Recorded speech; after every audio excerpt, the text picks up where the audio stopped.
Hey everybody, good morning. It is noon-ish and I am ready for breakfast.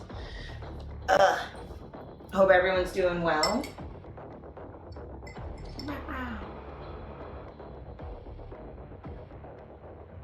Just missed morning by 3 minutes. I mean, night owl morning.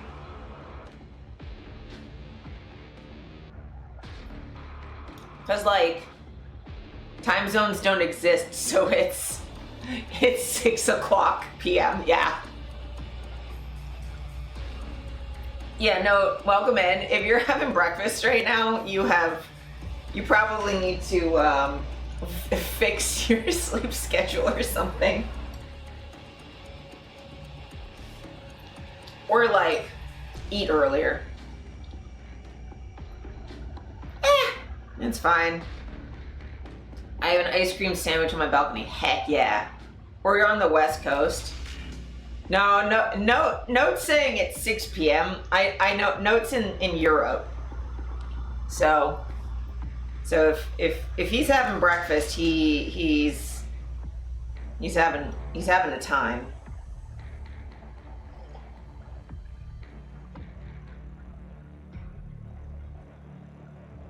Also, I'm super happy I finally got BTTV emotes working on my like on-screen chat, so now like I can actually see it while I'm streaming. I just magically started working too. I didn't even do anything. Wouldn't be my first evening breakfast. I mean, same. There's definitely been times where I've had breakfast at like, I'm like, oh, it's getting dark. I should maybe like eat something. With like neurodivergence, that just is sort of how it be sometimes.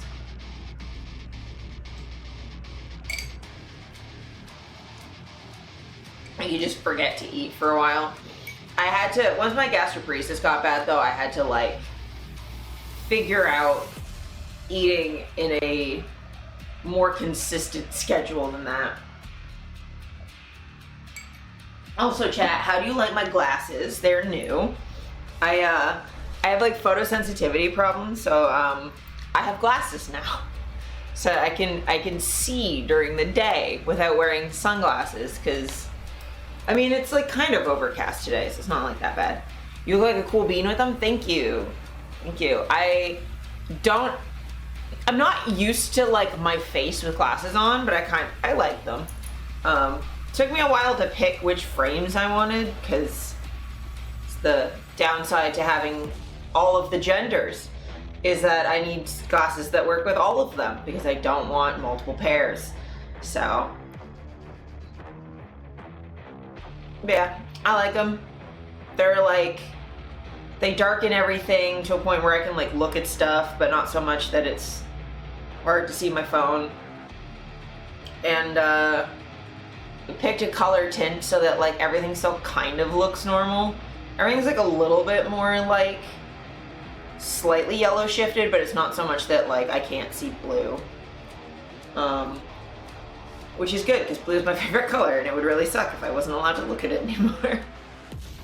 High contrast glasses? Yeah, so they're like, I don't know if you can tell on stream. Oh my god, everything's bright. But you can kind of see they're like brown, but they're like a lavender brown. They're not like super yellow or anything. They're just like a kind of like lavendery, like soft brown, I guess. And then what is a lavender brown? I do not know shit about fuck. I mean, I'm sort of just making that up. Yeah, so like, I don't know how to describe it. It's that color. But it's like, it's not like super orangey. It's like a softer, cooler brown, I guess, is what I'm trying to say. And I'm like so not used to wearing these that every once in a while there'll be like a fingerprint on them. I'm like, why am I blind suddenly? What's going on? It's like there's shit on my glasses. I've decided to touch my face, which I need to stop doing apparently. And also they like put my forehead touches like right in the corner. So that's fun. Stop catching my headphones, for fuck's sake. But yeah, so these have been nice. I've had these for about a week now. I mean, I still, during the day, mostly just wear my sunglasses because it's bright as hell outside, but these are really nice for when it's overcast during the day and it's still like too sunny for my eyeballs, or if I'm like, can't really wear them like photo editing because they still kind of, when you put on a sunscreen and glasses, instant smudges. Oh my god, yeah. Yeah. I mean, I have that with my sunglasses, but I luckily, my sunscreen is like the mineral stuff and not the chemical stuff, so it's a little bit easier to get off. Also, do you like my socks? Do you like my socks? Do you like them? Yeah. Cum. Yeah, I've got my cum socks on. They are not crusty. A colon 3 moment, yeah. They're spicy. First time I saw Zura in their new glasses, they were wearing a shirt with bats on them. I wasn't I? I mean, it is fitting though, so like, there is that.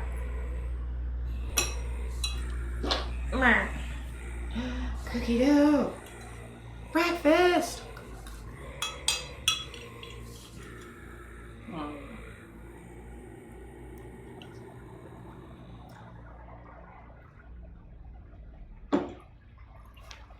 Cookie dough's so good.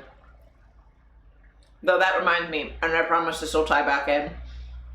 I spent all last weekend at SaltCon. For anyone who doesn't know, one of 2 channel moderators and a friend of the show, the True Salt King. Yeah, I don't know why there's a bus on your street, dude. Is it like a narrow street? How was SaltCon? I couldn't get there because it was on another holiday. Oh, it was so good.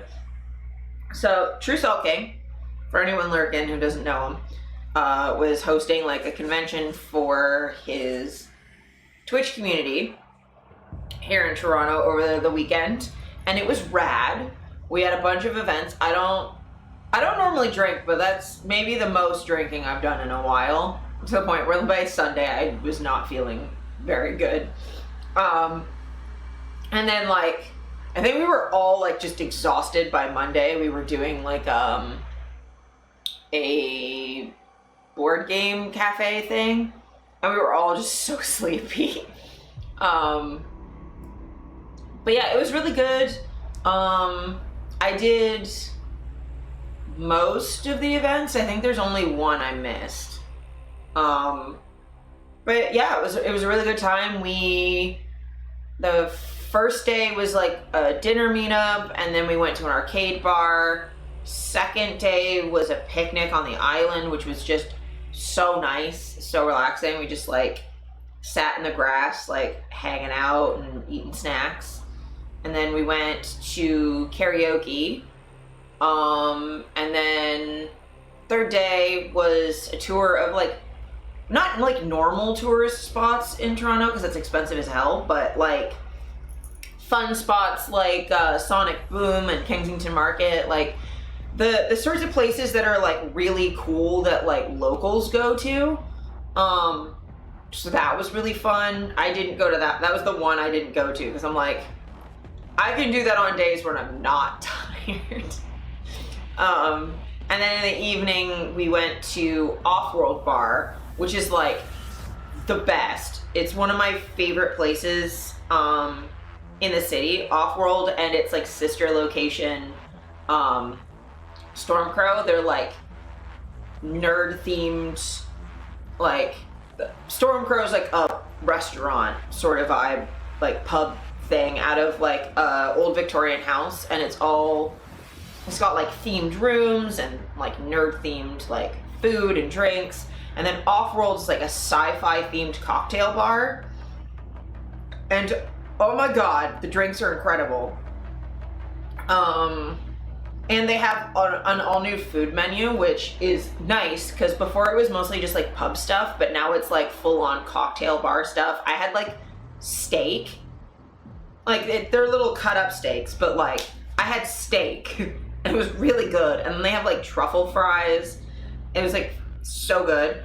And then so for drinks, I'm gonna walk you through what I had because the drinks at Offworld are bonkers. So the first thing I had was something called Tribble's Revenge, which was like, can't remember what was in it.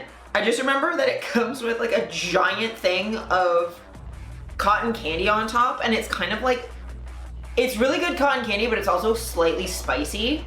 I think they put like ginger or something in it, and it like matches the drink really well. And that was really fun. Then I had, I think, a shot of something that had like B12 and mango in it, and it was really good. It tastes like eating a mango. It's ridiculous. And then third drink I had was one that like, it's galactic something or other. It starts like blue, and then they put dry ice in it and it turns purple, and it's really it's delicious. And then the last drink I had was called the Xenofauna, and that one's special because like the drink itself is pretty good, and it pairs well with its garnish, which is a cooked entire grasshopper that just sits on top. And if you eat the grasshopper, you get a little pin, which I have in my room because I ate the grasshopper, and it honestly, not that bad. Oh, thank you for the menu. So I can at least, yeah, I can show you pictures of like what I had. Oh my god, where's my mouse? Oh no. Oh no. Like what fucking window did you go? I have so many windows open, guys. You have no idea. Okay.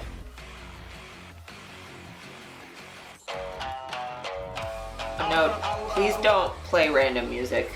Thank you. Thank you, window. Oh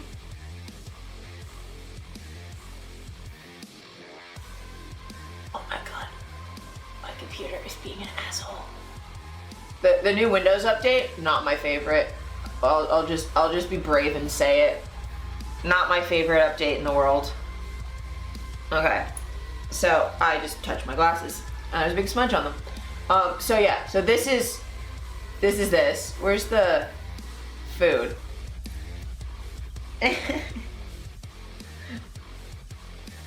Fucking god, glasses are so annoying. Like they're great. Jesus. Okay. So yeah, they have food. I had this shit. This shit was incredible. Alright? I don't know how to tell you how delicious that was, but it was fucking amazing. And then I had they have like all this shit.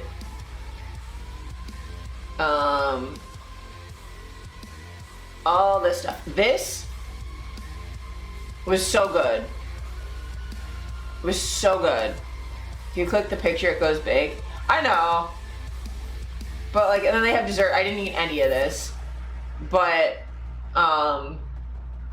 the steak, the shit was so good. And like I don't know how to tell you how amazing all of this was. So, cocktails. Yeah, all of these are incredible, by the way. All of these are so good. So I had this. Ginger beer and cotton candy, cranberry juice. Like, I don't know what any of that shit is, really. But it does come with a giant thing of cotton candy. So, it's wearing the cotton candy like a little hat. So I had that one. Oh, this is the one that was really, really, really good. This was delicious. So then, yeah, it starts this color, and then we put the dry ice in it, and it turns purple. Which is just wild. And then I had a shot, oh, they ran out of this one, which I would have tried, but this is the one I had. which is like raspberry syrup and mango juice, basically, with a little bit of tequila. It was so freaking good. Like, genuinely so good. The only thing with this one is, I will say, because I've had it before, other times I've been there, in the morning, your pee will be like this color because of the B12. You're fine, but like, if you don't know what's coming and you wake up in the morning and you pee and it looks like Sunny D, you're like, am I dying? Am I gonna be okay? What happened? It's the vitamin B12. It makes your pee weird color, but it's good for you. I will say, I think I sort of overdid it because I had a lot of meat that weekend. And meat has B12 in it. I think I overdid the B12 because I had a very upset stomach, and I don't get hangovers, and like, I didn't drink that much, but like, I drank a lot for me, but in the grand scheme of things, I had like 4 drinks. And then, so experiential drinks. These are awesome. We will get here. So I wanted this, but they were sold out. It comes with like a meteorite, so they had like 20 of them. These are all so good. I think everyone had at least one of these. My sister had this one, and remind me later, and I will play you the audio. Well, I guess I could pull that up now, actually. I'm just gonna pull up the audio of what that shit sounds like, because it's redonkulous.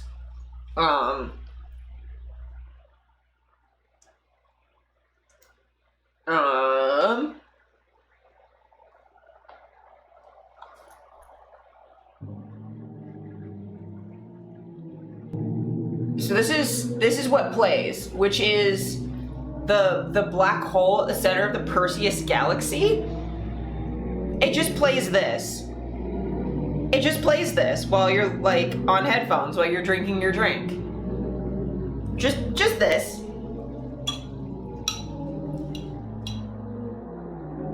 Like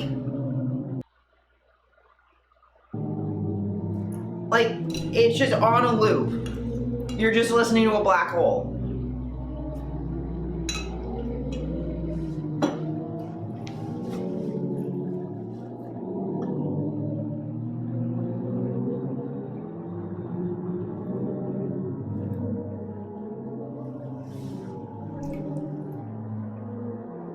I need a horror game where the audio is just based on this. It's so fun.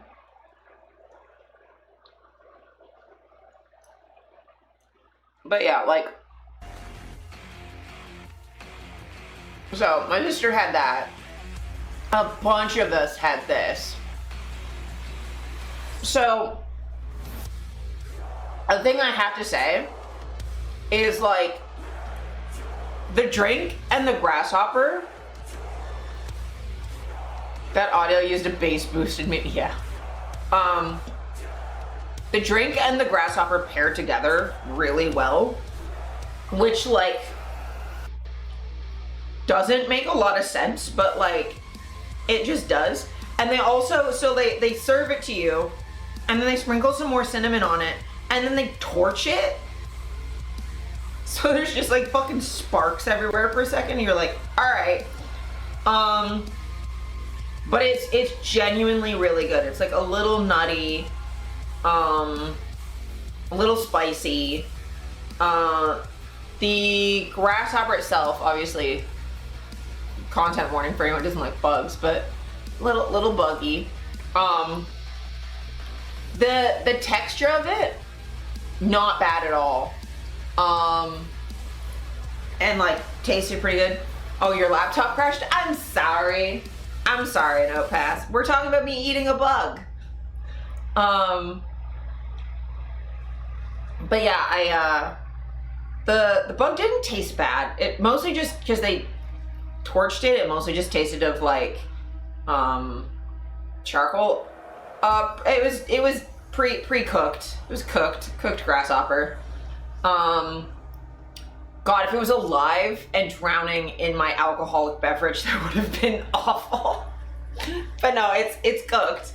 And like, I think they cook it in cinnamon. It's pretty good. Flaky. Cool bug facts, B-U-G, yeah. It flakes, and my mouth is pretty dry from drinking. So the problem is I tried to wash it down with a beverage, which is a smart idea, but I'm bad at swallowing liquids. Despite having 2 years of a liquid diet, I still can't consume liquids properly. And it went down the wrong hole, and then I'm just coughing on cocktail while there's a bit of bugs stuck to the roof of my mouth, and I'm like, this is hell. And then everyone's like, are you okay? Is it the bug? Like, wash it down. I'm like, no, I got vodka down my windpipe. Give me a second. I have no issue with the bug. I can't swallow like a real person. The bug wins. No, I won. I eventually got it down. But like, I don't know, it crunches like a kettle chip, and then it like is flaky. It's whatever. Like, it's really like just the mental of it being a bug. I will say there was someone sitting near me who was very not okay with bugs, so like my initial like, this is a thing I've done since I was a kid, but like I like to play with my food. It's probably not good. But like when I was a kid, when I used to eat steak, I'd like pull the tendons and blood vessels out and play with them and then eat it. So I was trying to do that with this, where I was like looking at it and like looking at like the eyes and stuff, while there's someone just doing this in the corner, and I'm like, all right, well, I'm not gonna make your night terrible. I'm just gonna fucking eat it. But for me, like, looking at tiny little eyes was like part of the experience, right? But yeah, I mean, it's worth doing at least once. It's not, nah. I mean, I don't think I'd have issues eating bugs in the future. They're not great. It's like eating like a really dry chip that just like turns into like pistachio shells in your mouth, and you're like, it flakes weird. Other than that, like, it's fine. It's like eating chips. Yeah. Like if someone gave me a bag of like cricket chips, I would have no problem. I'd be like, okay, cool. Extra protein, I guess. So like it was like completely fine. But I will say, yeah, just make sure that if you're gonna do that you like warn people who are not into bugs. Ads are starting. Woo, I can eat breakfast.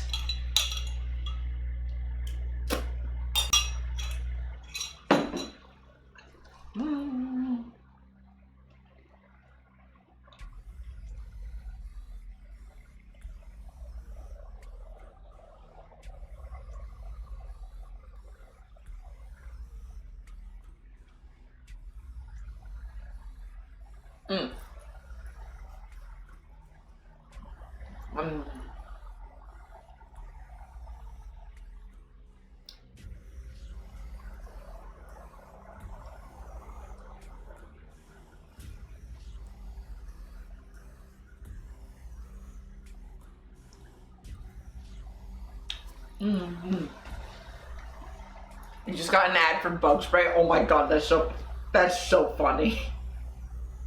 That's so funny. Getting an ad for bug spray right after I was talking about eating bugs. Bezos is listening to me. Yeah, very targeted ads.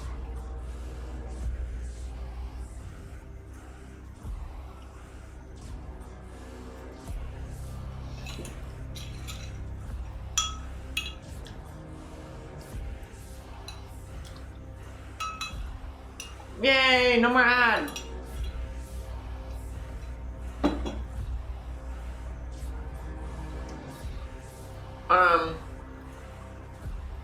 Also, while we're talking about food and enjoying food, and I'm eating cookie dough for breakfast, I wanted to share a tweet I saw that I thought was really accurate, and also I love how this is phrased.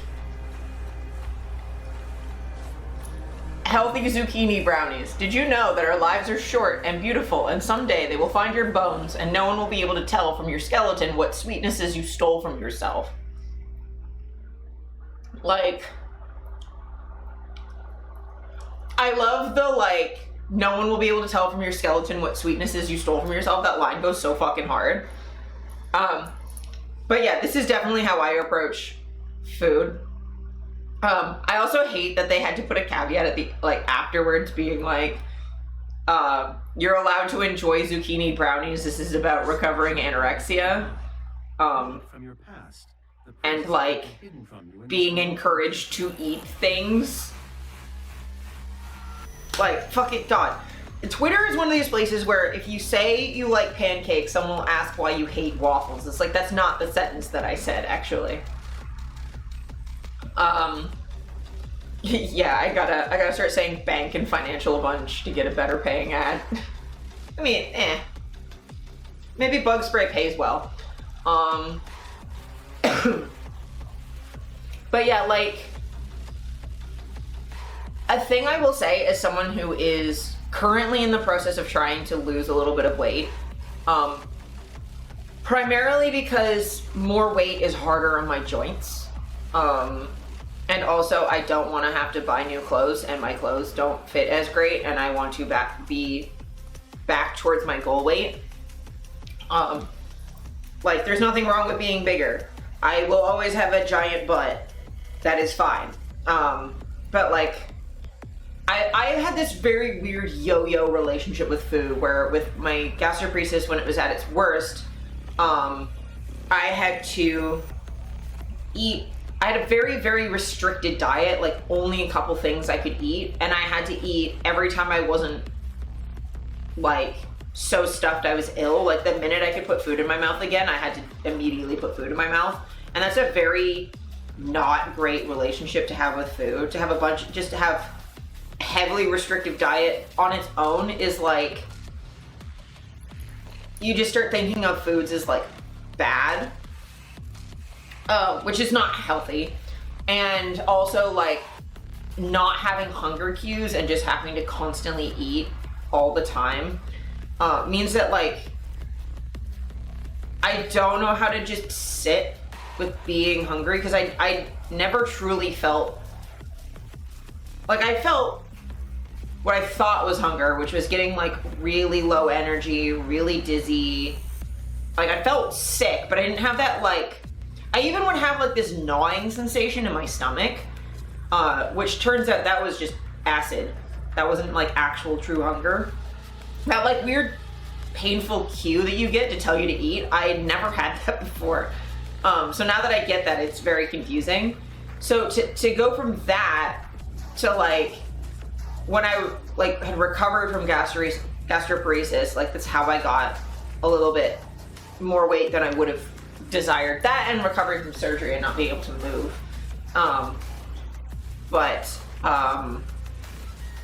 Like, trying to go from like, okay, I can't have these things, to going to like more of a cost benefit analysis, to being like, are these foods that I enjoy enough to be worth the upset stomach I might get because of it?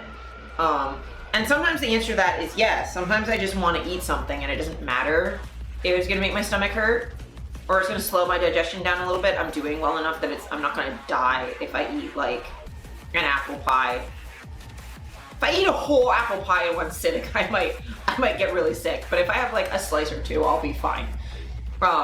So now that I'm trying to lose a little bit of weight, I'm trying to approach it as like, I don't want to have an unhealthy relationship with food going the other way of like, well, being overly restrictive or anything like that, especially because like a lot of the healthy foods you're supposed to eat to lose weight, I can't have. Like, I theoretically could, but it would make me feel really sick. And then like if I started eating nothing but like fucking kale, I would start to be really dangerously ill again, so I'm gonna not do that.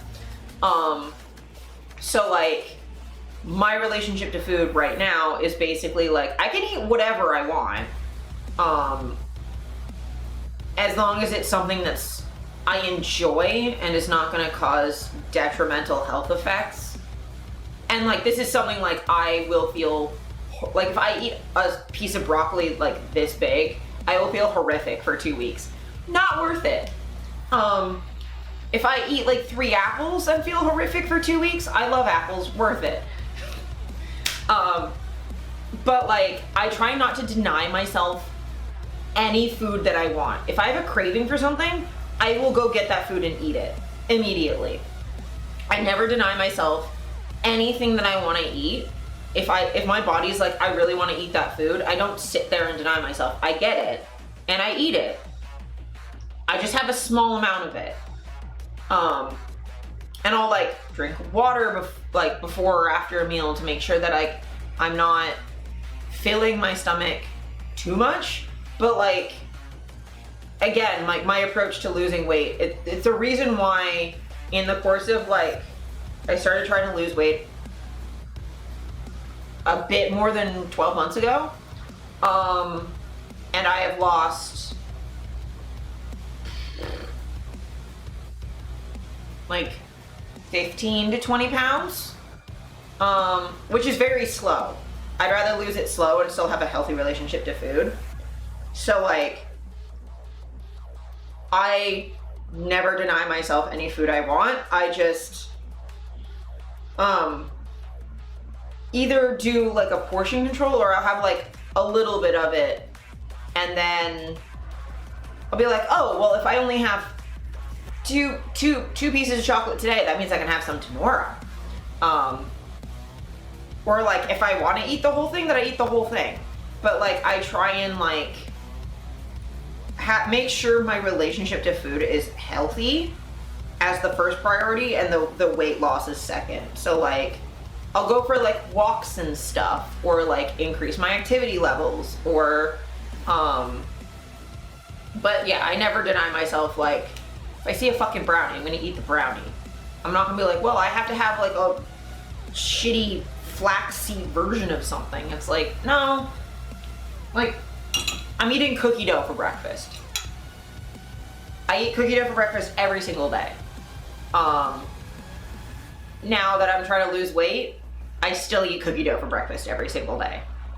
I just eat, instead of sitting there with a tube of cookie dough and a spoon, where I was eating a lot, and also that was really fucking expensive, is now we scoop it out into a thing, and then I eat a portion of it.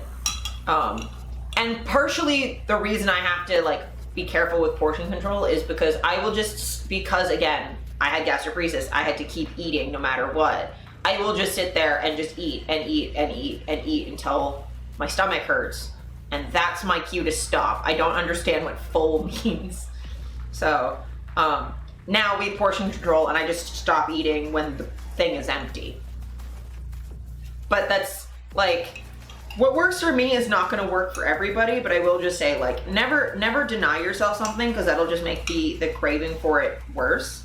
Find a balanced way to indulge in your pleasure. Because you only live once, right? And you might as well live 80 years with cookie dough than 100 years with no cookie dough, you know? If I had to choose between being fat and happy, or skinny and miserable, I'd pick fat and healthy. Fat and happy every time. Harder to do because of fat phobia, but you know.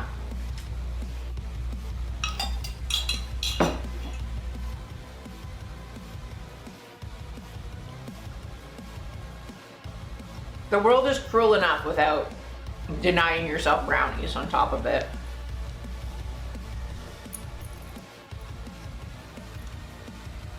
But yeah.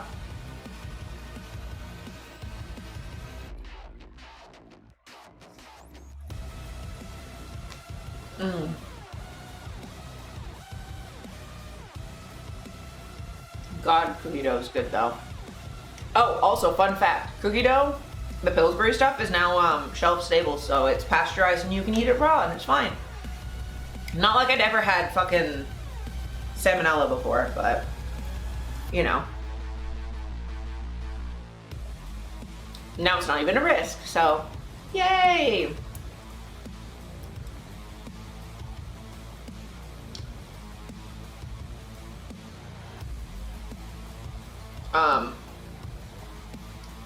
Bah, bah. Also, like, the fucking black hole drink had cookie dough in the bottom of it, and it was so goddamn good. Very weird to have cookie dough that tastes like rum, but it was dope.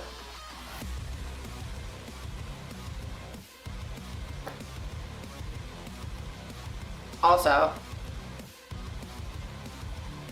speaking of pleasure, I will never deny myself an Eevee picture. Or an Umbreon picture. Any evolution, but Umbreon especially. Like, this is fucking sick as hell. This is so goddamn cute. And I am in love. My little baby boy. I fucking love Umbreon. I swear to God. I have, like, a Pokemon problem. I'm Batman. Yeah. That is definitely Batman as an Umbreon. I fucking love Umbreon so much. Definitely my favorite Pokemon. Absol's up there, but Umbreon is my favorite Pokemon. I also like Mimikyu and Ghastly, Haunter, like pretty much any spooky Pokemon I adore. I love Cubone. If it's Ghost or Dark, I probably like it. And Psychic most of the time. And also Fire most of the time. But fucking Umbreon is goated. I think Umbreon is, of all Pokemon, one of the most popular. You can tell who Azura's favorite Pokemon is based on the total weight of plushies she has of them. Yeah, I do have a lot of Umbreon. I think when we went to the Pokemon Center in Tokyo, I bought everything they had that had an Umbreon on it. Everything. I bought, and Mimikyu. I do love Mimikyu too. They didn't have a Mimikyu. I have a Mimikyu Umbreon, actually. It's a Mimikyu dressed as Umbreon rather than Pikachu, and it's fucking awesome. I don't think I have any other Mimikyu plushes. I pretty much just have Umbreons, one big Pikachu, a tiny Eevee, and the Umbreon Mimikyu.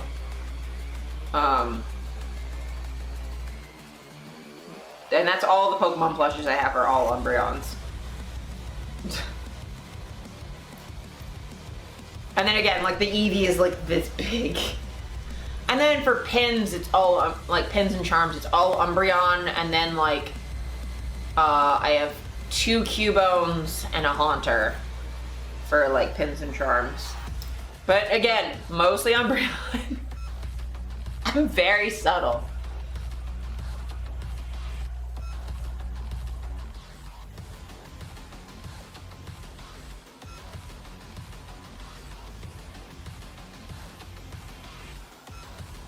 I know the Olympics are kind of old news, but I want to show some Olympic stuff, all right?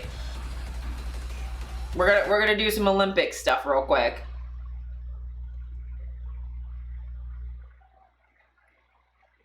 Because it's gonna transition into some of the news I want to cover, but like, shit's funny as fuck.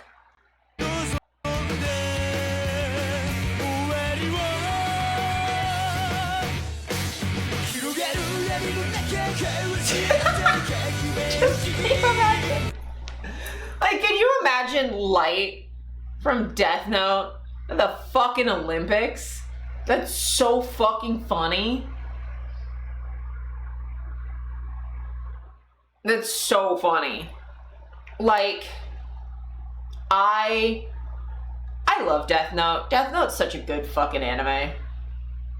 Misa, the most unrealistic part of Death Note though is that Misa, the goth baddie, has a, like, avatar of death clearly thirsting after her, and also some weird gothy freak, and like just is like, no, I'm gonna go for the preppy dork sociopath. That would never happen in real life. Mid triple flip, the rival gymnast dies of a heart attack. Yeah. Basically. Also, one of the, I can't remember what sport this is. I think it's like cute foxes. Fuck yeah.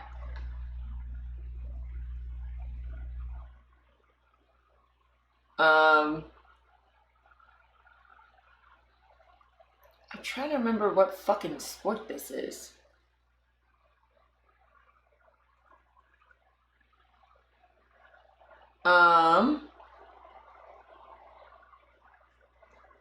This is Tara Davis. I can't remember what fucking sport this is, but these are pictures of when she won and her fucking husband losing his goddamn mind.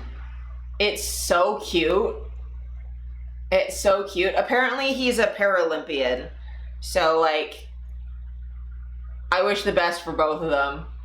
But, like, this is the video of it. Olympic champion! You're the Olympic champion! Oh my God, you did it! Yeah! Look how happy he is. Get you a man that freaks out this much over your success. You're the Olympic champion! It's so cute. It's so freaking cute. Look at it. Oh my God, baby, you're the Olympic champion! Oh! Olympic champion! Look at how cute. Olympic champion! Get you someone who celebrates your success like that. That shit's fucking adorable. Shit's awesome. Brr. Okay, fucking Reddit, are you gonna autoplay? No? Okay, good.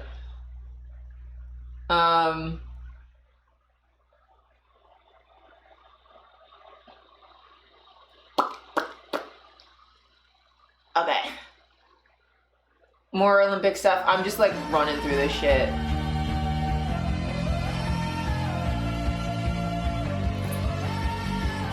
Look at them all taking selfies together.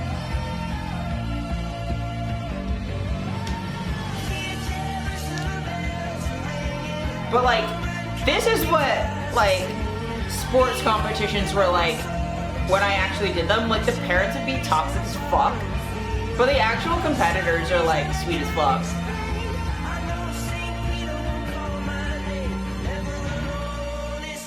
And like, Imane is like being such a good sport about how shitty everyone's been about everything with her.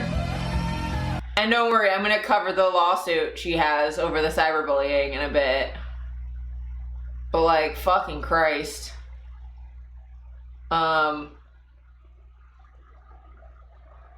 here's some badminton. Badminton's like one of the few sports I'd ever been like kind of okay at, and even then I wasn't this, well, I mean, obviously I wasn't Olympian good.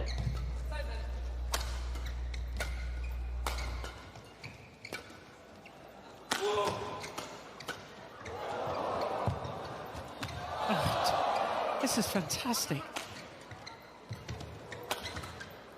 Oh, it came off the frame. What a rally. Like, what the hell? I've never been this good at anything ever in my life. Sensational, I don't believe it. It was going long. Oh. Like, that was sick.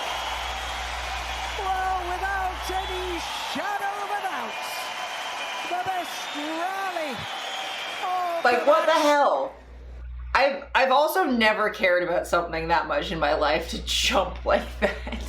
Not a single time. Okay, foxes. We're gonna watch your foxes. Because I need some cute foxes.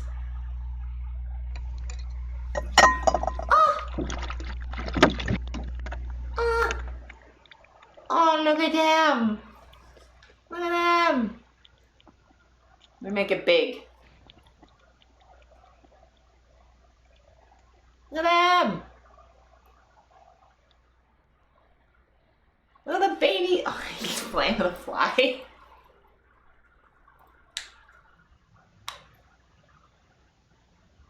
Babies.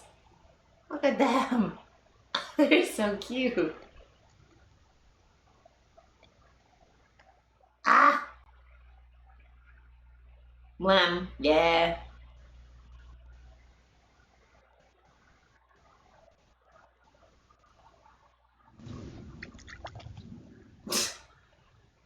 You're so cute.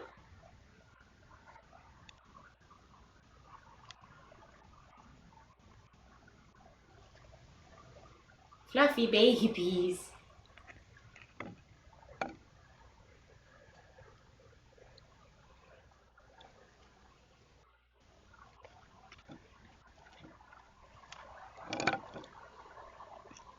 How they keep trying to chew the ice. They're just not satisfied with the water. They have to chew on the ice cube.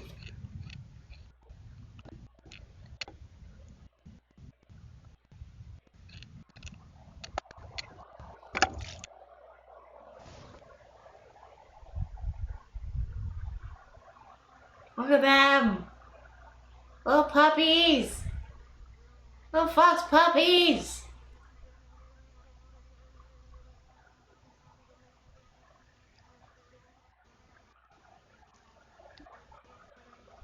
Ooh.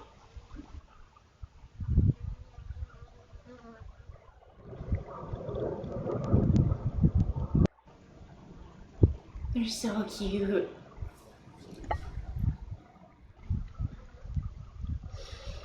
See, this is the kind of shit I want to see while I'm having breakfast. Also, oh my god, there's so many flies. Look at the baby. Not satisfied with the water. They have to chew on the ice. Shh. Shh. Shush you. Okay? I had anemia. I've stopped chewing on ice cubes. You leave me alone. You leave me be, alright? Leave me be. Yeah, let's have another story that kind of rips on me then while we're in the mood of fucking teasing me. You guys don't have a good virginity story? No, I cried. I cried and she got groomed.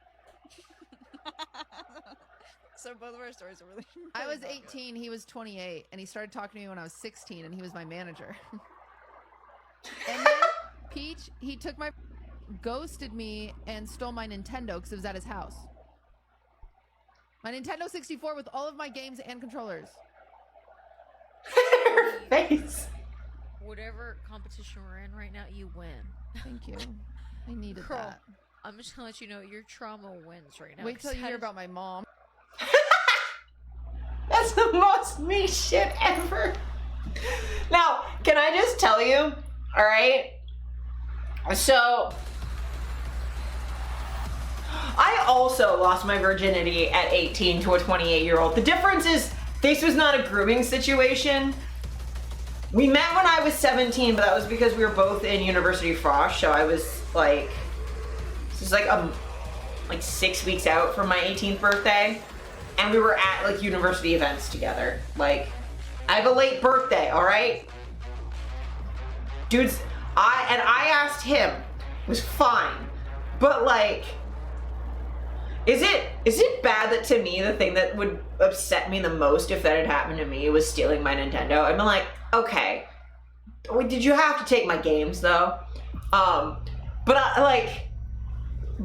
your trauma wins about like a story and being like, wait till you hear about my mom. Like my stories about my mom are ridiculous. I'm not gonna get into them, but I have CPTSD for a reason. Like, my mom and me are good now, but I have CPTSD for a reason.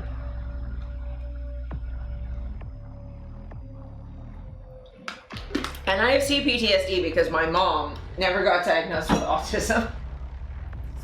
And then she got postpartum, and it was a time. It was a time mainly for me. That shit sucked. But like, that fucking, your trauma is valid. Thank you.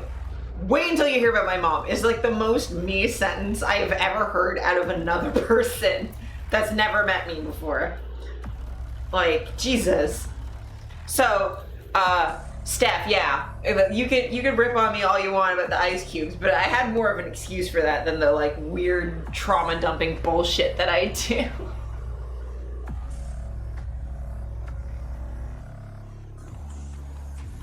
Here's another one. Here's another one ripping on me. When you're over 30 and everything starts to hurt on a regular basis, warp to the graveyard? I mean, to be fair, everything in my body has been hurting since I was 14, but over 30 does definitely, like, it took till I was in my mid-30s. Okay, I will hydrate. It was till my mid-30s, like, I'm almost 34, where I'm starting to get the, like, everything's just randomly clicking for no reason. Like, it's hard to tell if it's age-related or it's an EDS thing, but, like, joints that used to be fine are fine on my scale of fine, are now also clicking. Drink some damn water. I have it. Shh, I ate food.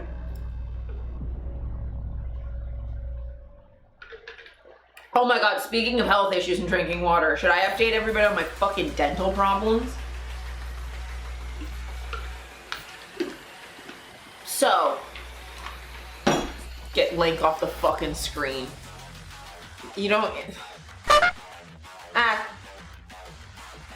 So I went to the dentist this week for the first time since before the pandemic. And don't talk back to me, fuck, stop. I talk back to you if I want.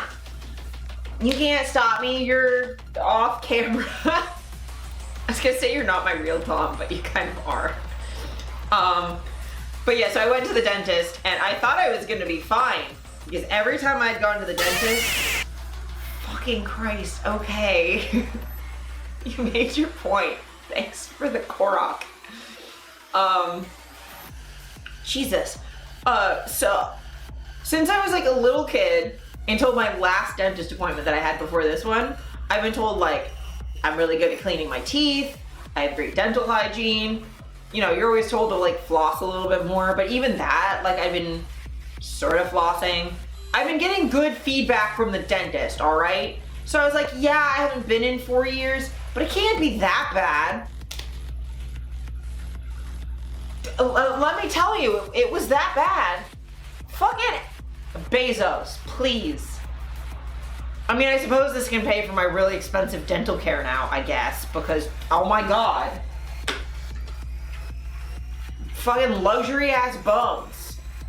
My luxury bones are being mean to me.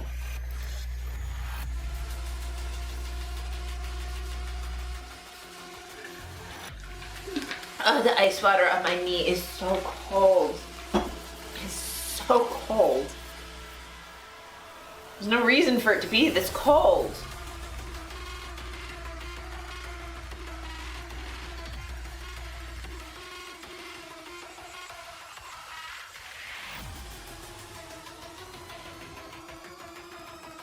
Why are you so cold? It's because you have ice.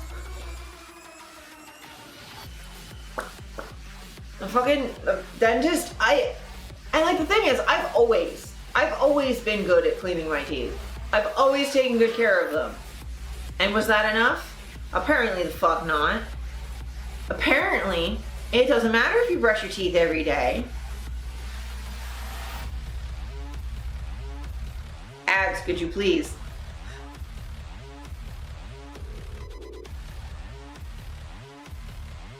You're back. Okay, so I've always brushed my teeth well. I brush them every fucking day. I brush them every day. And then last Christmas, I got like a water pick, so I'm like water flossing my teeth every fucking night. Every night before bed, I brush my teeth and then I floss them and then I go to bed. Every single night. I haven't missed a night in a year for flossing, and like like I maybe miss one if I'm like really tired, but that's like maybe like 3 times a year. But like every night I brush my teeth, and I have done that for like a decade. Ever since I started modeling professionally, brushing my teeth every fucking day, like clockwork. I'm real good at it. Anyway, so I see the dentist, and they're like, all right, new dentist. Like, the reason it's been 4 years is because COVID, and then my old dentist fucking retired. So I finally got a new dentist, and they're like, all right, we're gonna do an intake thing, we're gonna scan your mouth, get your history, figure out what the fuck is going on in your face. I'm like, sick. They didn't say it like that, but, you know, she was pretty chill. And then, so they were like, all right, we've scanned everything, and now we're gonna like poke at your gums for a bit to check your gum health, and then look at all your teeth. I'm like, okay, cool. And so she's in my mouth, and she's just like, yeah, there's rot on this tooth, and this tooth, and this tooth. I'm like, oh God, what do you mean? And she's like, yeah, so there, a lot of your teeth have cavities. How often do you brush? I'm like, every day. They're like, how often? I'm like, every night before I go to bed, because like, you know, don't want to take like cake on while I'm sleeping. And they're like, yeah, so you have to brush every morning now too. And also the water flosser is not enough. You need to start using like string floss. I'm like, my fingies don't work. They're like, get the little pick things. I'm like, all right, cool. So now I have floss on a stick. And she's like, so you have gingivitis. That's partially from the not using string floss and the not seeing a dentist in a bit. We can fix that. That's easy enough to fix. Like, none of that is like we need to get at it before you get like, I think it's like periodontal disease or whatever. But they're like, that we can fix. That's fine. The cavities are rampant. What do you eat? And I'm like, I have acid reflux. And they're like, that's why. You have holes in your teeth because you have acid reflux. I'm like, sick. And they're like, yeah, so also your wisdom teeth need to come out. And I'm like, why? They fit. And they're like, they do. They're riddled with cavities, and it's just gonna be easier to take them out than try and put fillings in them and take care of them because they're so far back. You're definitely not brushing them enough because they're too far. And there's no way you can reach back there with a floss stick. Like, if your fingers don't work, there's no fucking way. I'm like, all right, cool. Sick. And then she taught me how to floss properly, which apparently no one had before. She's like, yeah, no, you're not supposed to go between it. You're supposed to like, basically, so like the teeth are here, right? And the gums do this. You're not supposed to floss here. You're supposed to go next to the gum and like under the tooth. I'm like, literally no one ever taught me how to do that. No one taught me how to floss properly until I was 33. So anyway, right now, my gums are already feeling like healthier. So we've got that. I have to go in for a cleaning in 2 weeks because we only cleaned my bottom teeth because they were apparently, they needed to fucking dig some shit out of my gums. So they're like, okay, we're gonna do your top teeth next week. I'm like, okay, cool.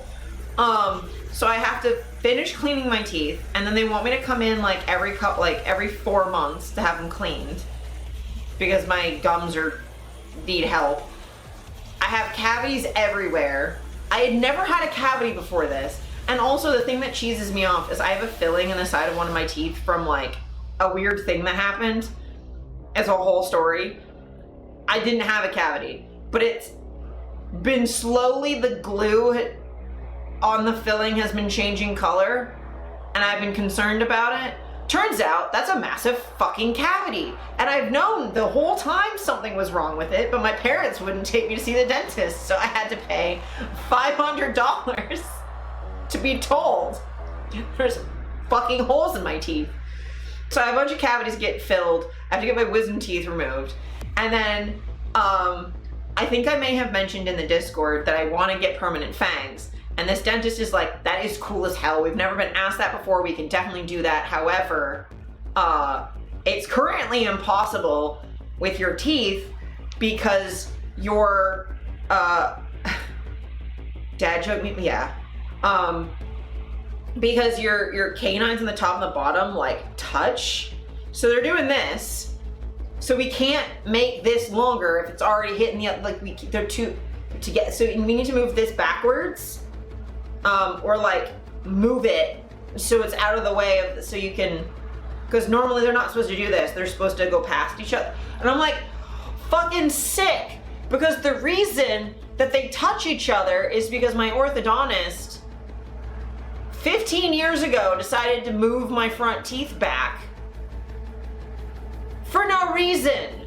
Because she didn't like the gap in my two front teeth, which was like a 0.5 millimeter more than it currently is. So I'm salty about that. So they're like, all right, so if you want fangs, we have to do Invisalign first. Which we kind of already have to do because I'm now realizing my teeth are too close together to floss properly. So we gotta yank my wisdom teeth and then do Invisalign. So this is where I'm at as far as my fucking teeth health. And all of it's expensive as shit. And the thing that rules is I would be covered, right, already, if the government had given me like my disability tax credit. I would be covered for this already. Unfucking fortunately, they just went, well, we don't know if you're disabled or not based on the fucking form of ours you filled out that says you can't walk. This I filled out forever ago when I was using a wheelchair half the time. They're like, well, we don't know if you're disabled. I'm like, freaking, god damn it. So angry.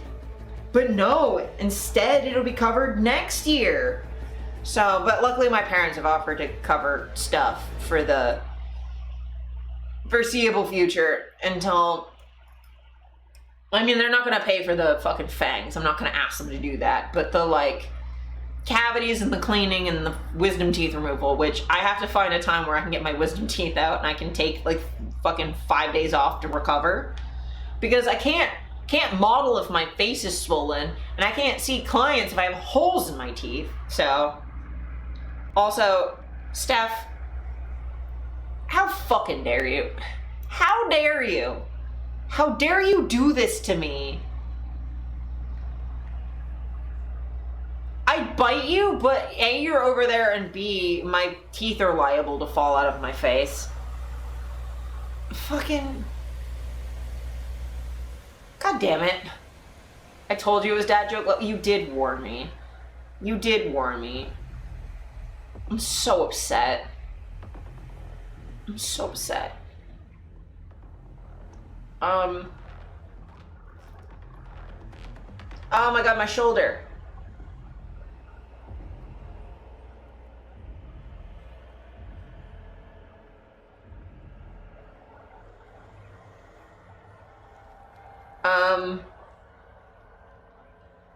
But hey, here's some good sex work news related to the Olympics. A pole vaulter won bronze medal with an OnlyFans side hustle. She could actually just do an OnlyFans and not get punished for it. Fuck yeah! That never fucking happens. We're always getting fired from our damn jobs. So this is happy news. I'm like actually really pleased about this.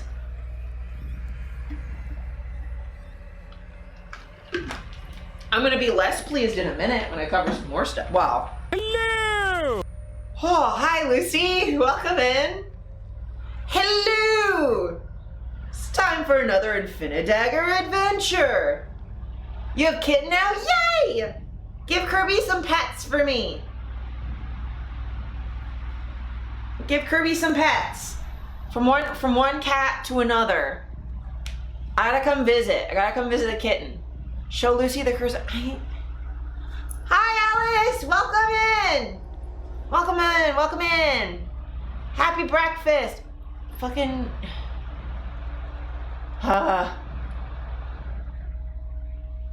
Steph did this to me, alright? And is now making me inflicted on you.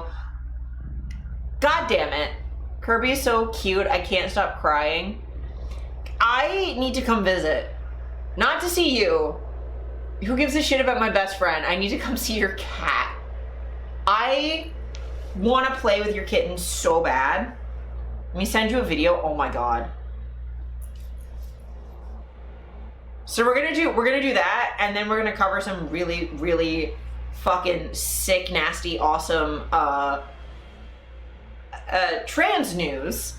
There's 2 bits of good trans news I have to cover today. And I'm so fucking stoked. I'm so excited.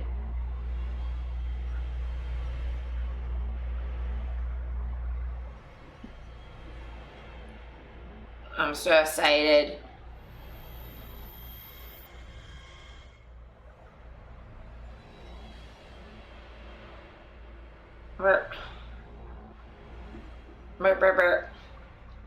So where's the trans news? Trans news. So while you're here, also, okay, I have to show you something. I have to show you something that I've been meaning to show you for a bit. Let me show you something, because this is made for you. All right, this is made for you. Where did I put it? No. It's good. It's good. It's good. And Baka got a weird case. Why is he around? Certified lover boy, certified that fuck him up. I'ma do my stuff. Why you trolling like a bitch? Ain't you tired? Trying to strike a chord and it's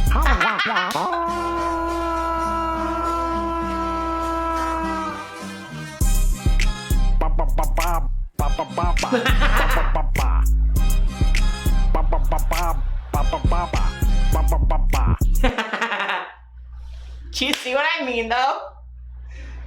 Flawless. Yes, I love that dog, too. The dog of wisdom is the best. But Salt, that is so heavily you coded, it's ridiculous. And I'm gonna, now that I've shown it to you, I'm gonna send you the link so that you can just have it. Because I've meant to send that to you for a while. And then I will, no, that's you. That's the one that is you. And I'm gonna find, Lucy? Okay, yeah, it's okay to play on stream, good. Copy. Paste.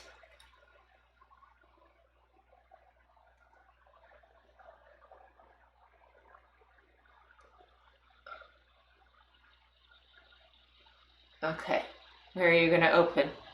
No, I don't want to update. No, stop it. Computer, why are you like this? Oh my god, your cat is adorable. Oh my god, your cat is so fucking cute. Oh my god, he's currently getting all snuggled on Blahaj. As he should. Look at him. Look at Kirby. Look at him. Look at him with the Blahaj. Look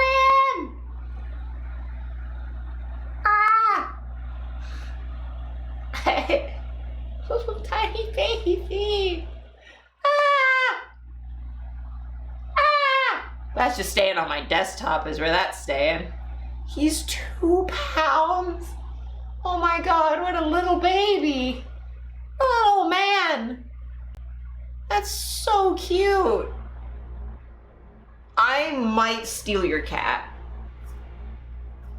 Also, once we figure out like my birthday stuff, I can also just ask my dad if you can bring the kitten with you. If like that's a problem with you coming. Cause like you'd have a whole house to explore. But obviously if you need to stay home with a kitten too, I also completely understand. Traveling with a baby is hard. I'm sure my roommate wouldn't mind watching. That is true. Okay. So, you ready for some good trans news?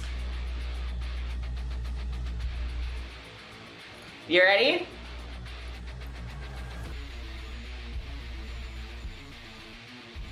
Elon Musk and J.K. Rowling could be handed 5-year prison sentences and fined up to 214,000, I think, euros if Olympic boxer Imane Khalif wins criminal cyberbullying case.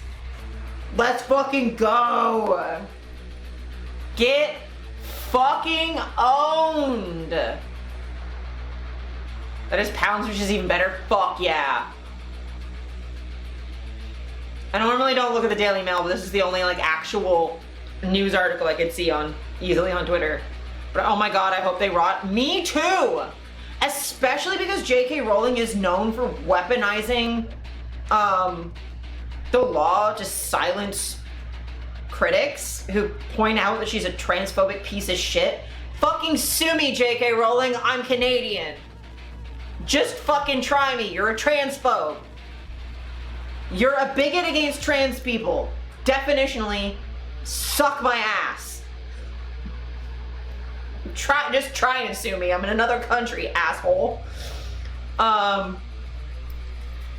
Yeah, Elon Musk and J.K. Rowling could face 5-year prison terms and fines of up to £214,000 if Paris 2024 Olympics boxer Imani Khalif wins her case against them after she included the pair in a criminal cyberbullying lawsuit. Tech billionaire Musk and Harry Potter author Rowling were among the high-profile figures leading the outcry about Khalif taking part in this summer's games, at which the Algerian fighter won gold. Now Khalif has filed a lawsuit to French authorities alleging acts of aggravated cyber harassment, and the potential penalties at stake have now been revealed, as well as the prospect of yet more famous names being targeted. The 25-year-old Olympian, who is not a transgender woman, allegedly has male XY chromosomes, which led to her disqualification from 2023 World Championships.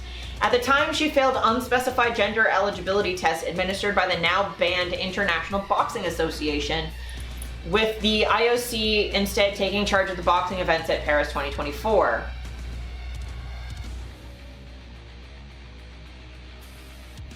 Oh god.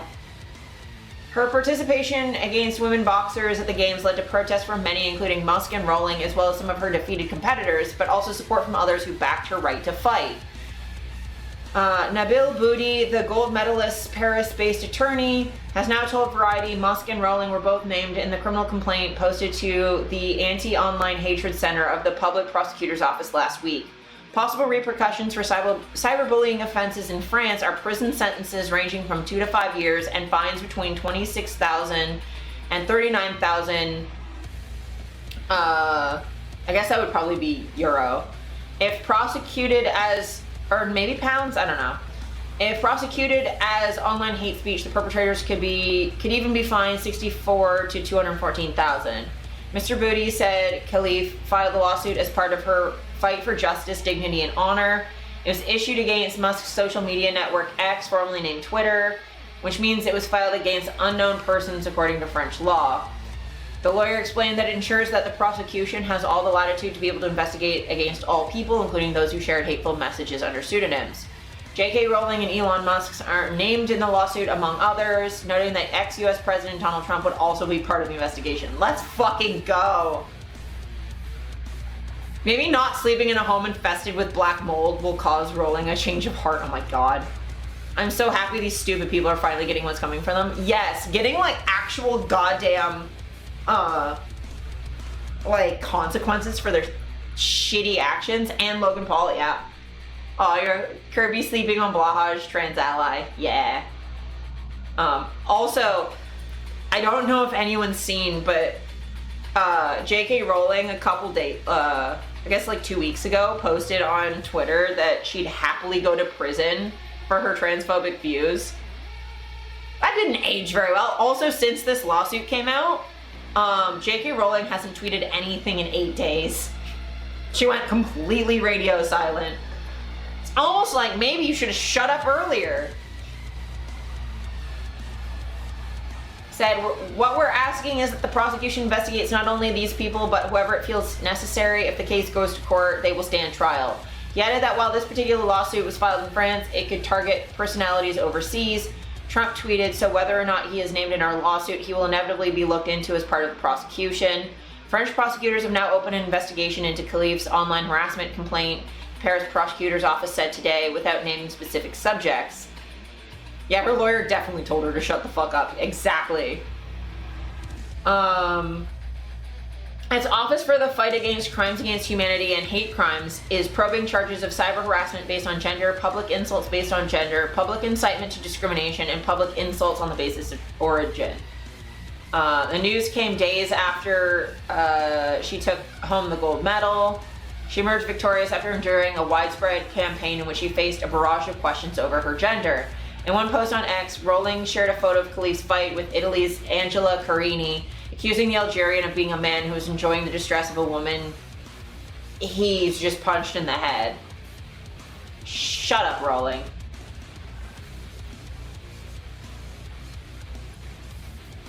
Yeah. Yeah, thanks for the meow. Shut up, dude. Musk reshared the U.S. former competitive swimmer Riley Gaines' post that said men don't belong in women's sports, with a SpaceX boss adding, absolutely. Meanwhile, Trump wrote, I will keep men out of women's sports, alongside a snap of Khalif's bout with Carini. Backlash against the boxer began when Carini abandoned her fight in just 46 seconds after she was hit twice, suffered a suspected broken nose, and barely threw a punch. Just so you're all aware, this is boxing. Broken noses happen all the time. Like, I've seen Creator Clash. These are YouTubers fighting each other and they get broken noses. All the time. That's normal. I've been in fights. As an Italian, that Italian's a little bitch. Yeah, 100%.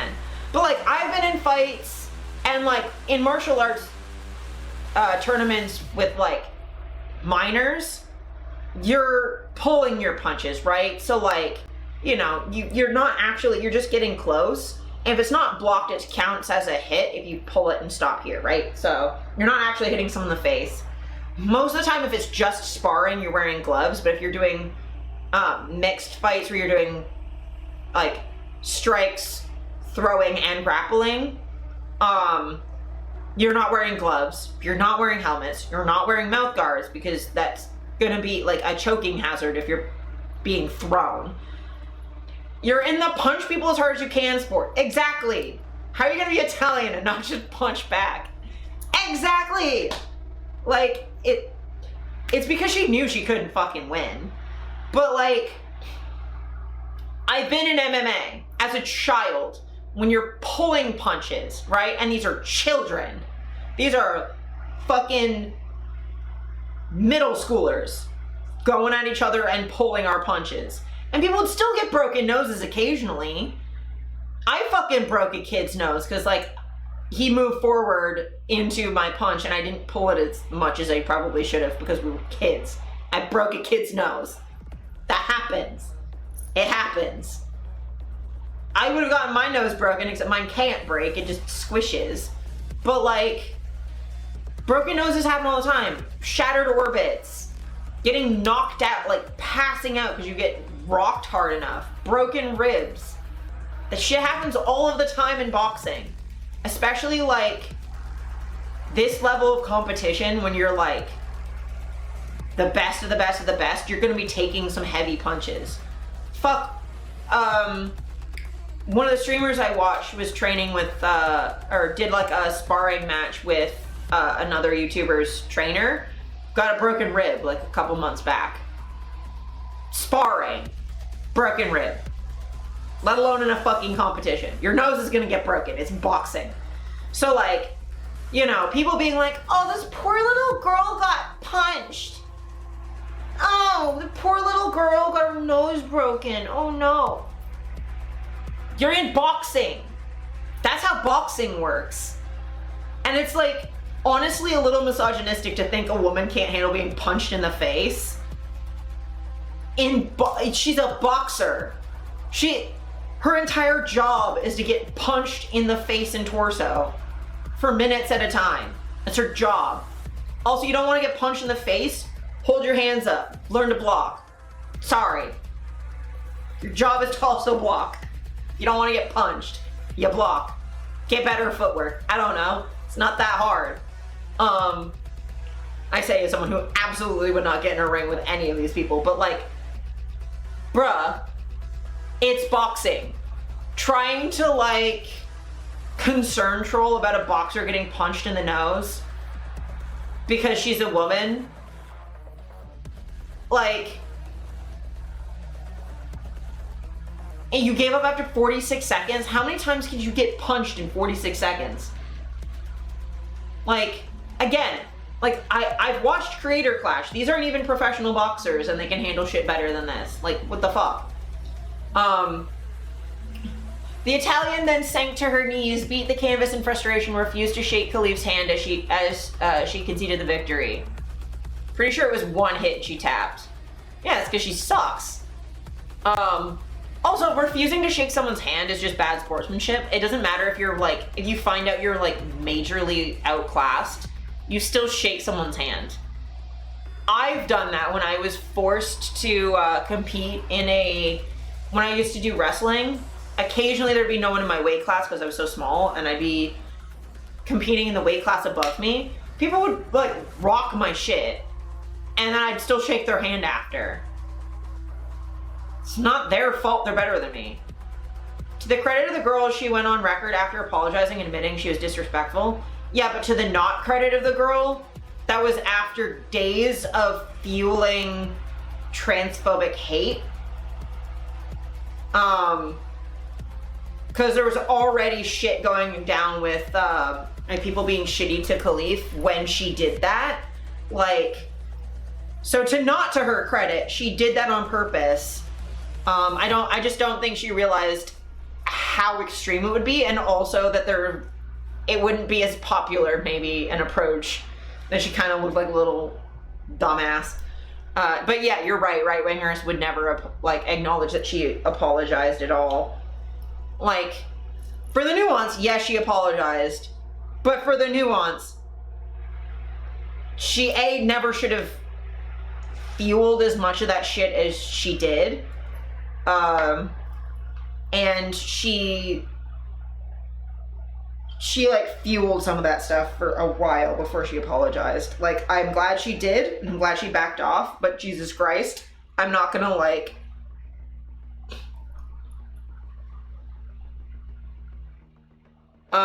I genuinely think she tried to play the Olympic political card that everyone does, but she had no idea just how horrific it was gonna get. Yeah, I think that's a fair read. She's still a fuckhead, yeah.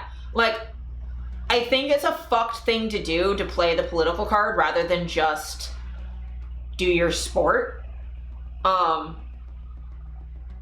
Because again, like, before some of y'all showed up in stream, like, Amane shook hands with all of the other medalers.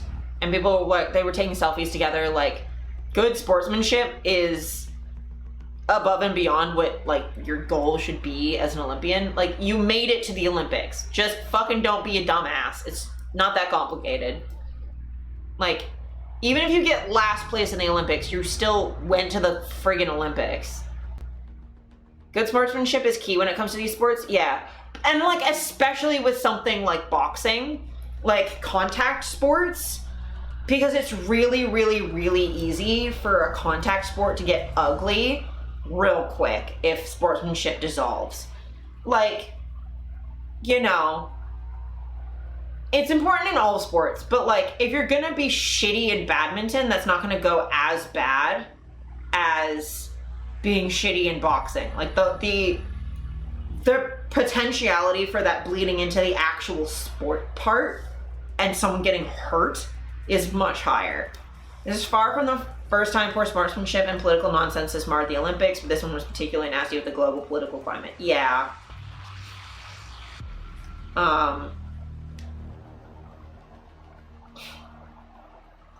Yeah, you're right. But, like, you know, read the room, maybe.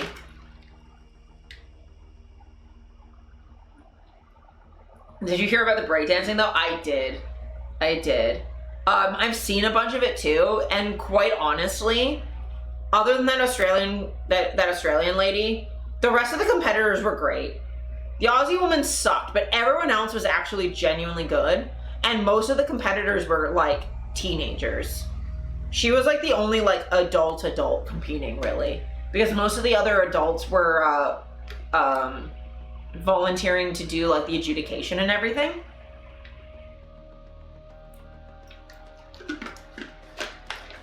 And also, she's just such an opportunist because Canada's male breaking competitor killed it. I haven't seen it. Did I send you the video about how the Aussie lady cheated her way in? I don't think you did. He took gold? Fuck yeah. If you can find me a video, I'd be down to watch. Because I'd love to see, like, good breaking, honestly. But so the Aussie lady, did, like, a whole, like, she's a PhD in, like, let me send you the video over TikTok. Okay. Just let me know when you have, because I don't get notifications from TikTok, and I'll have to send it to myself.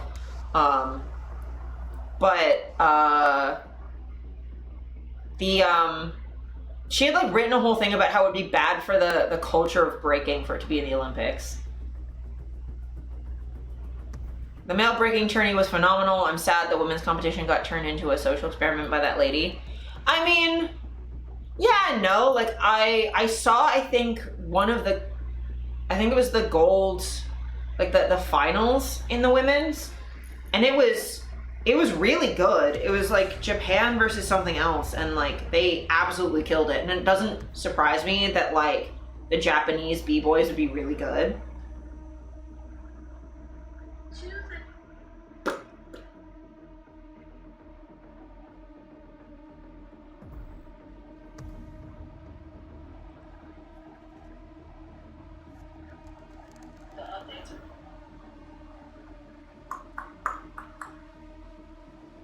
It's safe for sure. Thank you. I appreciate.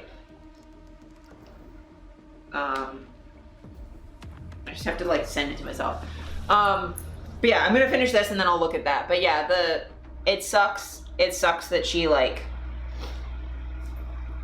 I mean, if everyone else in the competition was, like, kids, you should have just fucking let the kids compete. Honestly.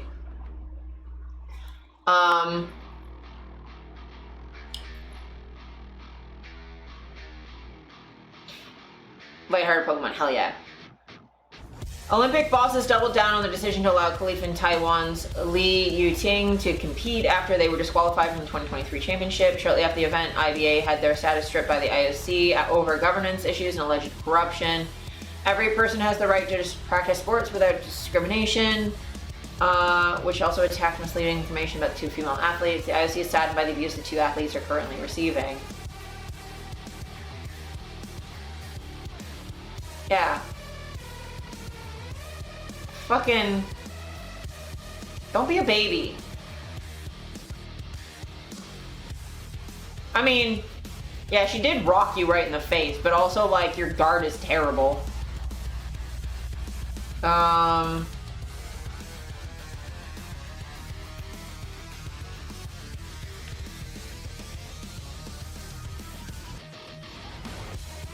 Hi, Vampire. Welcome in.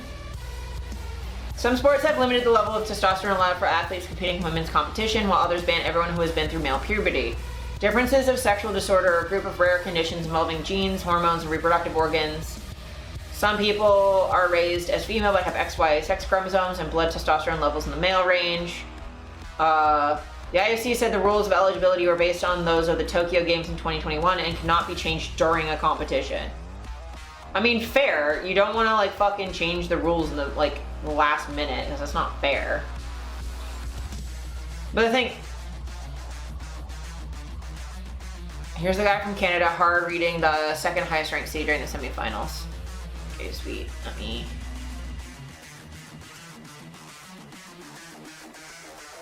pop these over. Also grab Lucy's. Wait. Not gonna stay paused. I see.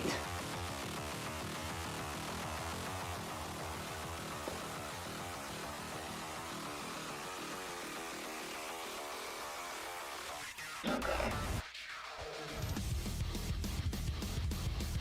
The updates with the... Okay.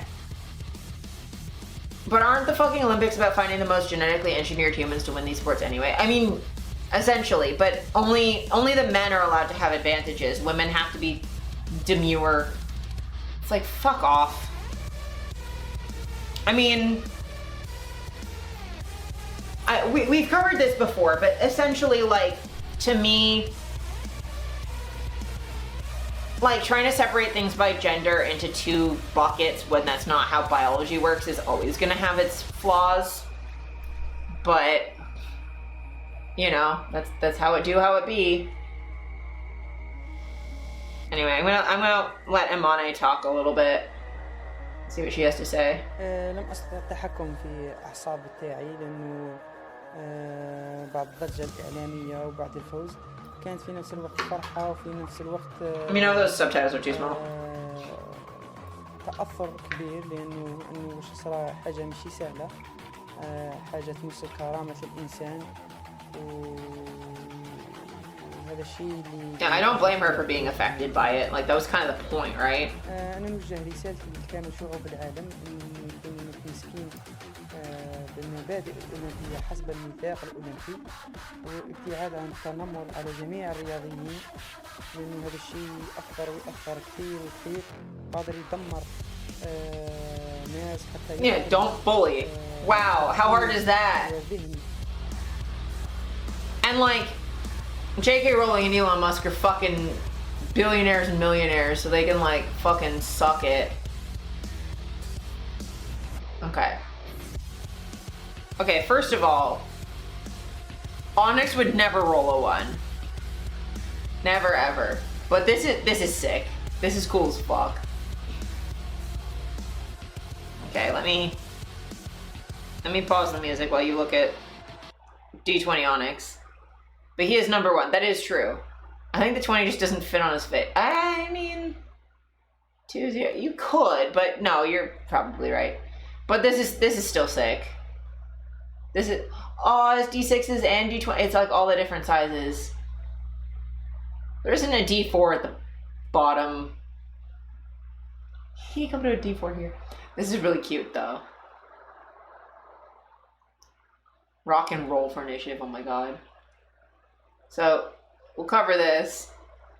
The breakdancing lady from Australia are actually insane. So there is now a very real petition in place to try and get her to be audited and to publicly apologize. You might be thinking like, damn, they're taking bullying this poor woman too far. Like, yeah, she was bad. Yeah, it was embarrassing. Yeah, if that was me, I would be depressed right now, you know? But isn't that punishment enough? The people say no, and here's why. A lot of people rightfully were like, okay, but how does one qualify for the Olympics for breakdancing, especially because it's a new category? Well, Australia didn't have any sort of like federation around breakdancing in place. So Rachel Gunn, aka Ray Gunn, the female breakdancing contestant, she decided to form a committee.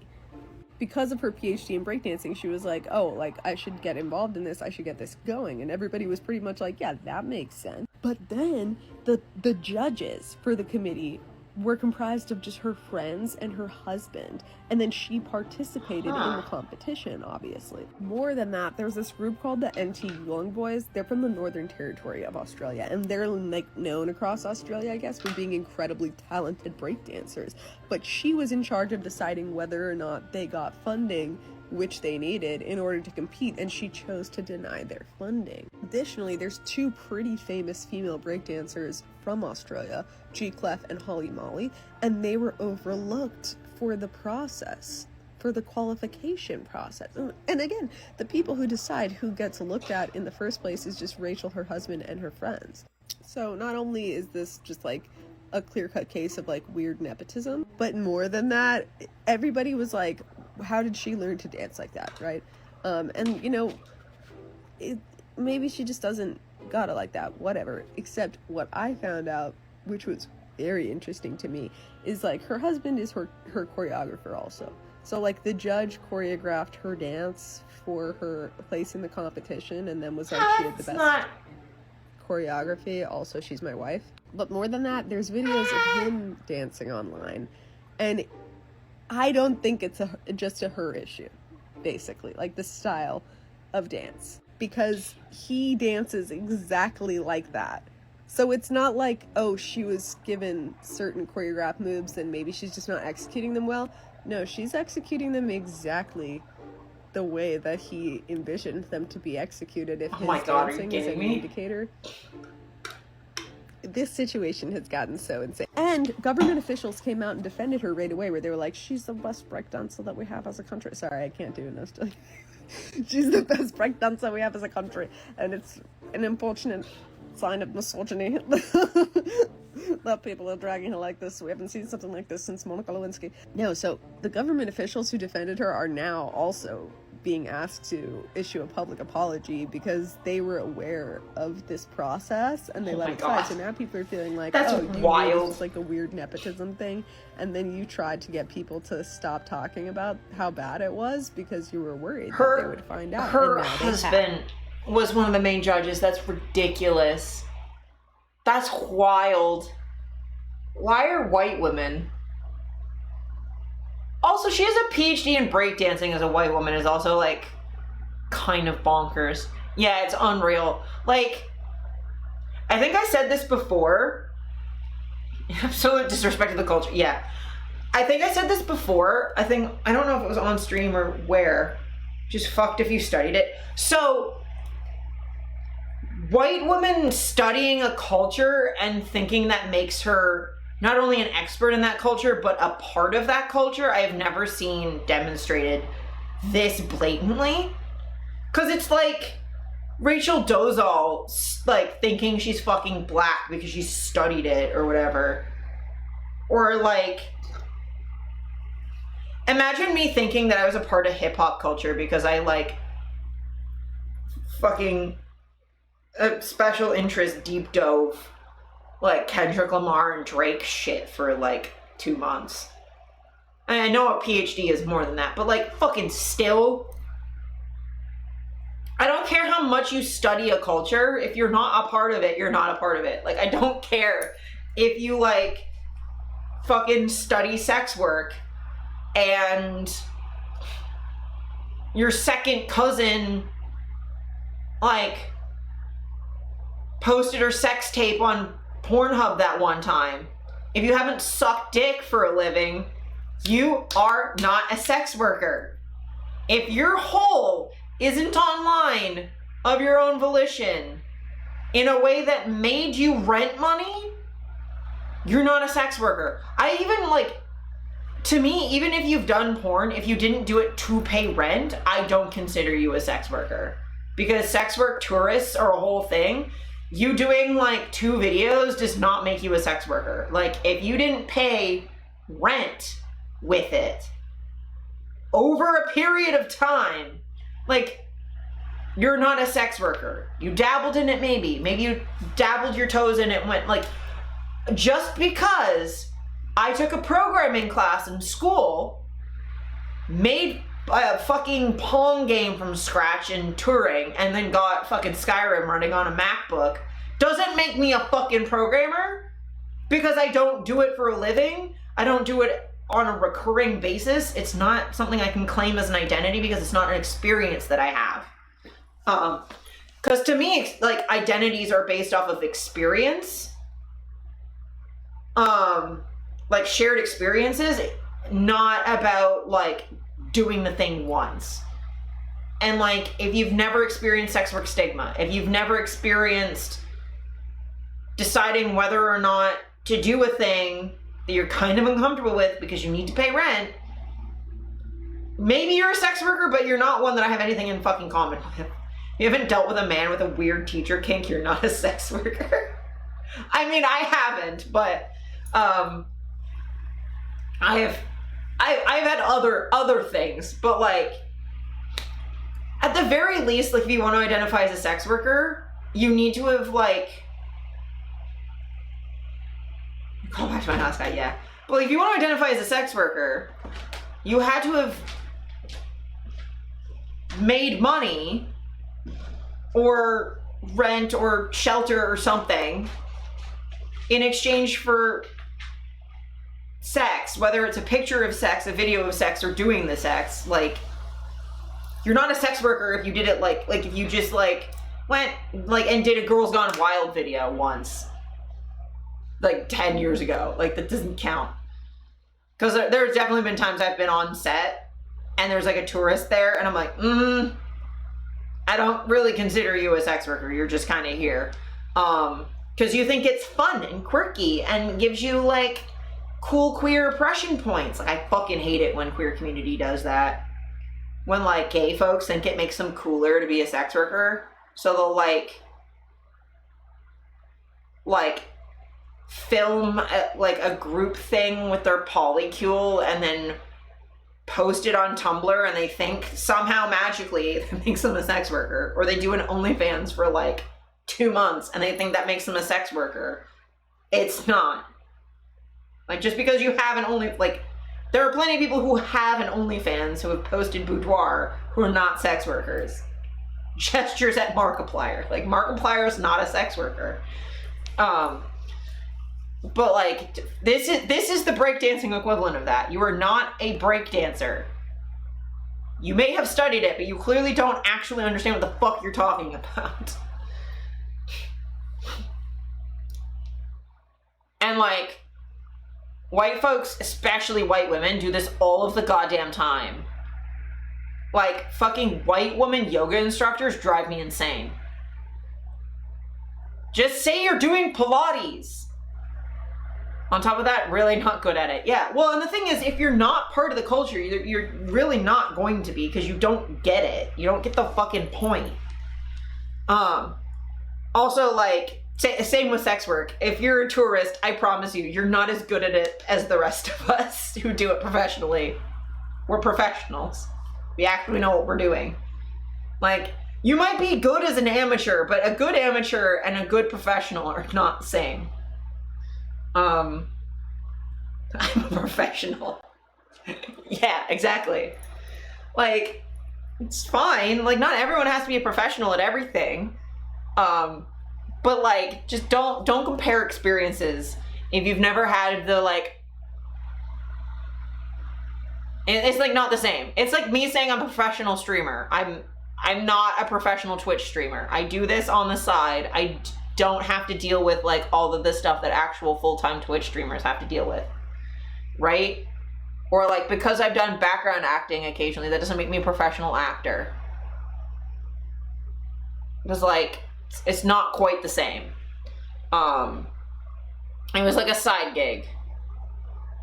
Yeah, exactly. And, like, I don't think I'd ever claim to be professionally anything that I haven't paid rent with. And, like, do I use the Twitch subs that y'all very generously give me sometimes to pay rent and for food and stuff? Yes. But I could just stop streaming and I'd be okay. And, like, I'm not approaching it like it's a job, really. Like, I kind of am, but I'm kind of not. If I was approaching it like a job, I would be streaming more than once every week. But yeah, like, I hate when people, like, tourist a culture and think that means that they know it. Like, I'm not Mexican just because I've been to Mexico a couple times. Like, I'm not from the Caribbean just because I've been there a lot. And I even have family that lives there. It's not the same thing. Anyway, let's see what actual breakdancing looks like. Unlimited stamina, just flowing forever. Oh, that's crazy. When Phil can call your move, yeah. That is fucking okay. I gotta run that back. That was wild. Unlimited stamina, just flowing forever. That is incredible. Like, how do you come back from that? Like, how do you come back from that? When someone, like, in breaking at the Olympics, you get penalized for repeating moves. Well, so is it repeating? Okay. So, but did he repeat the same move more than once? Oh, so Phil called him out for being predictable. Okay. Okay. That's wild. Oh god, it's so bright without these on. I've got so much face schmutz. The downside to having, like, deep set eyes is my cheeks pushing my glasses. You didn't, but basically it was Phil saying, you've got no moves left. Yeah. I mean, like, I know I can read you.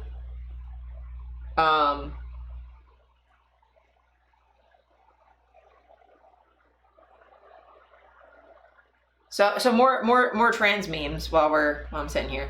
And it meant Phil couldn't use that in his turn. True enough. So he wasted a move to dunk on him. That's really funny. I mean,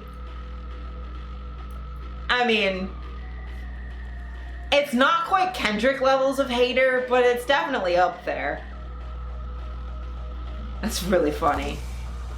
Mosh pit rules of, and the rules of gender. There's 3 mosh pit rules. Pick them up if they fall. If they want out, let them out. If they want in, let them in. They knew each other was friendly swagger. Okay, that's fun. But yeah, like, pick them up if they fall. If they want out, let them out. If they want in, let them in. If they want to be ladies, they can be ladies. If they want to be dudes, let them into the dude zone. And if they fucking fall over and do a toxic masculinity, help them be less shit.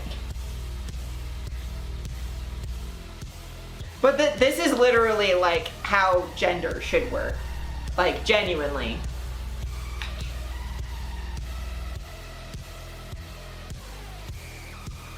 I wish it did work this way. I wish it did. It kind of does in supportive spaces, but it doesn't always work like that.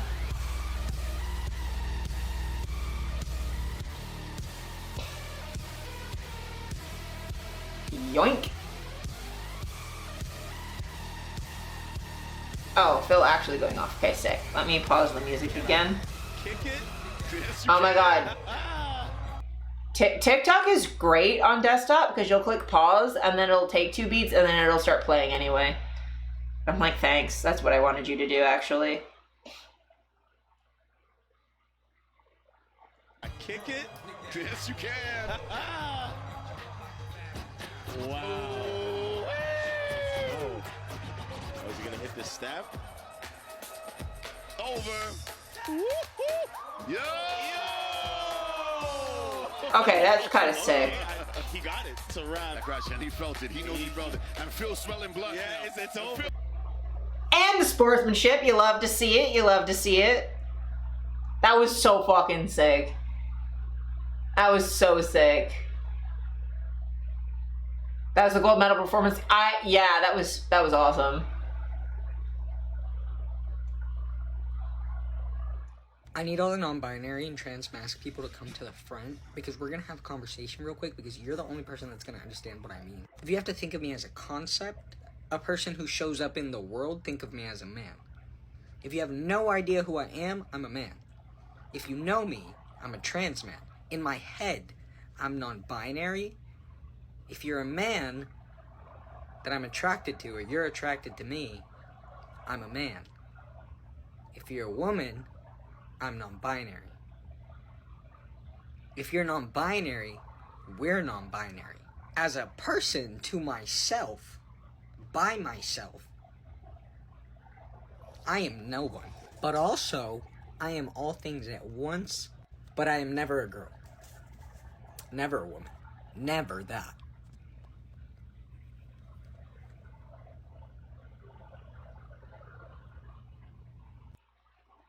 So, I wanted to talk on that because that came across my For You page, and I was like,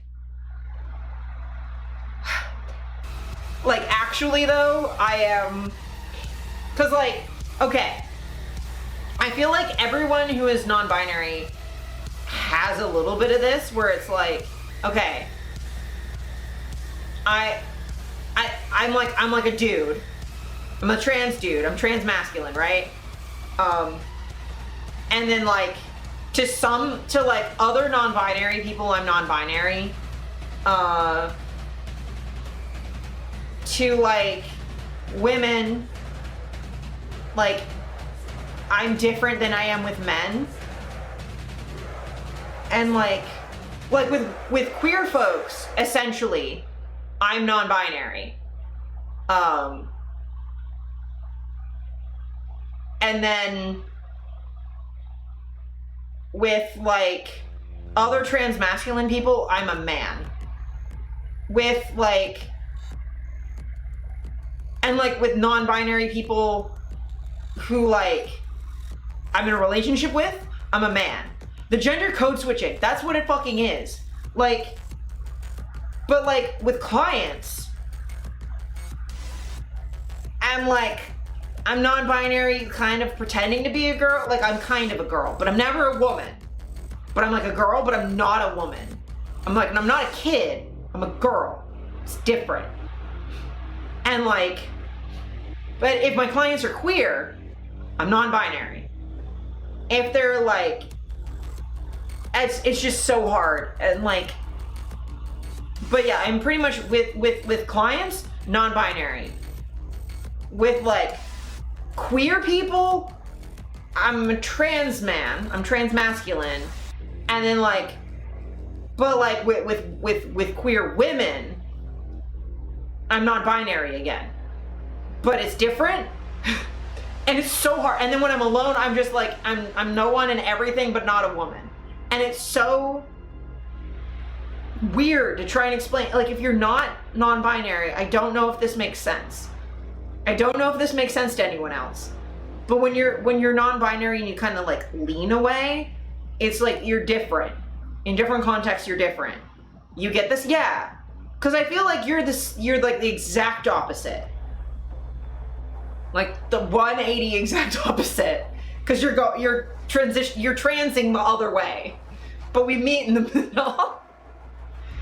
But like, so with you, when you're in boy mode with you, I'm a man. And then when you're in girl mode, I'm non-binary. And then with like Steph, I'm non-binary. But with Lucy, I'm a man. And with Cryptid, I'm a man. And then like with my clients, I'm non-binary and I lean a little femmer, unless they're queer, and then I'm non-binary and I don't have to lean as hard. It's fucking wild to try and explain how like your gender is like kind of conditional on other people. Because it's not like my actual gender changes. I'm just sort of presenting it in a way that's more palatable to other people, I guess. Like situational based performance, exactly. And then on top of that, like, I am non-binary, but when I'm with queer men, I can, especially other trans-masculine people, I can bring my masculinity out more because I'm comfortable. And then with women, I can bring out my femininity more. With queer women, I can bring out my femininity more because it still feels queer. I don't feel like being as feminine with cis-het men makes me feel cis-het, and that's not accurate. But at least with like a lesbian, if I'm leaning more like if I'm listening to Chappell Roan, I'm a girl, right? I'm one of the girls. If I'm listening to Kesha, I'm a girl. Because it's a queer femininity that I have. But like with clients, sometimes I just sort of, I'm like, I'm non-binary because that's easier for you to just pretend this isn't happening. But I'm non-binary in a just don't consider my gender sort of way. And not when I'm with other like non-binary people where I can be like, I'm non-binary in the rear concepts sort of way. Because I find like with other non-binary people, when I say I'm non-binary, we're like gremlining at each other and we can just be like weird nebulous concepts. And if I'm non-binary with like a cis-het person, it's just sort of like, that just means really ultimately, I'm not a woman. You're gonna still kind of see me that way, but like maybe you'll be polite about not pushing the feminine, the womanhood you see in me on me as overtly. You'll be like polite about not being as aggressive about it. Like that's kind of how I feel when I'm with like cis-het people. Unless they're like really good allies, but for the most part, it just feels like if I tell a cis-het person that I'm non-binary, they pretty much just go, I'm gonna be less overtly gendering you female.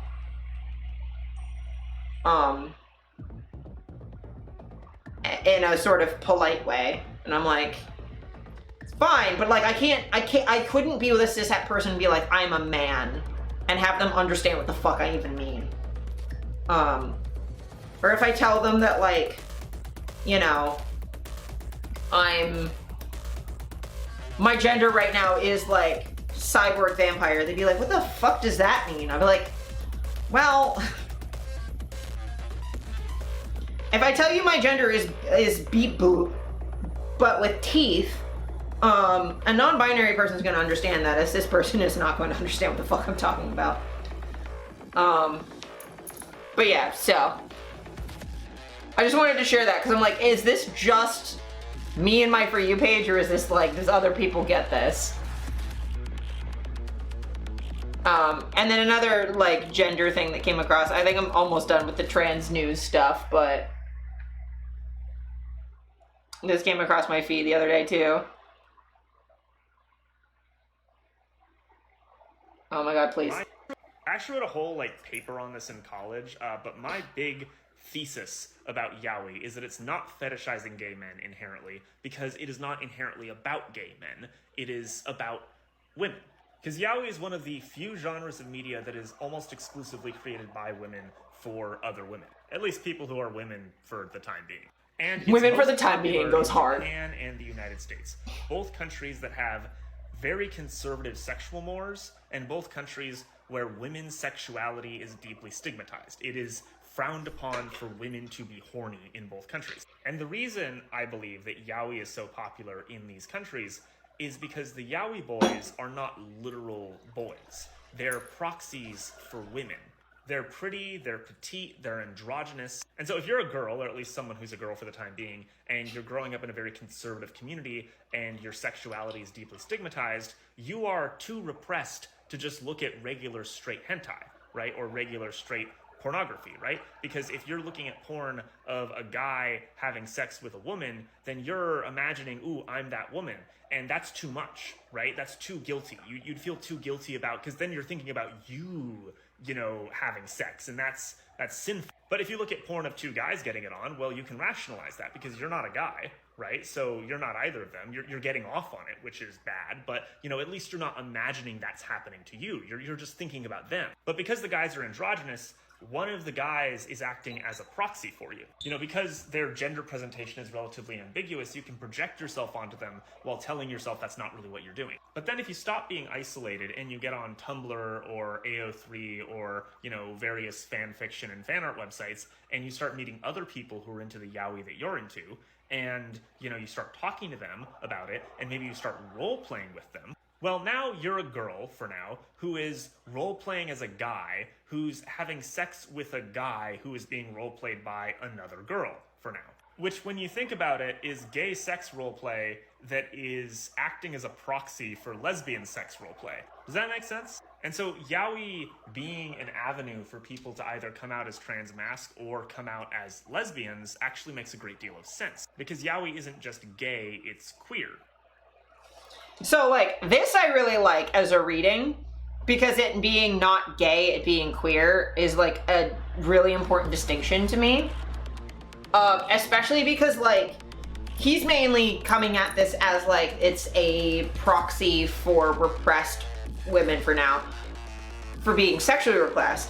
I never had that issue, but I really liked yaoi because it was taboo for women to have the bodily autonomy to choose their own gender. So, like, yaoi was, like, probably one of the few avenues where I felt like I could express masculinity without really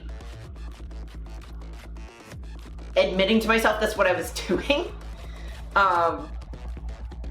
Especially that, like, a lot of my early cosplays were men that I identified with. Like, some of them were girls, but a lot of them were men. Like, I didn't cosplay Todoroki out of a purely cisgendered experience, you know?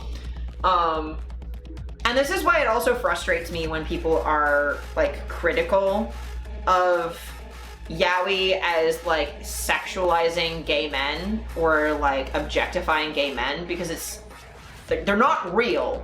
They're fictional proxies. Like, no real gay man really looks like a character in BL or yaoi. That's not what real people look like. It's fictional proxies. They're avatars. They're like little fucking Barbie dolls you're smashing together to try and work out some mental shit. Like, it's not real. Like, plenty of people can smash their Barbie dolls together and then treat actual real human beings not like dolls, because they understand the difference between a human being and a doll. These are different things. Like, I am perfectly capable of, you know, playing KOTOR and doing an evil dark side playthrough and fucking murdering everybody, because it's an interesting experiment, right? And it's interesting to see that side of a character, without then going out and murdering people. Like, not any dark side run in an RPG I've ever done has never affected me whatsoever in how I actually act in real life. Not a single time. If anything, it's made me more aware of, like, warning behavior. But, like, they're not real. And like, people who can't see the difference between proxies and real people,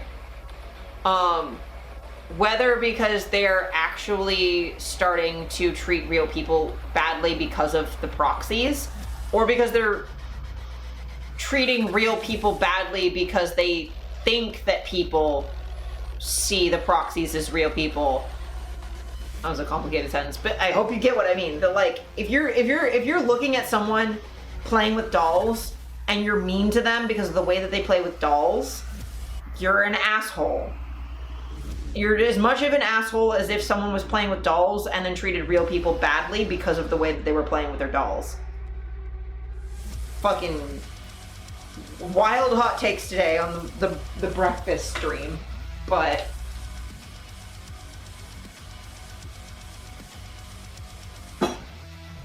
just like, fiction isn't reality.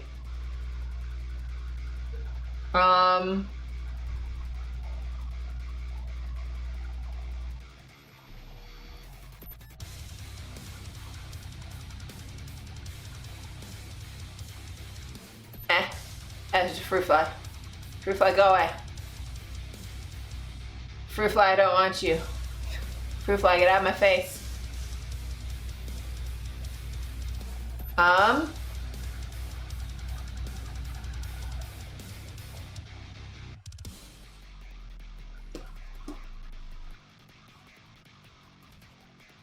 Hi!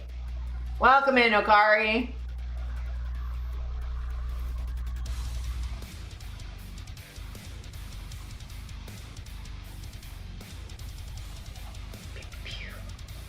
There's totally a problem with literal interpretations. Yeah, exactly. Like, and like, also, like, you can also critique stuff without being an asshole. Like, there's definitely, like, I would say if you're playing a lot of Call of Duty, you maybe don't have the best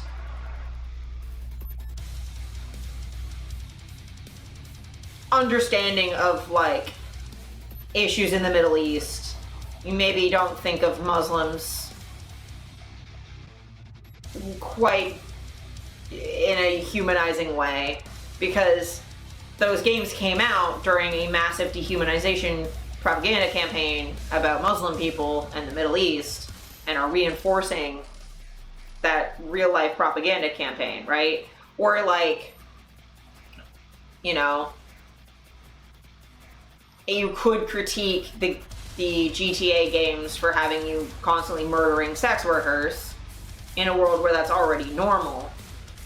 But it doesn't mean you're a bad person for playing Call of Duty or playing GTA. Like, the nuanced take is like, hey, these games reinforce a negative view, just be aware of that and don't carry that over with you. Or like, hey, just know that like killing sex workers isn't great, and like the dead hooker jokes thing isn't actually funny and reinforces a dehumanization of sex workers. So you're gonna play GTA, it's fine, but keep in your mind that they're fictional video games and not everything it depicts is necessarily morally defensible. Just like, you know, if I'm gonna watch, I don't know, fucking Human Centipede, understand that you can't just do, you can't do that. Can't do that. That's not a thing you can do. Enjoy the movie, I guess, but like, don't go ass to mouth. I guess is the lesson there. I don't know why Human Centipede's what came to mind, but here we are. Who wants to cover the new VP nom Tim Walz, because he seems sick as shit. We're gonna do that, and then we're gonna do some sex work news, and then some Canadian news. So we're gonna blast through some Tim Walz stuff. I want to show Tim's first speech from, I think, like a week and a bit ago. It aired during my last stream, but I want to like kind of go over this because he covers some like really good points. Welcome the next Vice President of the United States, Tim Walz. But yeah, I just want to cover this stuff because he hits a lot of like really important points, and a good thing to note during this is he's not using a teleprompter. This is just off the cuff, which is lovely. The immediate charisma is great.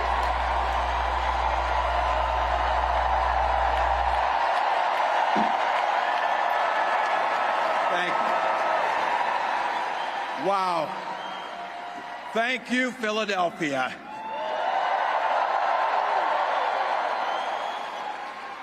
Thank you, Madam Vice President, for the trust you put in me, but maybe more so, thank you for bringing back the joy. Yeah, I will say, having hope for politics is weird. I'm gonna ruin that later, don't worry about it. I'm thrilled to be on this journey with you and Doug, this incredible journey. And Pennsylvania, I know you know this, but my God, what a treasure you have in Josh Shapiro. Yeah, I'm not the biggest fan of Josh Shapiro, but obviously, you know, you gotta play nice. Holy hell, can this guy bring the fire?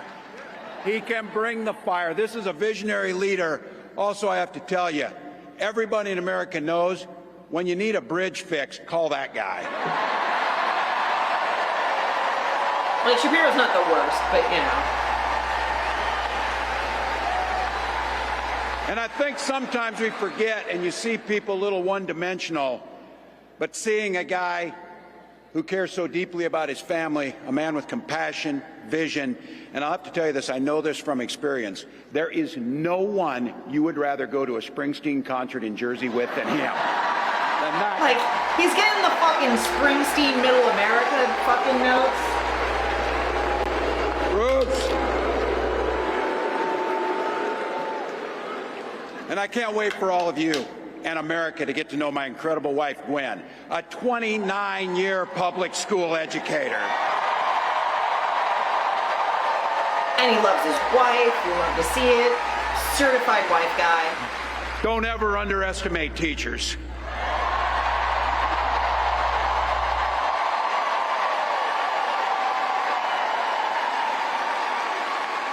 And our two beautiful kids, Hope and Gus. Hope and Gus. I couldn't Gus be prouder is to be such a on middle this American ticket. name. And to help Vice President Harris become what we all know is very, very good for us to think about. Next President of the United States of America.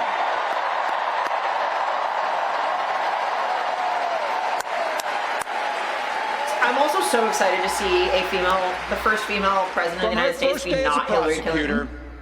As a district attorney, Attorney General of the great state of California, a United States Senator, and Vice President of the United States.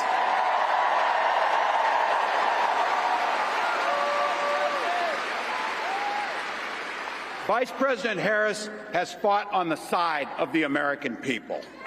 Unless you're a sex worker, but we're just gonna skip that part. She took on the predators, she took on the fraudsters, she took down the transnational gangs, she stood up against powerful corporate interests, and she never hesitated to reach across the aisle if it meant improving people's lives.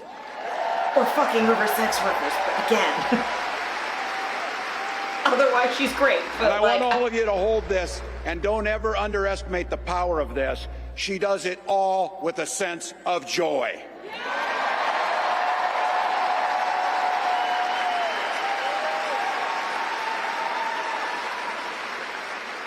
I know a little something about that commitment to people.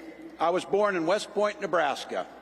I lived in Butte, a small town of 400, where community was a way of life. Growing up, I spent the summers working on the family farm. My mom and dad taught us, show generosity towards your neighbors and work for a common good. He's getting like the traditional American values that the right normally likes.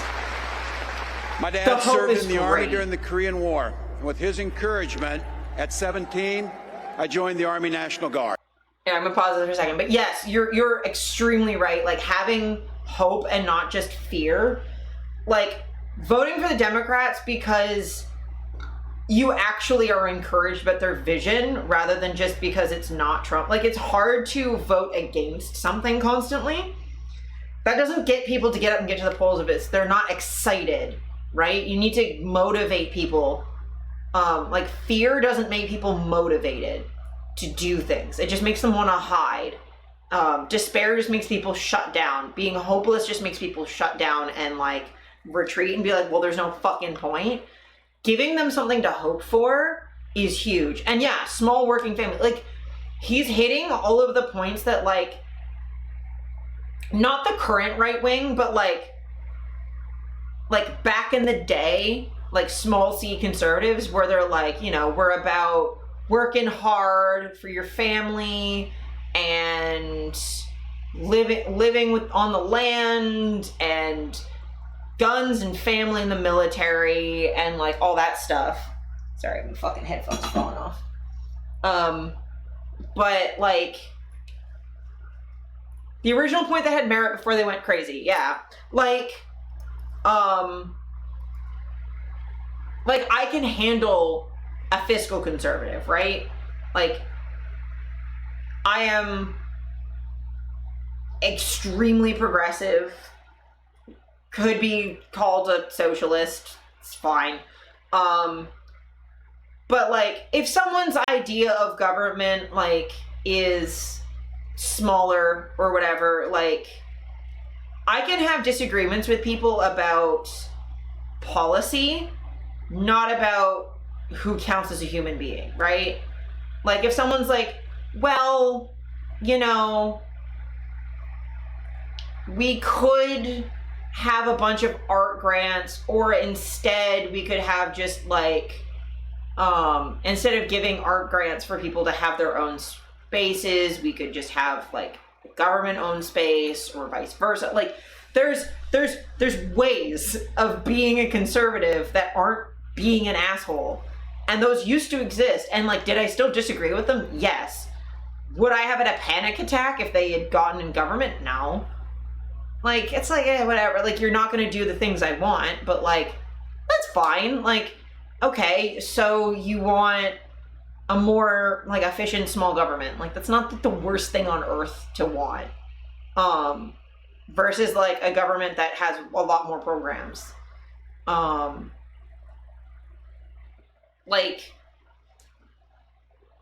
Have a leaner government so that we spend our own money rather than relying on bureaucracy. Yeah. Though obviously there are things that are economy of scale, right? Where universal healthcare is great, and having regulations that stop business from going way off the rails and greed, or just killing everybody with pollution or whatever, but like having a leaner government be like, okay, instead of like micromanaging, I don't know. I prefer government for stuff, yeah, but like the thought isn't terrible. Yeah. But like if your idea is like instead of having like I don't know, a government funded art festival, instead we're just going to like let everyone run it themselves. Or like instead of having like a pride parade run by like a government agency, like okay, you've been approved for it, great, cool, whatever, these are just like the basic rules. Or like there's or like I'm trying to think of like a better example, but like I don't know, instead of having like if someone was like, okay, I don't like having a bunch of different carbon taxes and then tax rebates and all that stuff, I'd rather just have like a regulatory law and just leave it at that. Or like, you know,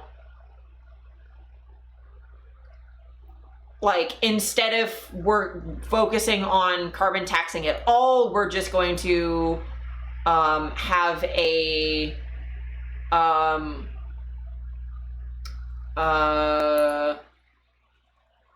we're gonna have a tax rebate if you do like solar panels on your house.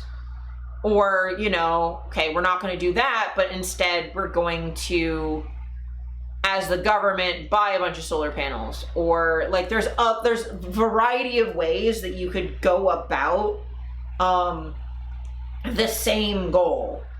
Or like, okay, instead of like, I don't know,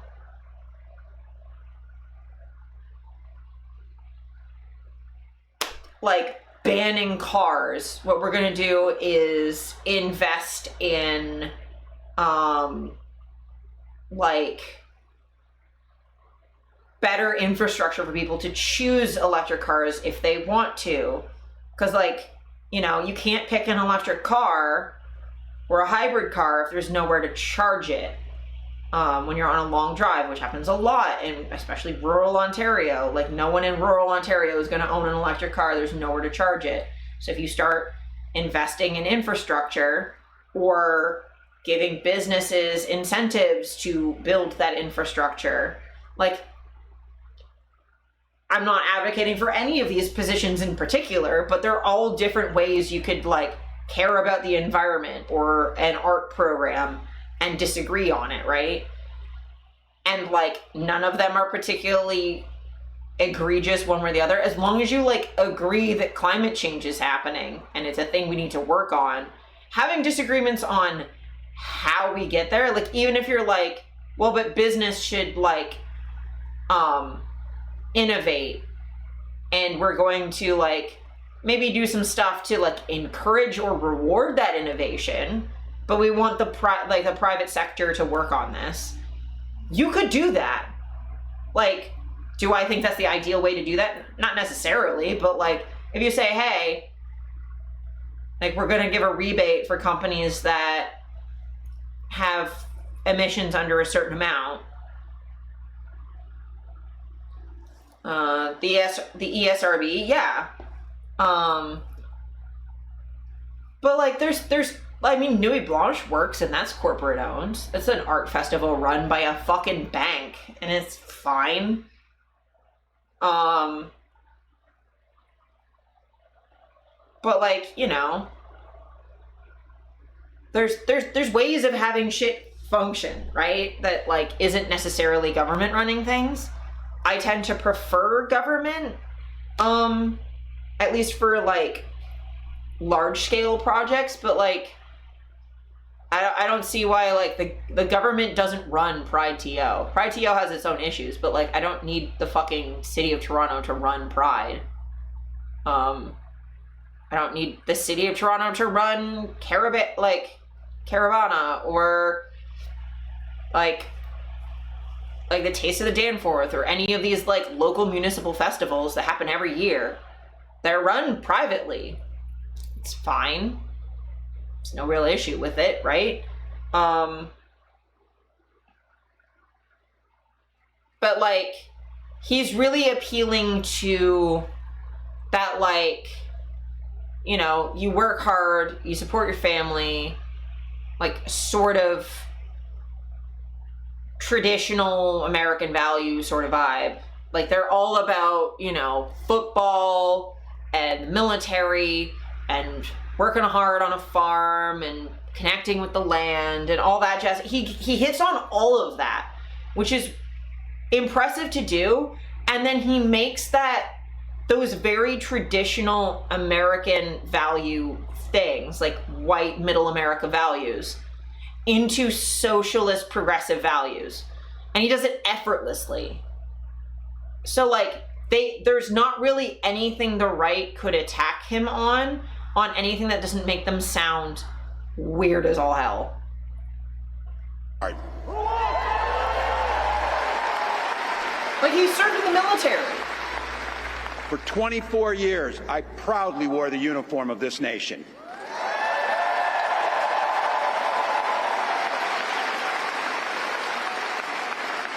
The National Guard gave me purpose.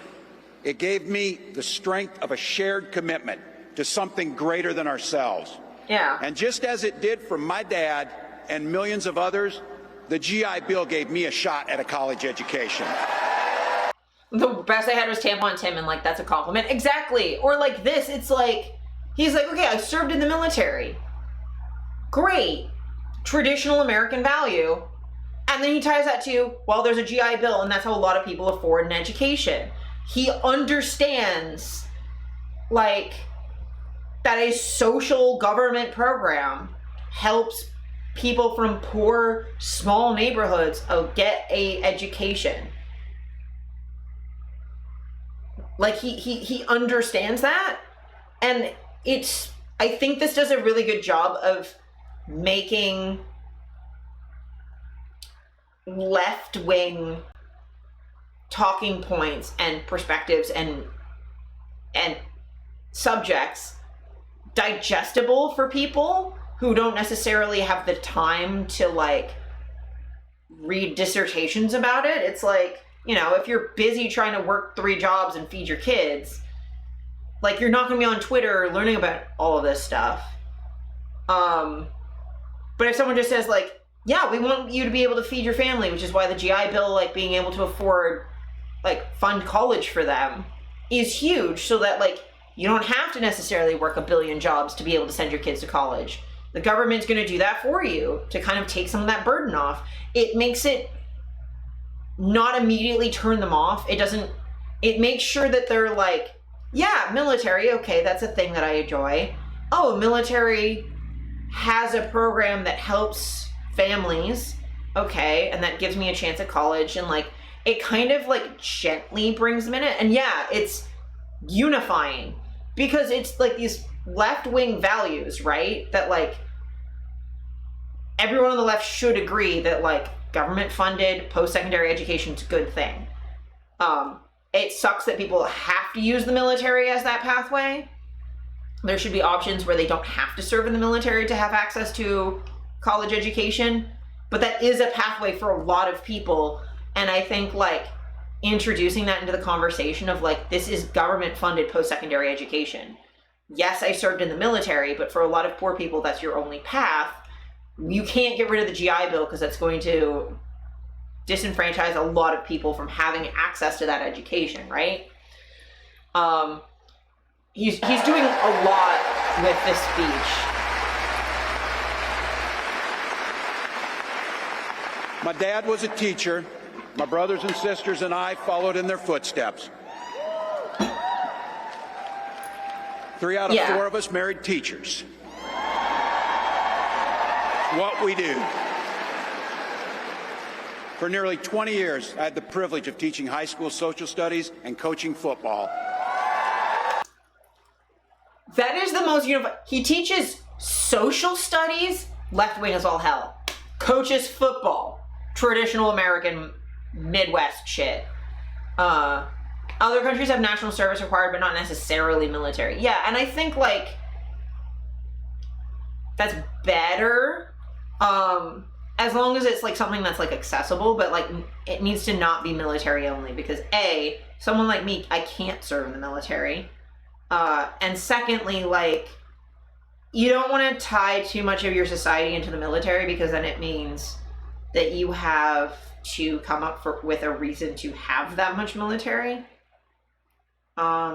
You don't want to reward stuff you don't need, right? But having people do, like, because I know here in Canada, like, as part of our high school education, you have to do volunteer hours. There's a minimum number of volunteer hours you have to do, like community service, to graduate from high school. I can't remember how much it is. I know I did way more than I needed to. I did, like, hundreds. But, like, you just have to, like, figure something out and volunteer in the community. And I think that would be a fair way to do that, is, like, volunteer hours. It was either 20 or 40. It was something like that. It wasn't, like, unreasonable. But, like, volunteer at a homeless shelter. Volunteer at a library. Volunteer at a soup kitchen. Like, clean up a highway. Or volunteer at an animal shelter. Like, there's plenty of places that need volunteer work that, like, pick up garbage. Yeah, there's, like, I think I knew a couple kids that, like, cleaned up the elementary schools or the high schools and stuff. I volunteered at a library. Did a bunch of work. I worked for an entire week. So yeah, I think I did like 100 hours. No, I worked three full weeks at a library. 8 hours a day. Marching band, yeah, I think marching band counts. But, because you're marching in the parades and stuff, but, like, there's plenty of things you could do and make, like, community service, like, okay, like, you do something for us, we do something for you. Like, being able to pay for college and community service, I think would be fucking awesome.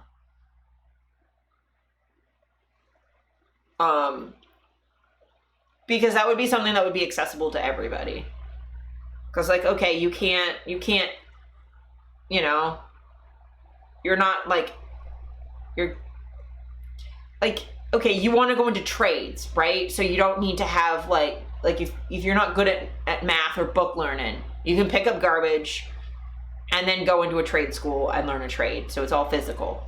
Okay, you want to, you know, you want to be a vet, volunteer at an animal shelter and get some hands-on experience, and then you go to school to whatever. It's akin to working without pay, but there are so many more volunteers things to do than paid positions. I mean, yeah, like, I would say, like, if it's community service, then it would be things that would be beneficial to the community. That, like there's always work that can be done at animal shelters, like, working at homeless shelters, like, it being unpaid, because the thing is, then it wouldn't be unpaid, right? You'd be doing community service to earn a college education. You'd be being paid in them paying for your college education, and it would be an upfront thing. Like, you know, you do 100 hours of unpaid labor at a homeless shelter, and then you get a year of college. You're getting paid well, actually. Like, there are ways you could make that be, like, pretty fair. And I think that would also work to kind of drive, stop college prices from accelerating so rapidly. You know what I mean? But I mean, there are things you could do.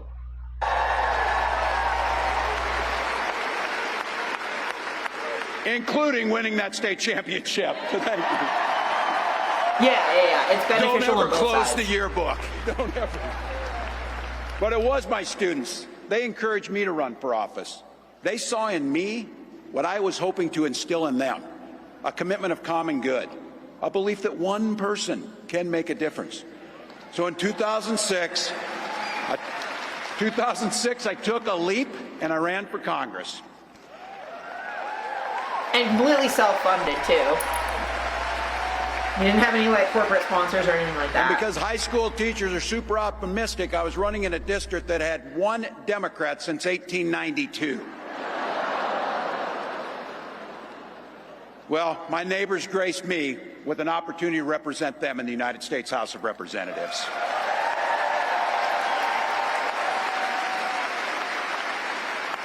I'm proud of the work we did there together. I worked across the aisle on veterans issues, on agriculture, and on ways to grow rural economies. I learned the art of compromise without compromising my values. And again, he's like speaking to like rural And now, as folks. governor of the great state of Minnesota, I bring those experiences to bear in tackling the challenges that are facing our great state. Minnesota's strength comes from our values, our commitment to working together, to seeing past our differences, to always being willing to lend a helping hand. Those are the same values I learned on the family farm and tried to instill in my students. I took it to Congress and to the state capitol, and now Vice President Harris and I are running to take those very values to the White House. I'm like, this is so goddamn solid. And it gives you, it's like actually giving a platform that you can like now be excited Donald for. Trump sees the world a little differently than us. First of all, he doesn't know the first thing about service.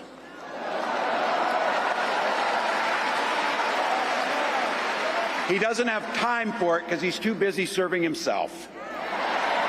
And like, this is not even like normal attack Again stuff. and again and again. He's actually Trump contrasting. weakens our economy to strengthen his own hand. He mocks our laws. He sows chaos and division. And that's to say nothing of his record as president. I love watching He Kamala, froze like, in the giggle face of the background. COVID crisis. He drove our economy into the ground. And make no mistake, violent crime was up under Donald Trump.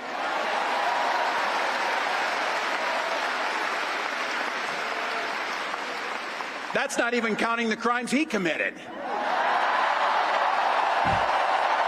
Like, it's nice having him actually speak on record rather than just making shit up.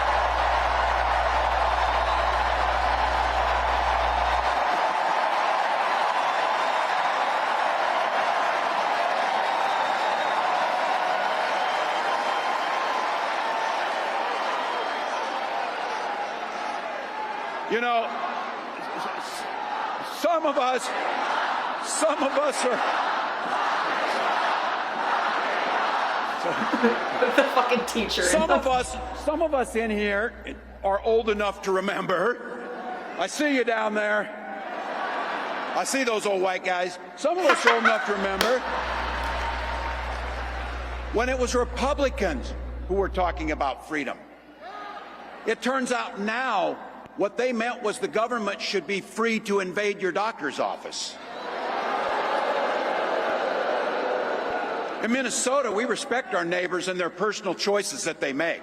I fucking love this. This is so good. Even if we wouldn't make the same choice for ourselves, there's a golden rule. Mind your own damn business. Mind your own damn business goes so hard. Like, for real. There's a golden rule, mind your own damn business. This is so good. He has so many bangers. The turntables. Yeah, exactly. Like, I love that he's like, you're supposed to care about freedom. Like, that's not freedom. This is freedom. It's the freedom to make your own decisions. And like, he's not digging into, like, there's so many things you could do to harp and attack on Trump. But he's just bringing up Trump's actual failures as a president to contrast them with what they want to bring, right? It's like Trump is hurting the economy and like trying to control what you do with your doctor. we are going to do the opposite of that. Like, he's doing a very good job of, yeah, he's polite and yet scathing. Like, he's being completely honest, but, like, staying focused on why you should vote for them rather than just why you shouldn't vote for Trump, because everyone knows why they shouldn't vote for Trump. But it's nice having him like yes, he's like of 10 minutes he spent like 30 seconds even mentioning Trump, not even, and being like, you know, we're bringing these values to the White House. Donald Trump is the opposite of that. Like, Donald Trump is, instead of we want to serve America, Trump wants to serve himself over and over and over again. We want to make your lives better. He wants to make them worse. We want to give you actual freedom. The freedom he offers you is losing choices at your doctor's office and stuff. And I think it's really good that he's like bringing up choice and not just like abortion's really important, but like expanding it beyond that to a value rather than an issue. Abortion is an issue. Bodily autonomy is a value. And if you have abortion as an issue, you can argue back and forth, but if you have bodily autonomy as a value, then you will support abortion as a choice.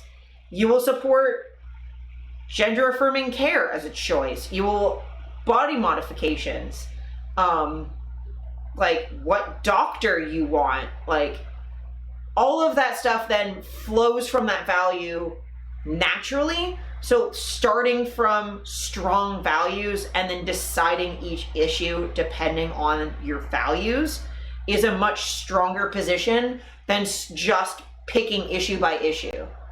It's great to know what not to do, but then you need to be given something to do, which he does flawlessly. Exactly. And like, he's also doing like a really, really, really good job of discussing these values that can be universal. He's saying like, my value is supporting my neighbors. And if you agree with that, this flows from that. Or like, you know, if you agree in like serving your community, okay, great. This is how I argue from that shared value that I feel like even a lot of people who tend to vote Republican in rural places, they think they have these values, right? And they're easily affected by like, America has a massive propaganda problem. So like, if you appeal to them by going like, hey, these are our shared values.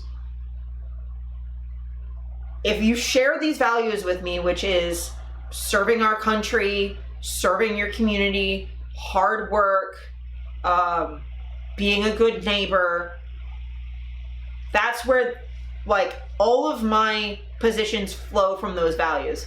Now you can argue about the values, or you can maybe argue about like some of this stuff, but you cannot ever say that like, I don't care about my neighbors, or you could never say that I don't care about hard work, because I've shown you the breadcrumbs from hard work to like social support, because working hard as a community, like he doesn't just go, oh, pick yourself up by your bootstraps, but he goes like, you work on a farm together.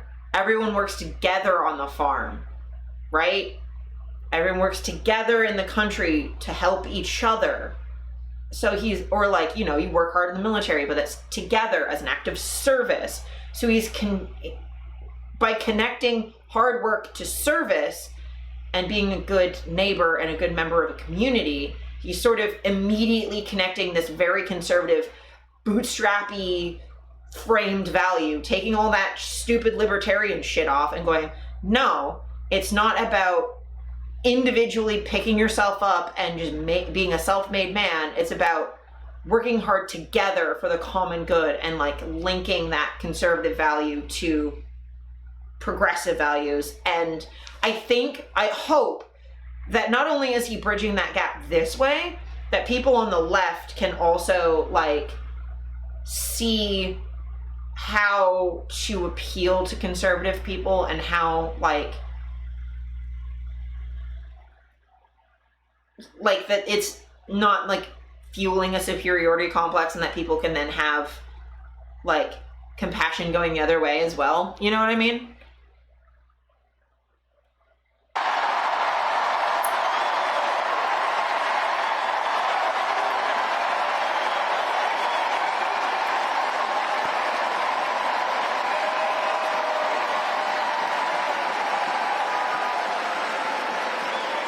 These guys are after my heart chanting, mind your own damn business. That feels good, so thank you. Look, that includes IVF, and this gets personal for me and my family. When my wife and I decided to have children, we spent years going through infertility treatments. And I remember praying every night for a call for good news. The pit in my stomach when the phone rang, and the agony when we heard that the treatments hadn't worked. So it wasn't by chance that when we welcomed our daughter into the world, we named her Hope. Like, that's so sweet. It's like a Hallmark movie.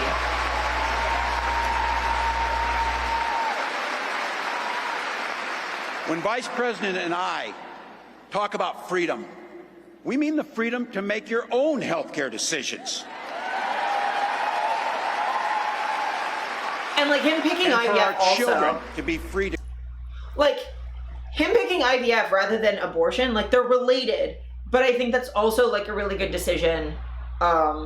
Because, like, people won't get their backs up about it. Because IVF is, like, choosing to bring a child into the world and to have a family. And I think it's, like, of course, like, abortion matters and being able to say abortion matters. But I think as, like, a first speech is, like, saying, you know, make your own healthcare decisions, and then talking about IVF, which people are trying to demonize as abortion, and like try and like have this more compassionate framing to it. I think does a really good way of like pivoting the Overton window rather than being divisive. Because he can pivot from this to, you know, because he's already laying the framework of how to connect the two things in a compassionate way rather than in the divisive way. to go to school without worrying they'll be shot dead in their classrooms. That's also fucking huge.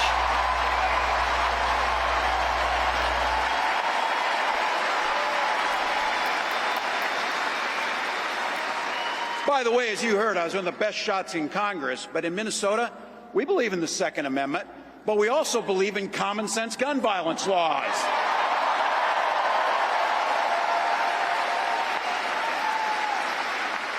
This is also just such a good, I'm sorry for pausing this constantly, but this is such a really good synthesis of was in the military and was a teacher. It's like, I believe in the Second Amendment. I'm a sharpshooter. I like guns. I was in the military. But also, I was a teacher, and children shouldn't be getting shot at every fucking day when they're at school. Like, I think that, like, he's able to speak so eloquently on it because of that, like, lived experience that he has. Just so weird to say about a white dude. Good old white man. But, like, he has this really good mixed life of living on a farm, being in the military, and then being a teacher. And, like he has this really nuanced life experience that lets him speak on these issues in a nuanced way that doesn't alienate anybody. He feels like he's grown in a lab. Vice President Harris' idea of freedom is a ticket for education to be that ticket to the middle class, not crippling debt. Air that's clean, water that's pure, communities that are safe. And again, speaking of positives that they're going to offer rather than just bashing on someone else. A place where we settle our political differences not through violence, but with our votes. Hey, Andrew, welcome in. And that's what this election's about. What direction will this country go in? He's not going back. Well, Donald Trump would damn sure take us backwards. Let's be clear about that. And don't believe him when he plays dumb. He knows exactly what Project 2025 will do to restrict our freedoms. And this is also fucking huge, just like addressing that head on. Because I've been mad about Project 2025 for like a year, y'all. To rig the economy to help the super rich. If Trump gets a chance to return, he's going to pick up exactly where he left off 4 years ago. Only this time, it will be much, much worse. Raising costs on middle-class family. He will repeal the Affordable Care Act, no doubt about it. He'll gut Social Security and Medicare. And when somebody tells you are, they believe him. He said he'd ban abortion across this country, and he'll do it, whether or not Congress is there or not. Donald Trump's not fighting for you or your family.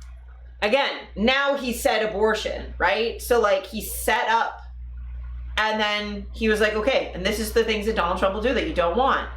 And he, like, actually fucking said abortion. He didn't just fucking walk around it, but he introduced the topic in a way that wouldn't get people's backs up. And then he fucking got back to it. And, like, fucking God. I wish the politicians in Canada would, like, learn from this. Just, like, look at it and learn, please. Because, like, Jesus Christ, this is refreshing. And he's just, like, again, important to note, no teleprompter. This is off the cuff, and he's hitting things, like, point by point, like, things that are important to hit. He's, like, hitting all of the notes. Family. He never sat at that kitchen table like the one I grew up at, wondering how we were going to pay the bills. He sat at his country club up in Mar-a-Lago, wondering how he can cut taxes for his rich friends. And I got to tell you, his running mate shares his dangerous and backward agenda for this country.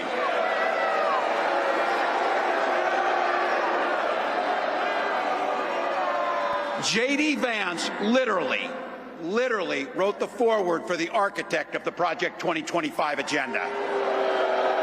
And I'm so glad that they're tying him to Project 2025. Like all regular people I grew up with in the heartland, J.D. studied at Yale, had his career funded by Silicon Valley billionaires, and then wrote a bestseller trashing that community. Come on!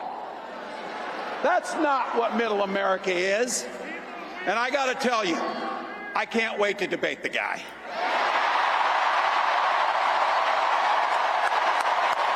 This is so good.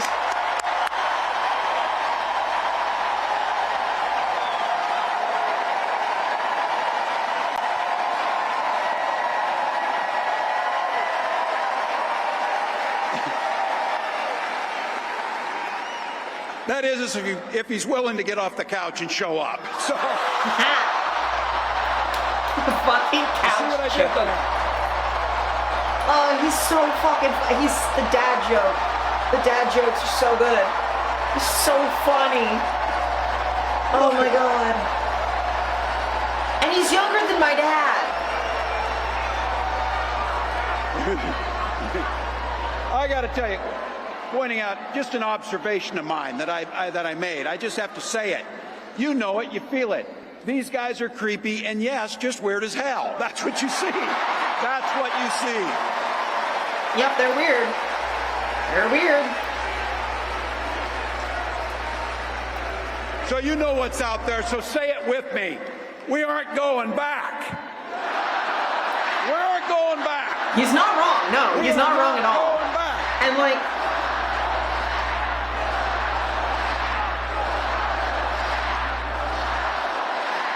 so refreshing. So we got 91 days. My God, that's easy. We'll sleep when we're dead. I'm so happy. I'm so happy over those next 91 days and every day in the White House, I'll have Vice President Harris's back every single day. And we'll have yours. Like, you know how this works. We can't do it alone. We need you, each and every one of you.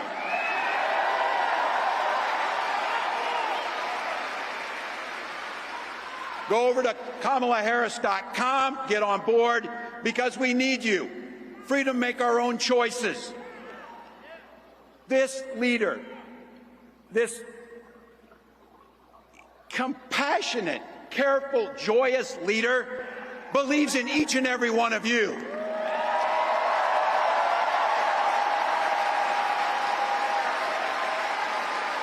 My God, you came here tonight to sit at the very top because you love this country and you're not going back.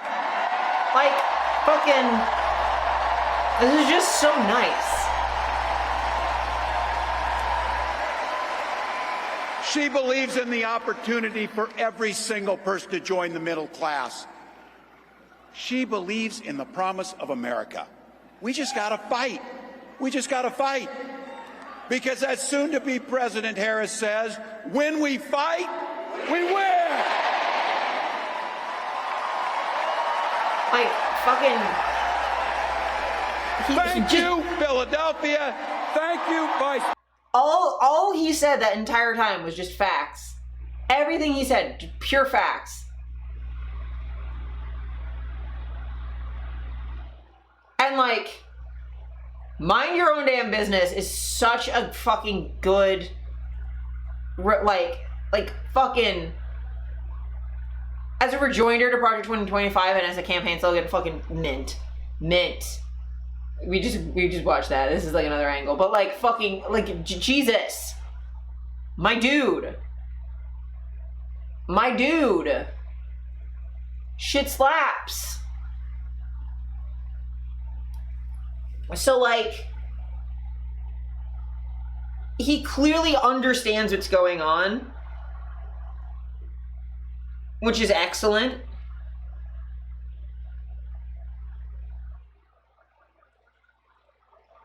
It's nice having a politician where, like, I pretty much agree with him on everything, which rarely happens for me.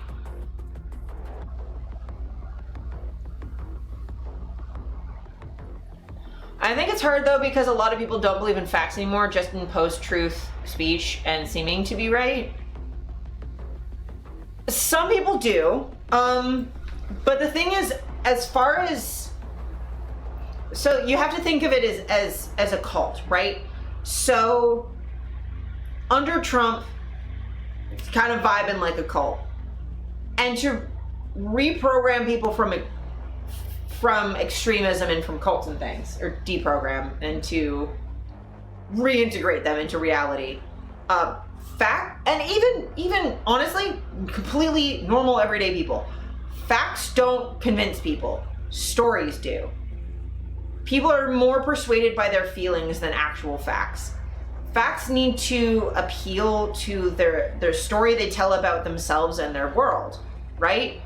And I think that's kind of some of the power that Walz is having, and that I'm trying to get at with him appealing to those middle America values and tropes, is that they want to feel like they care about their neighbors. They want to feel like they're hard workers. And drawing that line gives them a path. It gives them a off-ramp from the that like accelerationism, like alt-right pipeline stuff. It gives them a path like out. Also, it is overcast enough I don't need my glasses anymore. But like, it gives them like a way out of that, right? So like, you need to give them a story that allows them to still protect their ego and feel like a good person, and like doesn't continually punish them for their past. Like, you can't punish them for behavior that you want. So that moving more progressive, even if it's only a little bit, you gotta give them that. because they'll have no reason to keep going if you keep punishing them for it. If there's no benefit, they won't.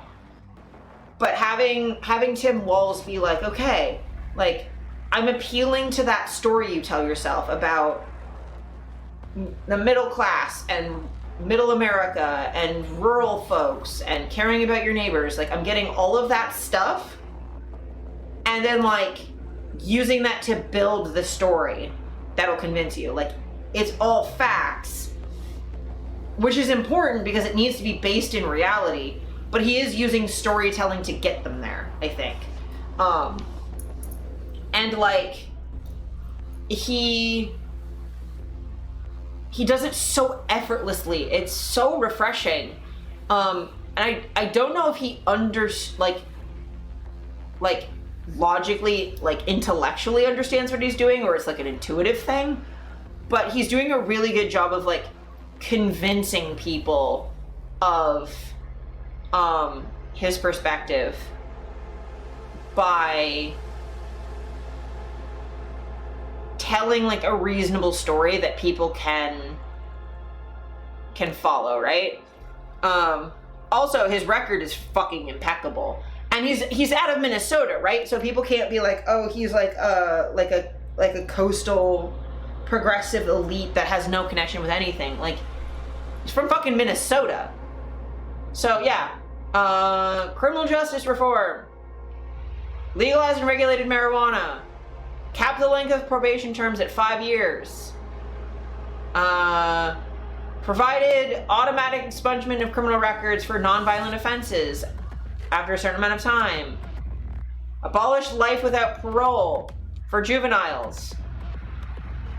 So, and all juveniles can get parole after 15 years automatically. Office of Restorative Practices to promote alternative community-based non-carceral ways to hold kids accountable for illegal behavior. Fucking yes! Non-carceral solutions, like, and I think this is like a really good, like, counter to, you know, Kamala Harris as a cop. Like, you can't, like, anyone who's ACAB should look at this and be like, this is exactly what we fucking want. Especially for like child offenders who are breaking them, because it's like not their fucking fault.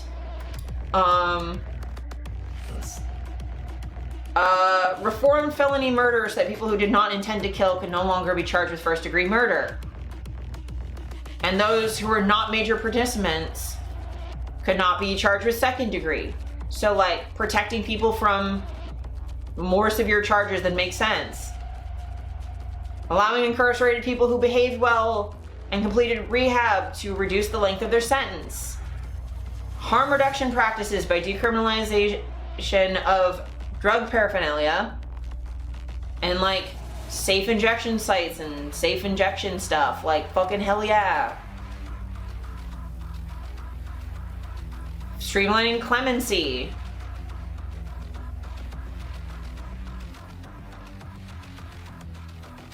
Fucking prison and jail phones. Free. Like, this is all good criminal justice reform thing that anyone who's like, oh, ACAB, this is what we want. And he's he's not tough on crime. He's like demonstrating like real progressive values without being like, he's not caught up in like, well, the carceral system sucks. He's like fucking fixing it. Voting rights for formerly incarcerated people on probation or parole. 50,000 people can vote. Ended prison gerrymandering. Like,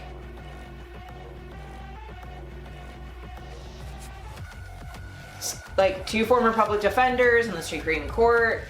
His wife has brought education to incarcerated people.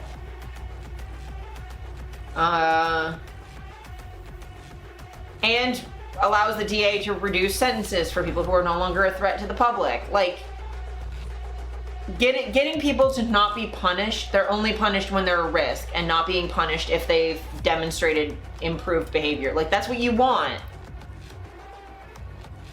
Also, not only was he a football coach, again, he feels like he's fucking made in a fucking lab. Football coach, faculty advisor for a gay straight alliance in rural Minnesota in the 1990s. The 90s. So, like, for anyone who's too young to remember the 90s, I'm not. I remember the 90s. And gay was thrown around as a slur. Like, when Ellen DeGeneres came out as gay, that was a huge moment. Like, gay people were being blamed for, like, I'm gonna turn the music down a little bit. We're being blamed for natural disasters and shit. Like, shit that has nothing to do with us. Like, we were being blamed for fucking everything. So, like, this shit's huge. I'm just, like, going through some tabs.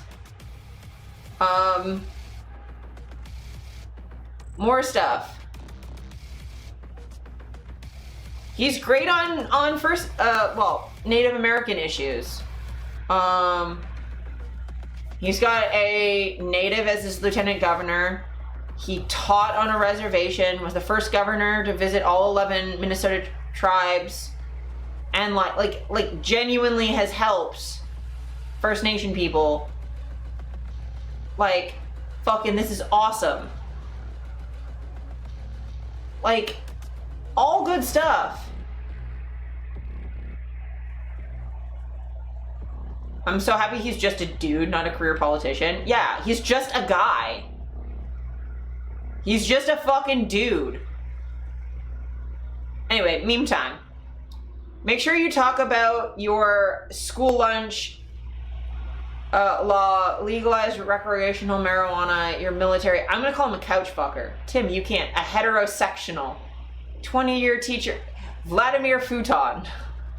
He's kind of everything Trump implied he was during his first run. Yeah, 100%. A heterosectional? That goes so fucking hard. Also, Vladimir Futon is hilarious. But, like, heterosectional just is insane. That goes so hard. JD Vance stood me up. The internet is such a funny place. The puns go hard. The puns go so goddamn hard. Like, I'm so wildly excited.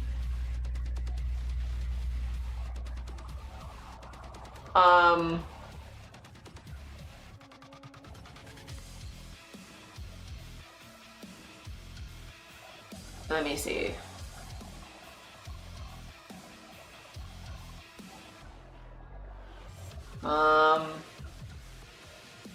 I'm gonna pivot to some Canadian news now. Cause, like, speaking of hope, I've got some Canadian hope.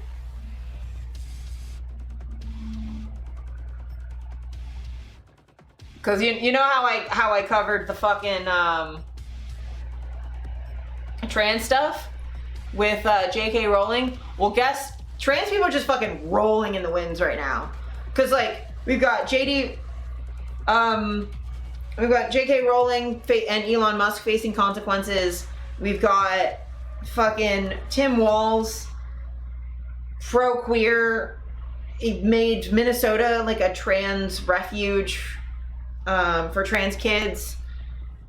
And we've got consequences for fucking Jordan ass Peterson. Look at us go. Jordan Peterson uploaded a document with screenshots of the complaints made against him to the College of Psychologists. The first allegation is that he, a licensed psychologist, made a joke about suicide directed at someone on Twitter. This was posted last year, right? January 6th last year, right? So he, for people who aren't up to date on this, he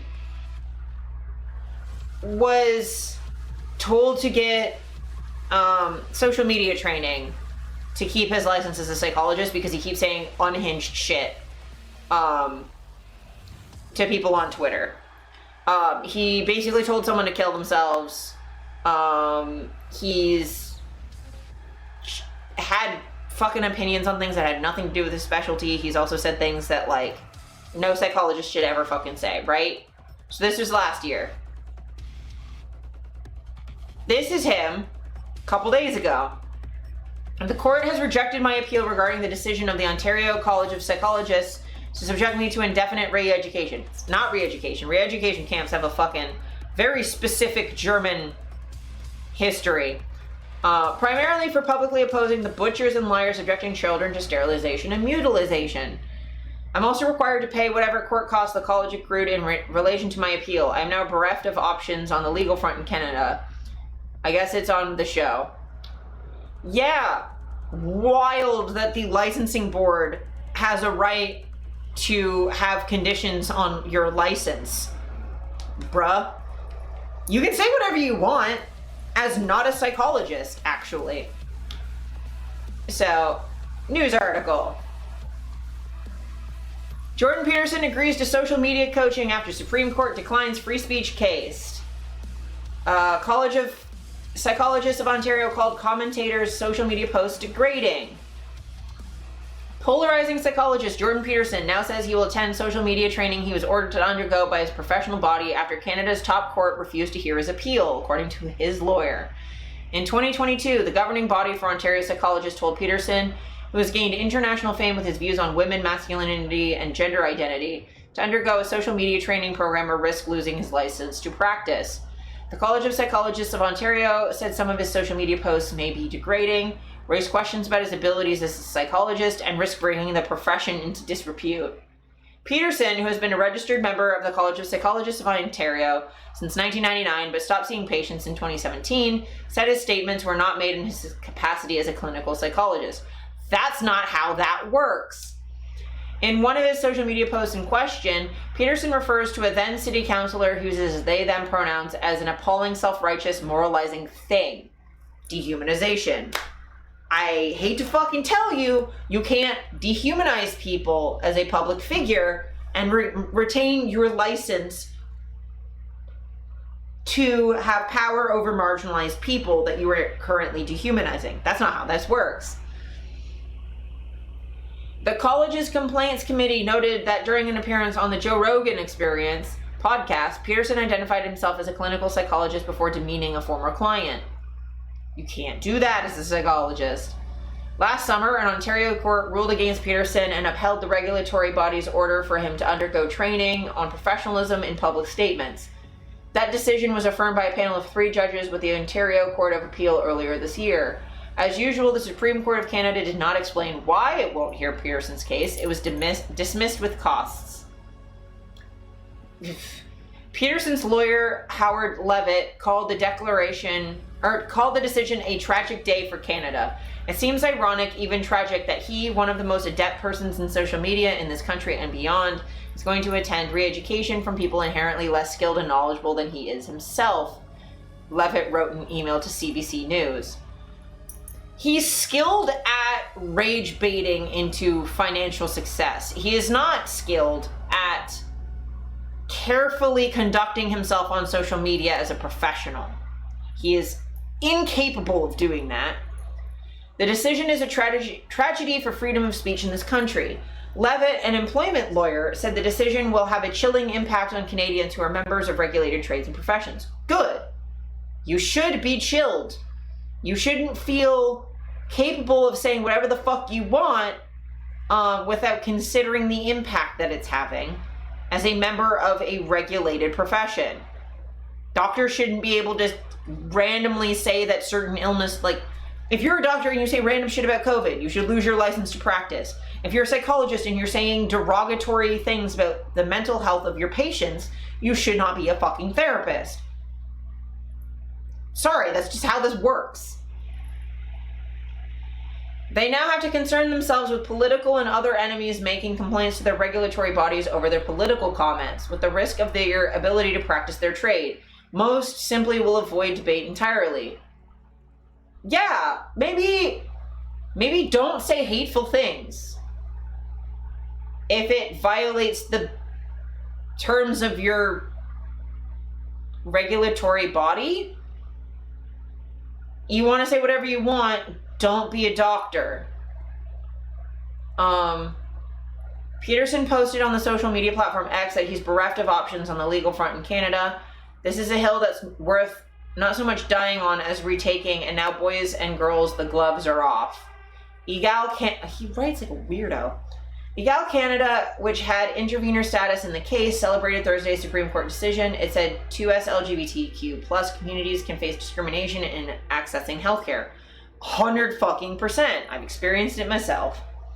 This is why a clinical psychologist making transphobic, discriminatory, and false claims is particularly harmful and directly interferes with trans people's safety and autonomy, said the National Advocacy Group's legal director, Bennett Jensen, in a media statement. Psychologists belong to the group of professions that act as gatekeepers to gender-affirming healthcare, and they must be held accountable to specific standards of professionalism. Yes. The years-long case has raised broader questions about freedom of expression and whether the college is overstepping its authority by penalizing a controversial psychologist over how he expresses opinions. No. He only gets more unhinged by the day. Yeah, 100%. But no. They're not overstepping their bounds by saying, hey, if you're expressing opinions about a thing that's related to your job, then I, your regulatory body related to your job, can have opinions about it. Like, again, you want to have opinions on trans healthcare, don't be involved in trans healthcare. Not hard. The Canadian Civil Liberties Association intervened at the Ontario court level, saying that while it doesn't endorse Peterson's views, it feels professional regulatory bodies shouldn't be policing speech that is not directly connected to professional practice. Except it is. It is directly connected to professional practice because it's dehumanizing an entire group of people who have to access therapy. As access to gender-affirming care, you have to see a therapist. Secondly, trans people are more likely to have experienced negative situations in which they may require therapy, are more likely to be suicidal or depressed, more likely to have various forms of trauma and need access to a therapist. So yes, him not being held to account for his behavior not only affects any trans people who might end up seeing him as a therapist, which fucking no, but secondly, it makes it seem like that is a reasonable position for a therapist to have and discourages all trans people from seeing any therapist. It's directly related. Isn't it in every professional charter that no matter what you think, you have a duty of care? Yes. You can have opinions, but they should not let them interfere with care. Exactly. Like, I'm a minister, right? There are certain things I can't say publicly because of that. Like, I can't endorse specific politicians. I can share opinions, but I can't tell you to vote for anyone in particular. Because I'm a minister. I can't say, well, I'm being punished for my political view. No, that's, as part of my religion being a 501c3 in America, I'm not allowed to fucking endorse specific political candidates. Now, theoretically, because I'm Canadian, I could argue that I'm not covered under American law. But hey, it turns out that I care about values more than my actual legal responsibilities. So like, that legal responsibility exists for a reason. And so whether or not I'm covered by that law or not, I'm following that law anyway. Because it's not cool as a minister to tell your congregants who to vote for, because that's election interference. And as a tax-exempt entity, we can't be doing that. Now I can tell you that, like, I like Tim Walz. I like that his speech, I like his record, it matches my values. But like, if you wanted to write in third party, that is your right. Fucking vote, that's fine. I mean, I don't like Donald Trump, but if you want to vote for him, go ahead. That's your right, that is your ballot. Or here in Canada, you want to vote for the Liberals or the NDP or the Green. If you're in fucking Quebec and want to vote Bloc Québécois, sure, go right ahead. If you're going to vote Polyev, it's like, I mean, you have every right to do that. I don't know why you're here, but like, sure. But I can't tell you who to vote for. I can criticize a party, I can criticize positions, but I can't tell you who to vote for. And I have been a minister for 2 years, and I am more professional than Jordan Peterson has ever been.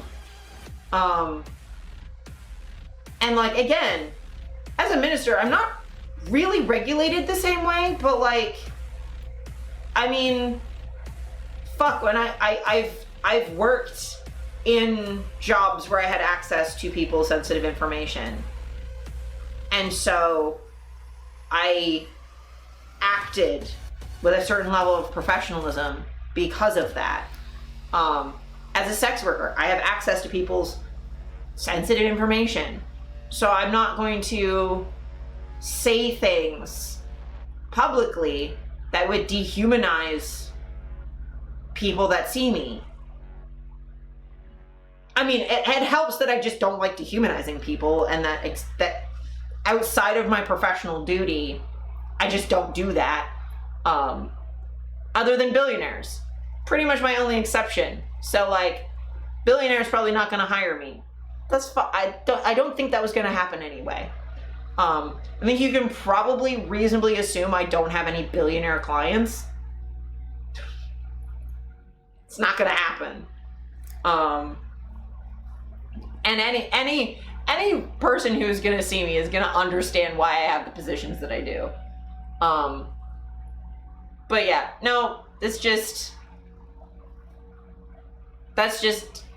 ridiculous. Conservative leader Pierre Polyev has posted in support of Peterson, who rose to prominence through controversial YouTube videos critiquing liberal culture and self-help books. Polyev took to X the day after the Supreme Court's decision to criticize the ruling. Another government bureaucracy threatens to ban a Canadian from practicing his profession because he expressed political opinions that the state doesn't like. Now they force him to undergo a political re-education. So no, a government bureaucracy didn't do anything. A government bureaucracy chose to not interfere with a private professional body from their responsibility to uphold their licensing responsibility. All the government did is say, hey, you're a licensing board. We're going to let you be a licensing board and not fucking interfere. Because you have argued that this is related to his profession. All right, cool. Not any of our fucking business. So, Pierre Polyev is just a fucking idiot. He's just the worst. It wasn't even his political opinion that got him in the end. No! It was like him. It was the suicide joke. Yup. The suicide joke is really what got him. You can't tell people to off themselves as a therapist. You just can't. You just can't do that.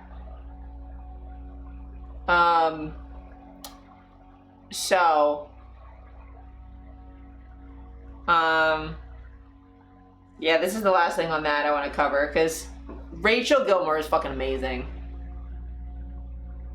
Jordan Peterson kicked and screamed, got Elon Musk involved, and threw out a lot of big words like re-education camp. But in the end, the Supreme Court took away his toy and told him, no, they're not going to hear his case. See, the governing body for Ontario psychologists told Jordan Peterson that he, a licensed psychologist, has to either learn to stop tweeting at people to leave this world, stop calling a doctor who cared for Elliot Page a quote-unquote criminal, and learn to stop sharing clinical studies in an attempt to claim that plus-size people aren't beautiful, or he's gonna lose his license to work with, vulnerable patients. But that's not the story that Peterson initially told the world, nor was it the one the National Post breathlessly amplified. No, Peterson claimed he was being sentenced to a re-education camp, which generally evokes a very specific meaning. That is much worse than social media training.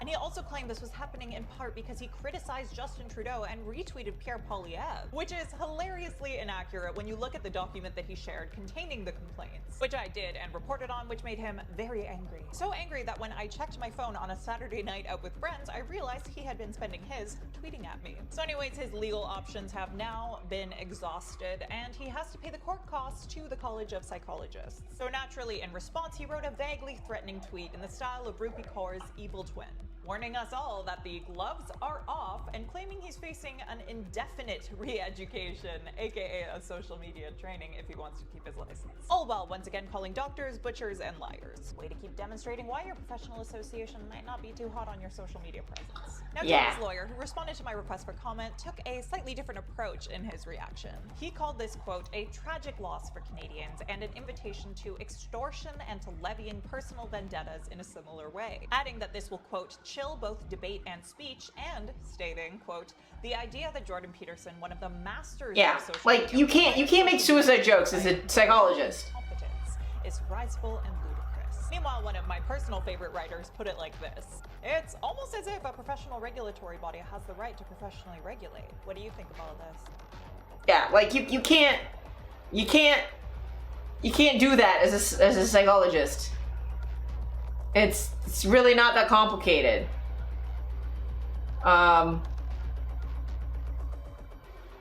Shit's not that deep, bro. Just like don't be a dumbass and then want to be a psychologist.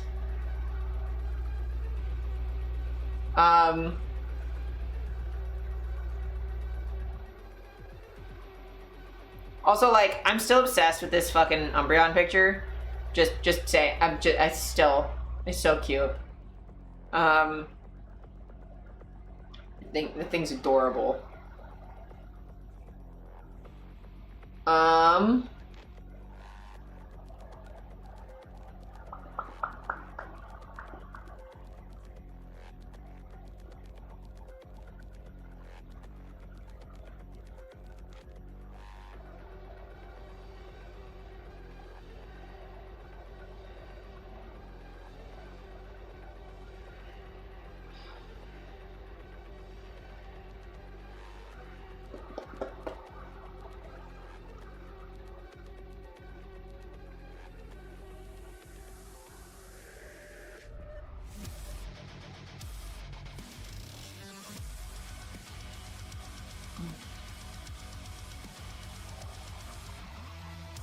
So I'm just gonna cover like a couple more things.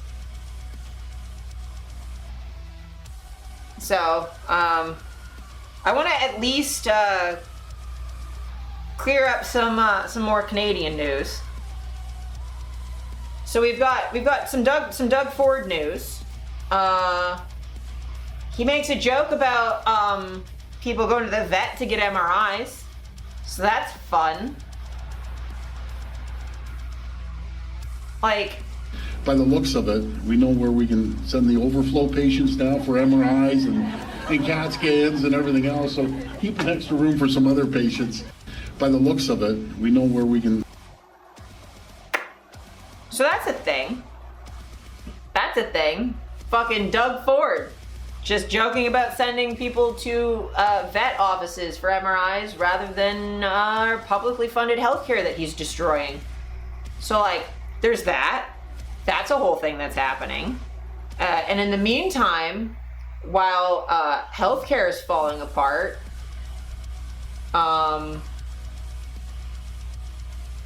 we've got you can't afford to go to the vet for your MRI. It's okay. MAID. MAID is now tied with cerebrovascular disease as the 5th leading cause of death in Canada. Only deaths from cancer, heart disease, COVID, and accidents exceed the number of deaths from MAID. This is why I was against it, just FYI. But, like, watch the little Canada blip. It's gonna come up.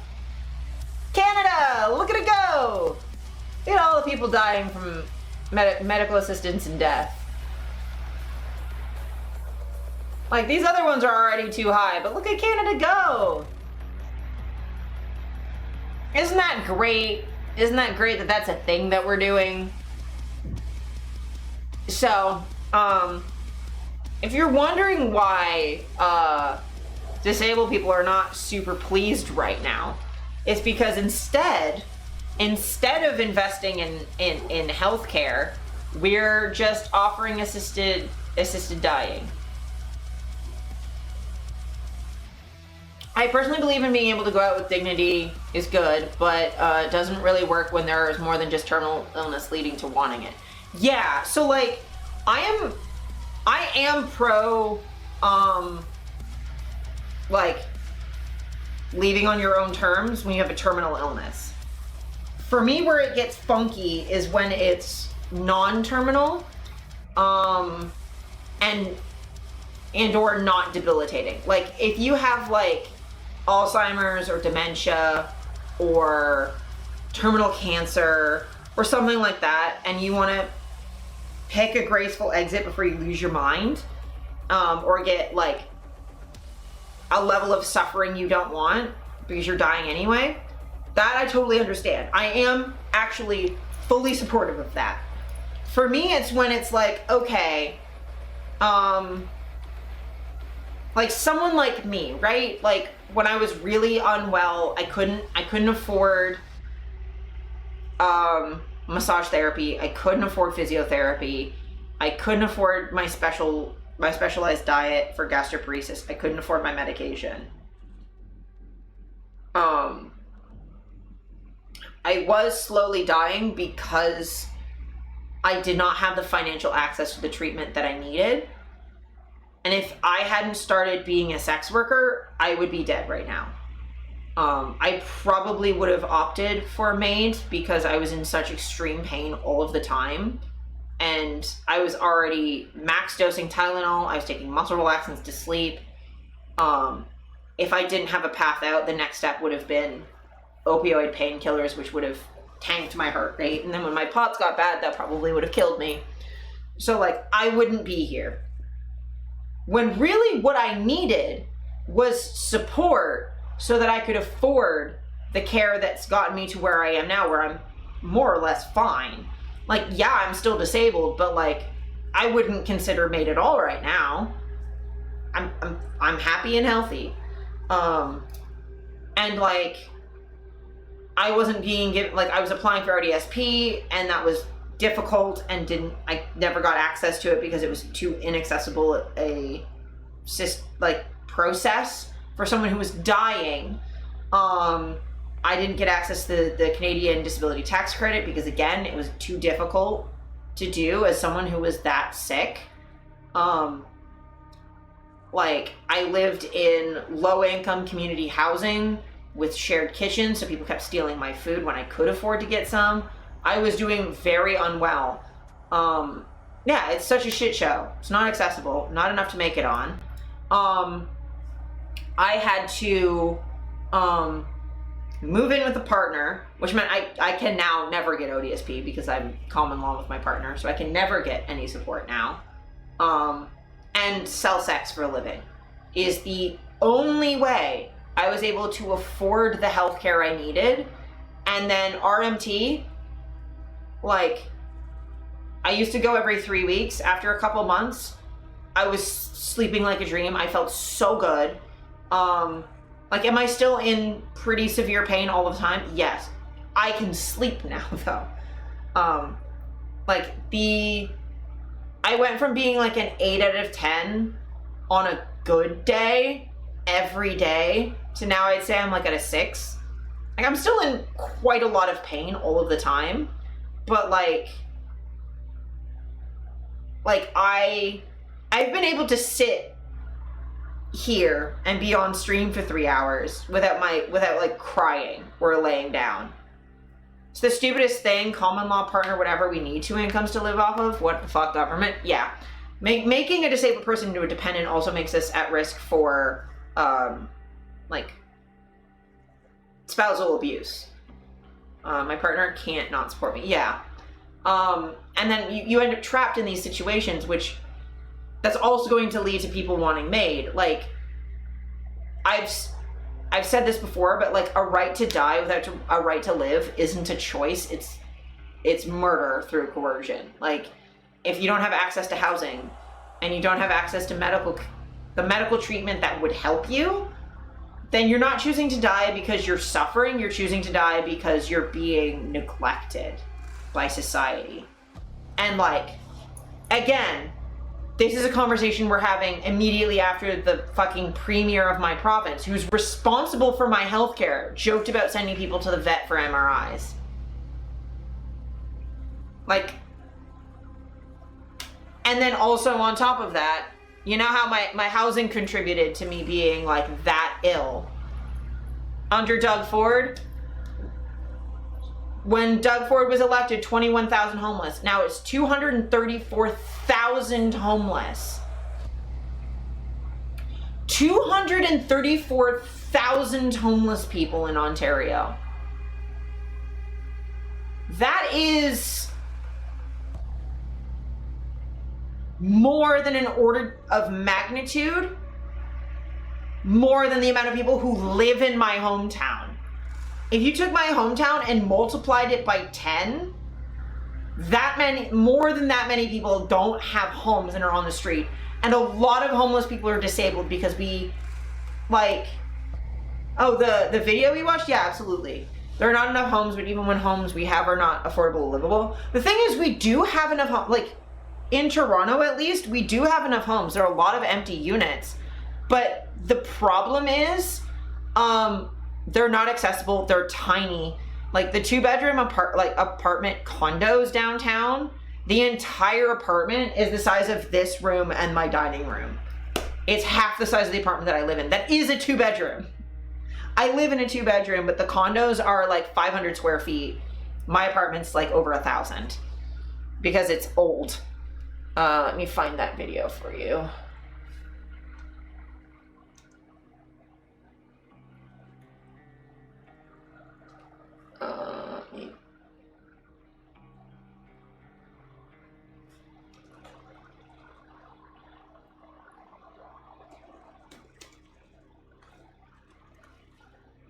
Oh, you just found it? Okay, cool. But yeah, like, that is a lot of people to be homeless and have nowhere to go. There were a lot of them, yeah. But like, there's a lot of disabled homeless people because we need, like, our housing is more precarious, our employment is more precarious, like, a lot of our medical coverage is expensive. It's hard, like, we face employment discrimination. It's way easier to end up on the street if you're disabled. And it's harder to get into shelters if you're disabled. Like, everything is harder. So, like, if you're living on the street and you're disabled, would you want to freeze to death on the street this winter? Or would you choose MAID? And is that really a choice that we want to be forcing on people? That's what I mean. Not enough homes in Ontario, but having enough spaces. They aren't big enough. My partner and I are looking for a place, and a 1-bedroom felt like a studio. Us as a couple couldn't live in a condo without going cray. Yeah, like, it's like me and Steph live together, but I can't sleep in bed with somebody because of my disability. I just can't. And on top of that, like, we both work from home, so we need our own spaces. So, like, this is pretty much the smallest space we could live in without losing our minds. Because we've lived in smaller together, it was not really functional. And, like, we weren't both working from home at the time. Like, especially now that I model, as much as I do, like, I can't live in smaller than this. As it is, like, we each have our bedrooms, and like I can't keep all my stuff in there and shoot in there. And like, so we have like our bedrooms that we just sleep in and keep our clothes. Like our tiny kitchen, a dining room that's mostly just a craft room, which we need to be able to make cosplay stuff and like all the shit that we do. And this is our living room / my fucking photo studio / where I stream. And then we have like a tiny room for her office. We got lucky with that as a bonus, but like 1,000 square feet for 2 people is actually, considering we're in this space pretty much 24/7, is like not very much. And if we wanted to start a family, like A, we couldn't afford it, and B, not in this small of a space. Also, the amount of places that have enough rooms, but then you're not expected not to own anything because there's no storage, no closets, nothing. Yeah. Yep. Like, this place doesn't have that much storage. I do have a walk-in closet, which is helpful, but like, it's okay. But like, it's not as much storage space as like really we would want, because we have nowhere to put like a bike over winter. Other than like, I don't know, my walk-in closet has my wheelchair in it. But like, all of these things are like interrelated, right? Like the housing crisis, and like, because I can't find somewhere that works for me and is affordable for me, then I have to go in, because it's either luxury housing or affordable housing. So we're, all of the middle people are fighting for the affordable housing because we can't afford the luxury, right? So like, all of these things intersect, right?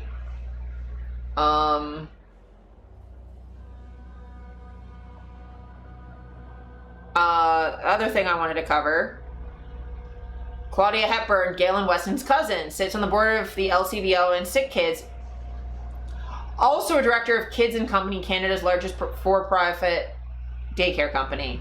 They lobbied against $10 a day daycare as it would cut into their business. So if you're disabled and you're trying to get your kids taken care of, or just anybody, like how are you supposed to keep housing if you can't work because you can't afford your kids to be taken care of during the day? And this is someone who runs Sick Kids. Like, what? Like, this is just evidence for that. But before government plans to increase rents for daycares and government buildings from $1 a year to hundreds of thousands, saying they can pay it with federal funding. We go from $0 to almost $500,000 that they wanted from us. So, like, Doug Ford sucks dick. Like, he's enriching his rich friends and decimating not just poor people, but like the middle class too. Like, we're all fucked. And like, how are you supposed to afford healthcare? And how are you supposed to afford like anything? And in the meantime, like, okay, we're gonna just charge you, like, if you want to have daycare in a provincially owned building, we're gonna charge you the maximum that the federal government, so we're just taking all your federal funding for ourselves. And then we're not gonna use it to fund the roof replacement of the science center, which your kids need. We're not gonna do it to fund public transit. We're not gonna use it to fund healthcare. In your, like, they're not even really funding it here in Toronto, but like the fucking hospitals and healthcare services in rural areas is just fucking destroyed. Did you hear about the company that wanted to sue consumers for lost profits? No, I did not. That is ridiculous.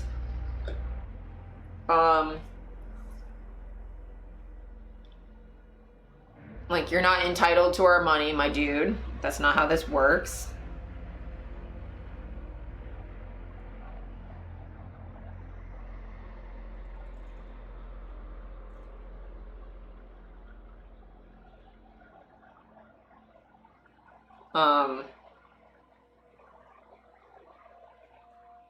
Shit be wild.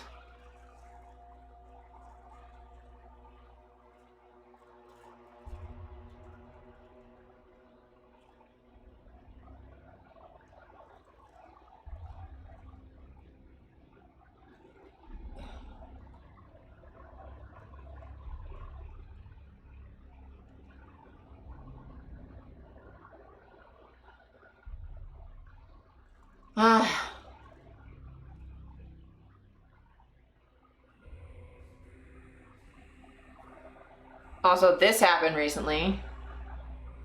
Some Pierre Polyev shit.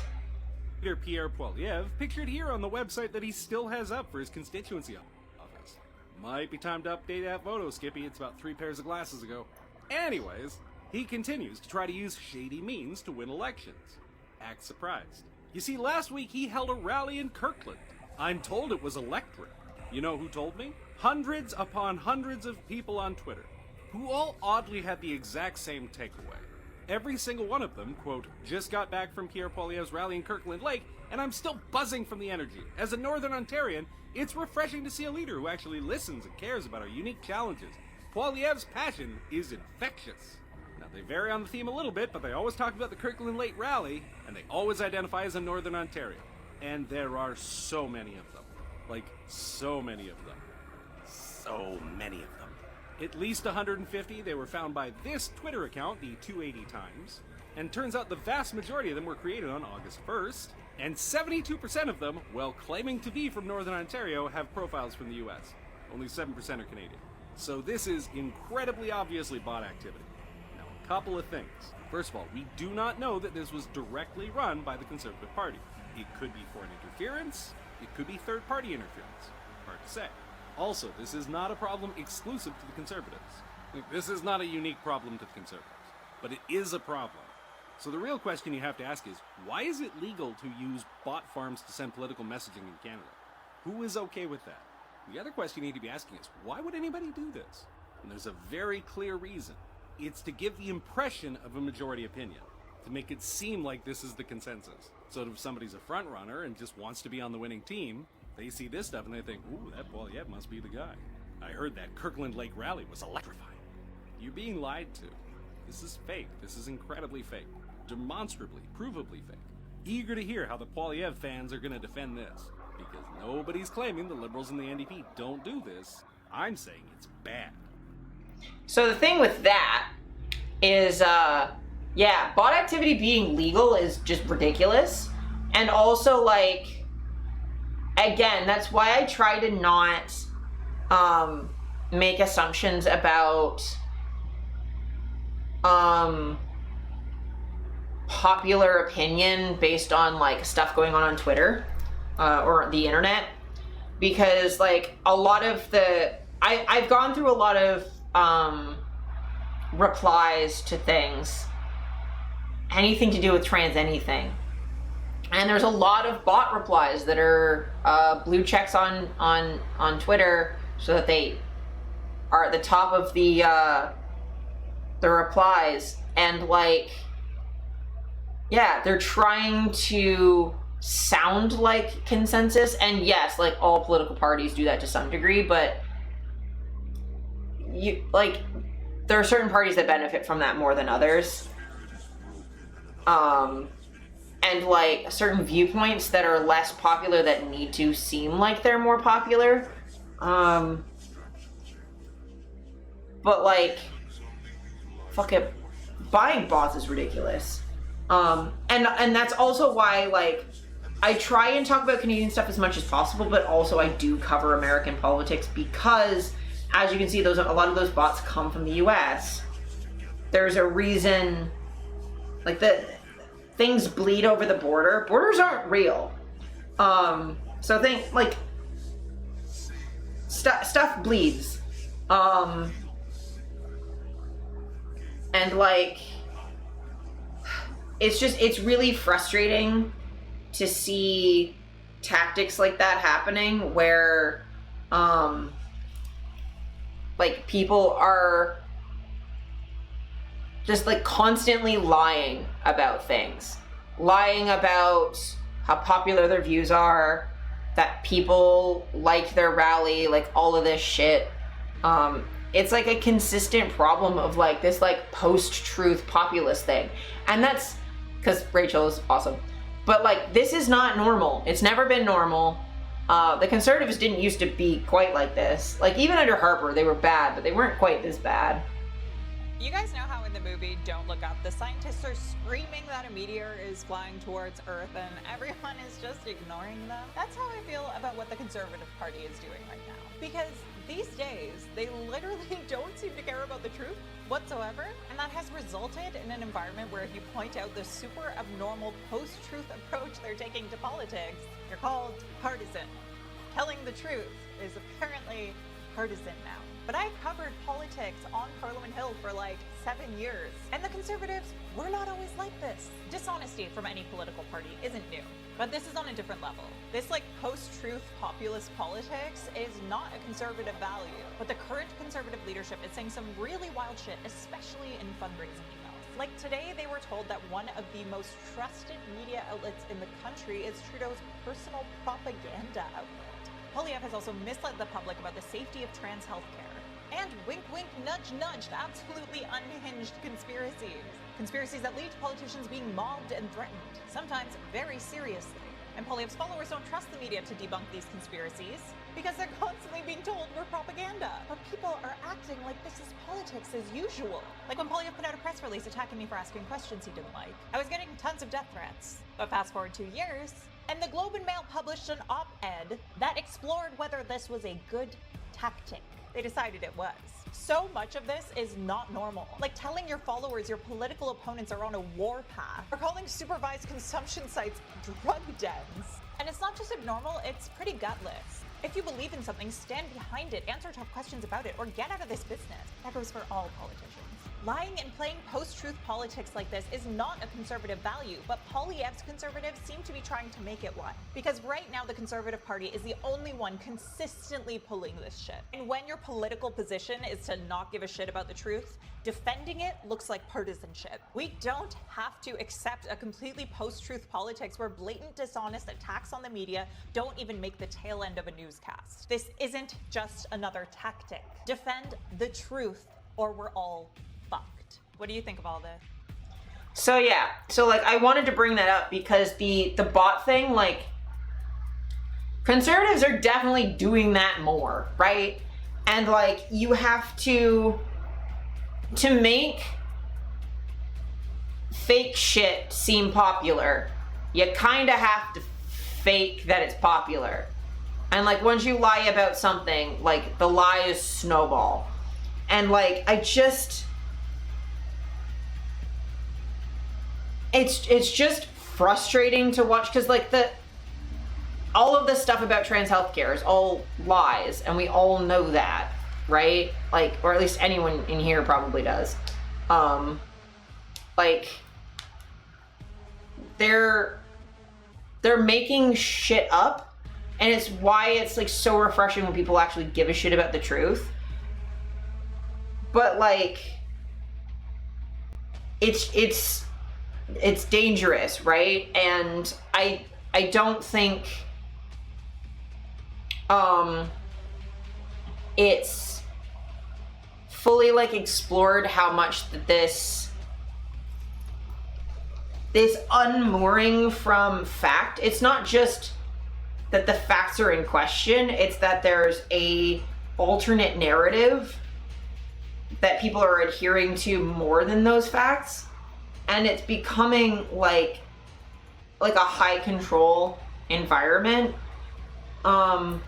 where people are being told, oh, like they're hateful, and setting them up to have these really awful experiences with the out group so that they'll come back and like be love bombed by the in group, and like and these very dehumanizing tactics and these like bids for control. It's so absurd. And like you see it come up over and over and over again, where it's not just like, it's not just in religion, it's not just politics, but also these things are interrelated, where like I don't think it's a coincidence that when extreme right-wing religious fanatics took over right-wing political parties that it started using similar tactics to evangelical high-control religious groups. Like, I don't think it's a coincidence that, like, the conservatives we were talking about before that, like, can have reasonable policy differences, they're gone from the party. It's been taken over by these zealots who, like, in their religion and their religious community already set up these high control tactics disconnected from the truth, that they're now doing the same thing with the political organizations they're now taking control of. And, like, they're disconnected from reality when it comes to all sorts of things. Like, they're claiming that birth control is actually abortion, when that's not how anything works. They're claiming that trans healthcare is sexual grooming. It's not. They're claiming that a woman is a man with, like, Imani, by, like, taking someone who, if she was a trans woman, she deserves to compete anyway, but, like, they're not even consistent with their bullshit. They're arguing that safe injection sites increase drug use when that's not true. They're arguing all sorts of shit that's just not true. But they're setting up their followers to have bad experiences when they say hateful nonsense. And they're like, see? So much for the tolerant left. And it's like, fucking God. So, like, it's the sorts of conversations that used to be productive and helpful for a long time politically, now you can't really have a productive conversation without having experience in cult deprogramming and, like, helping people out of high control situations. And, like, most people don't have that experience. So now people are like, don't have the ability to help their loved ones who are Trump pilled and watching fucking Fox News all the time. And, like, when I say it's like a cult, this is, I think, the last thing I'm going to show, and then we'll do a couple memes and rate out. But when I say it's a cult, I'm not actually joking.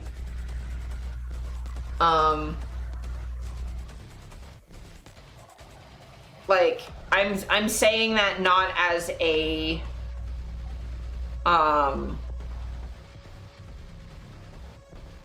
like compare, like, I'm being for real. And then next week I'll dive deep into Project 2025. I meant to cover that today, but, like, you know, we end up talking about stuff for, like, a long ass time.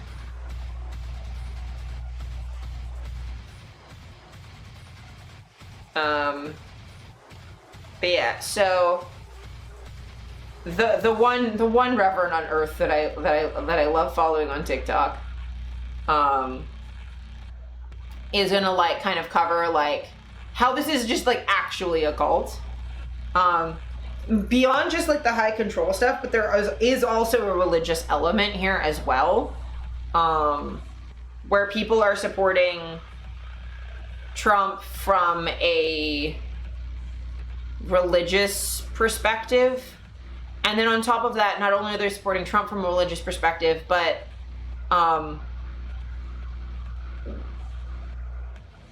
it goes from, like, okay, Trump has this perspective, whatever, and then it's, like, all of his, like, fucking acolytes and disciples in countries across the world. Like, Pierre Poilievre styling himself after Trump means that all of the people religiously following Trump will also follow him because he rhymes. You know what I mean?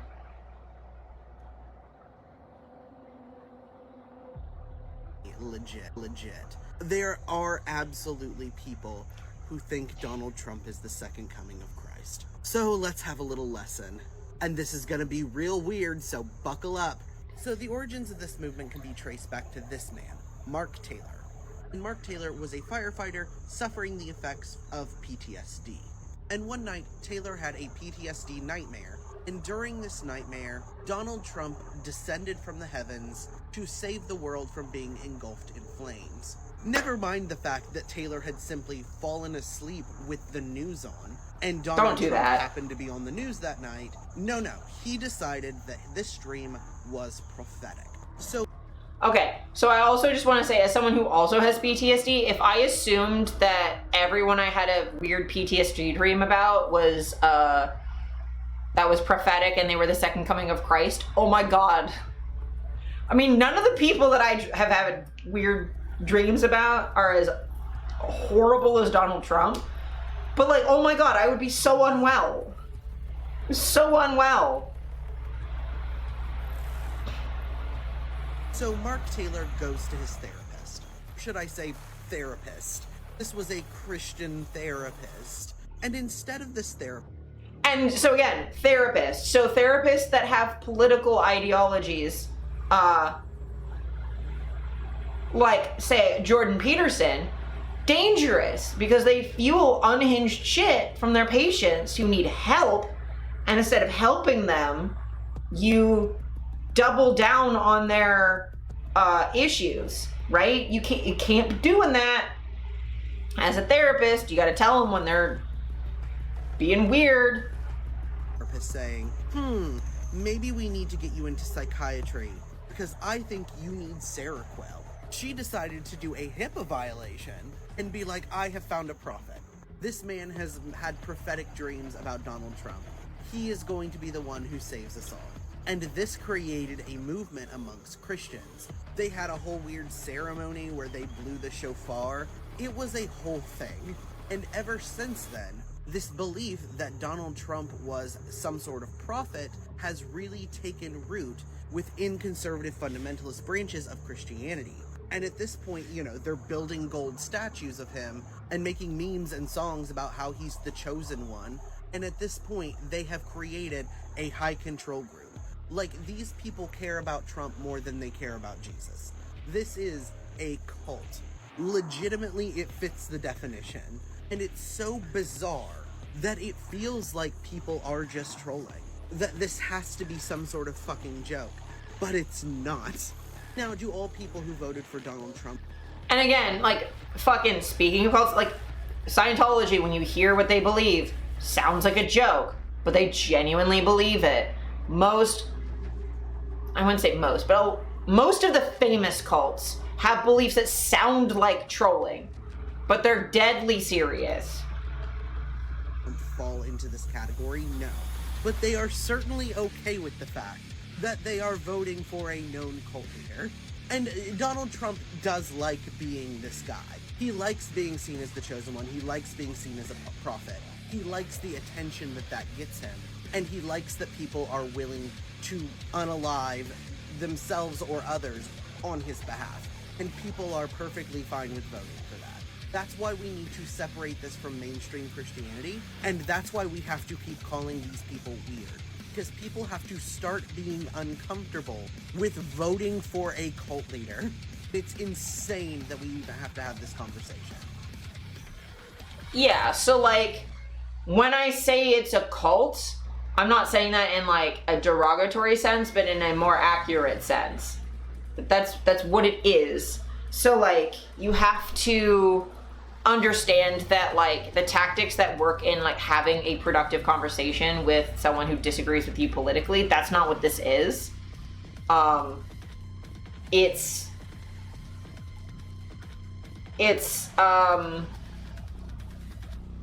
You have a cult and then people who are okay with the cult, and you need to pull the people who are okay with the cult away from the cult. And stop having people... You're basically... What you can do as a non-professional is at least get the people enabling the cult to stop feeling comfortable doing that. So calling them weird, or like doing what you can to draw them away from that, and interrupting before they go down that pipeline, because once they're in the cult, it's really hard to get them back out. especially because high control environments are high control. Like that's there for a reason. Like it's hard to get out of them because they control so much of you, like your day-to-day social life. And like, so there are people who genuinely believe Trump is the second coming of Christ. There's other people who are doing it for personal reasons, for like personal benefit.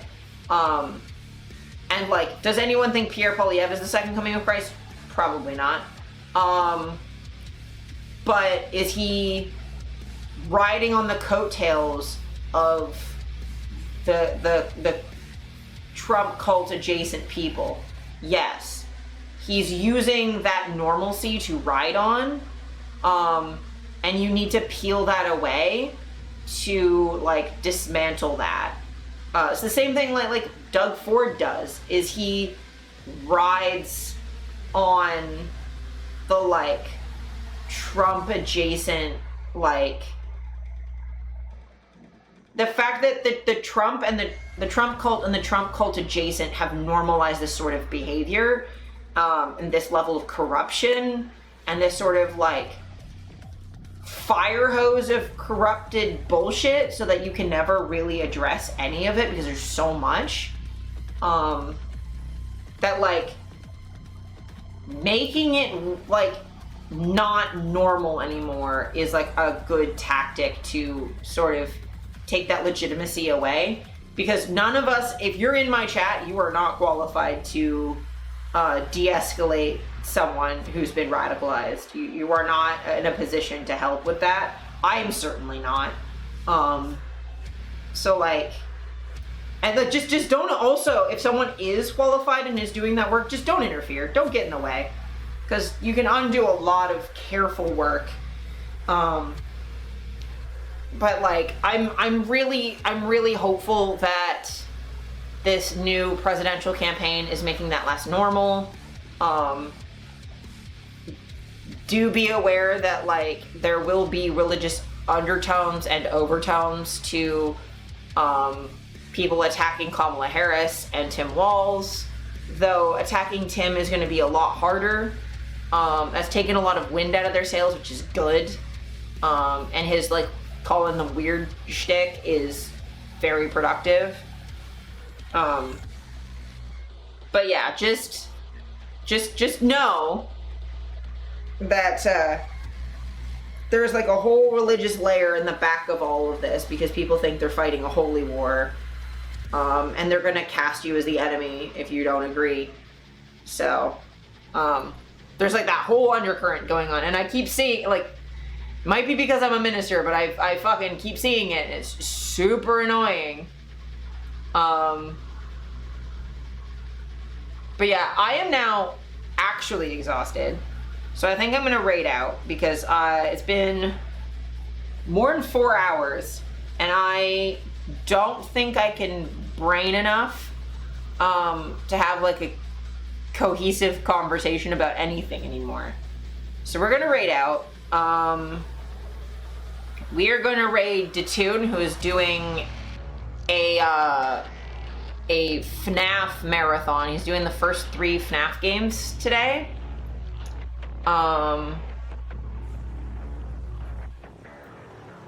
Get some silence rest, thank you. Cause yeah, I'm so tired, and I have to work all weekend. So I'm gonna have some lunch. Hi, Chef, welcome in. I'm gonna have some lunch, and I'm gonna lay down. I have some photos to edit. I might have a nap later, and I'm gonna watch some FNAF.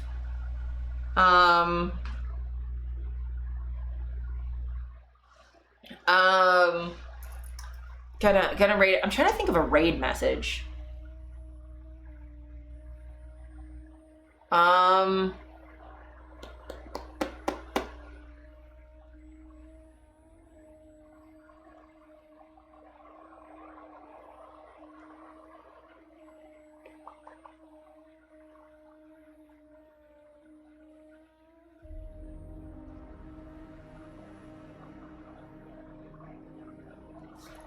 Do.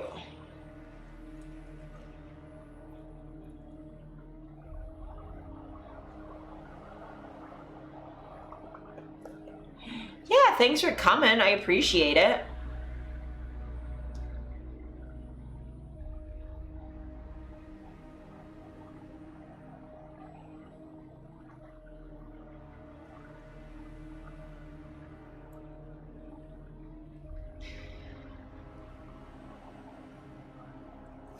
Oh my god, I'm so tired. How the fuck is my raid message gonna be?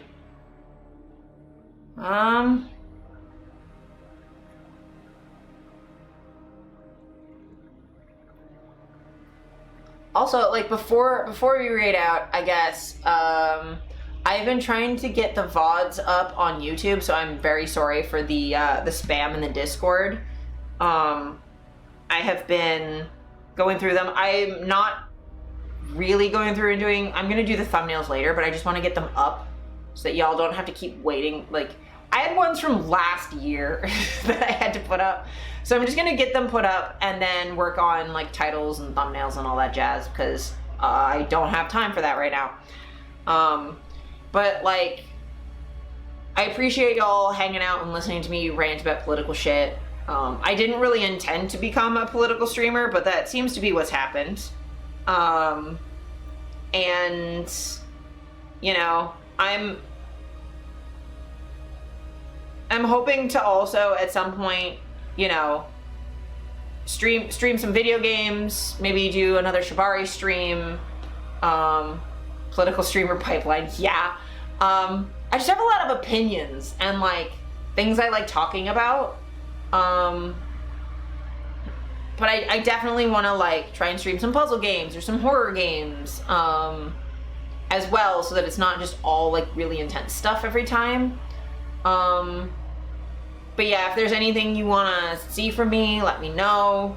Because you know, what I want from this community is for it to be, man, so to peek in a bit ago after I recovered this potato from a Chrome crash. Oh my god.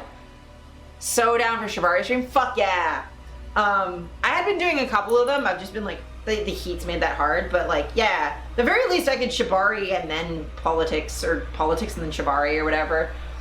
But yeah, I just, you know, I want this space to be somewhere we can have like nuance and compassion. And sometimes that compassion is like letting our brains chill a little. Hi, client, welcome in.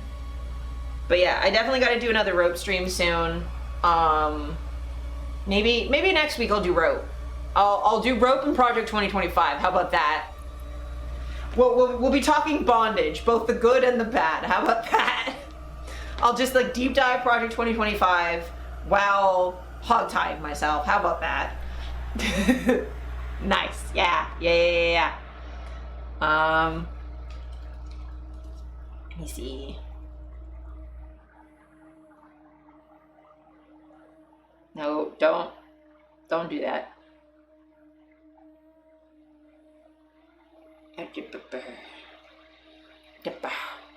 But yeah, also like doing Shibari on stream is so relaxing and fun. It's just hard to like think of new shit to do, cause like there's only so much I can do as like doing like self bondage, right? Because like I can't tie up my hands, and it's trying to think. I gotta be creative, you know, and it's hard.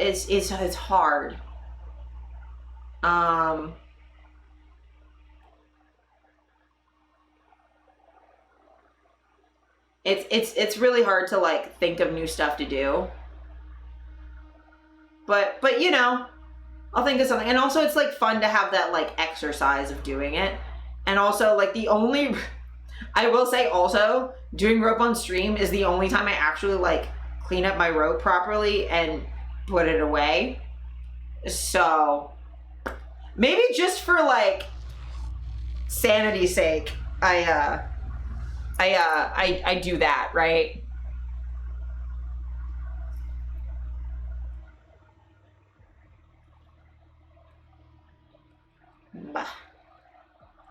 So, okay, raid time. I've zoned out enough.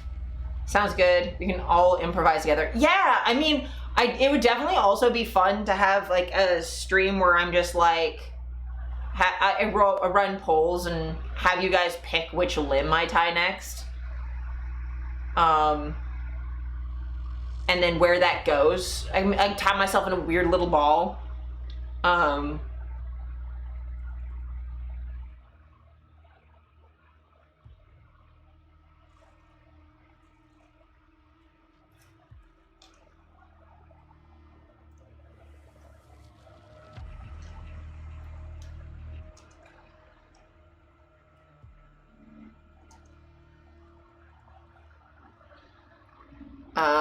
trying to think of a raid match, Sherry.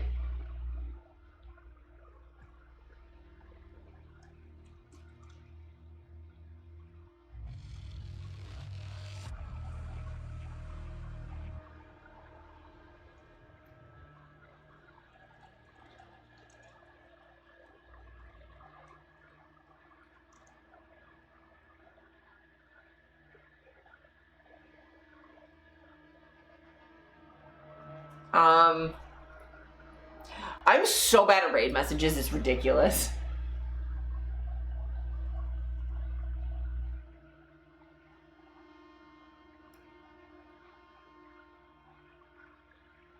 Ow. Also, it doesn't help my shoulder keeps falling out.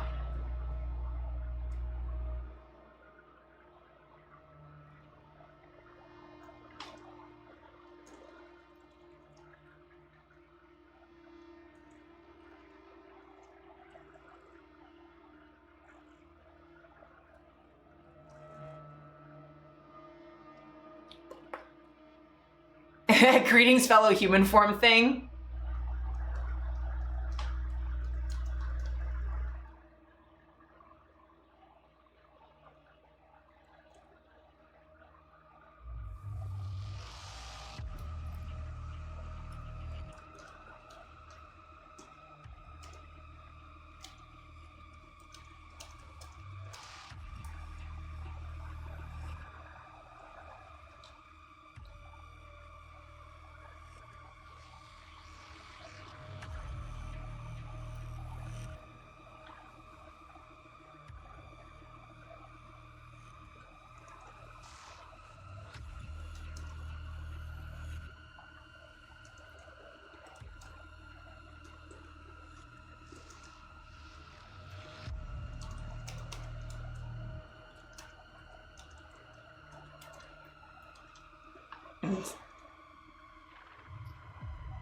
Not me doing a fucking... Okay. This is gonna be our raid message. Cause he's playing FNAF. So we're gonna raid in. Thank you so much. When am I streaming next? Let me tell you when I'm streaming next, because I do have it written down actually. I'm streaming Friday, so a week today. I'll see you in a week.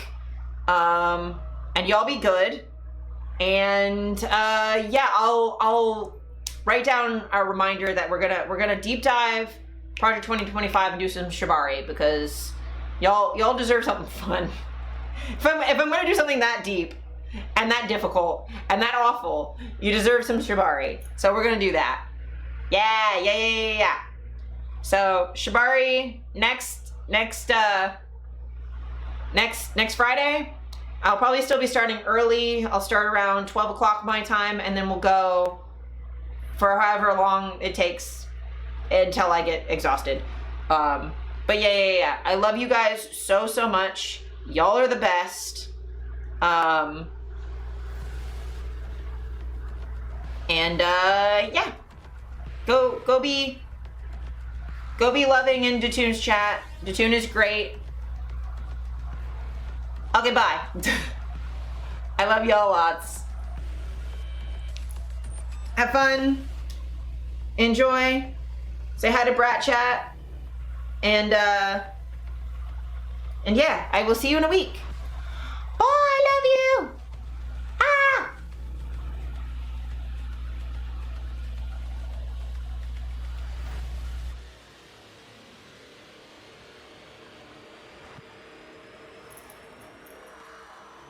Boom, ba-da-da. Hi, Hellcat. Hello. Hi, Angel. Hi, Good.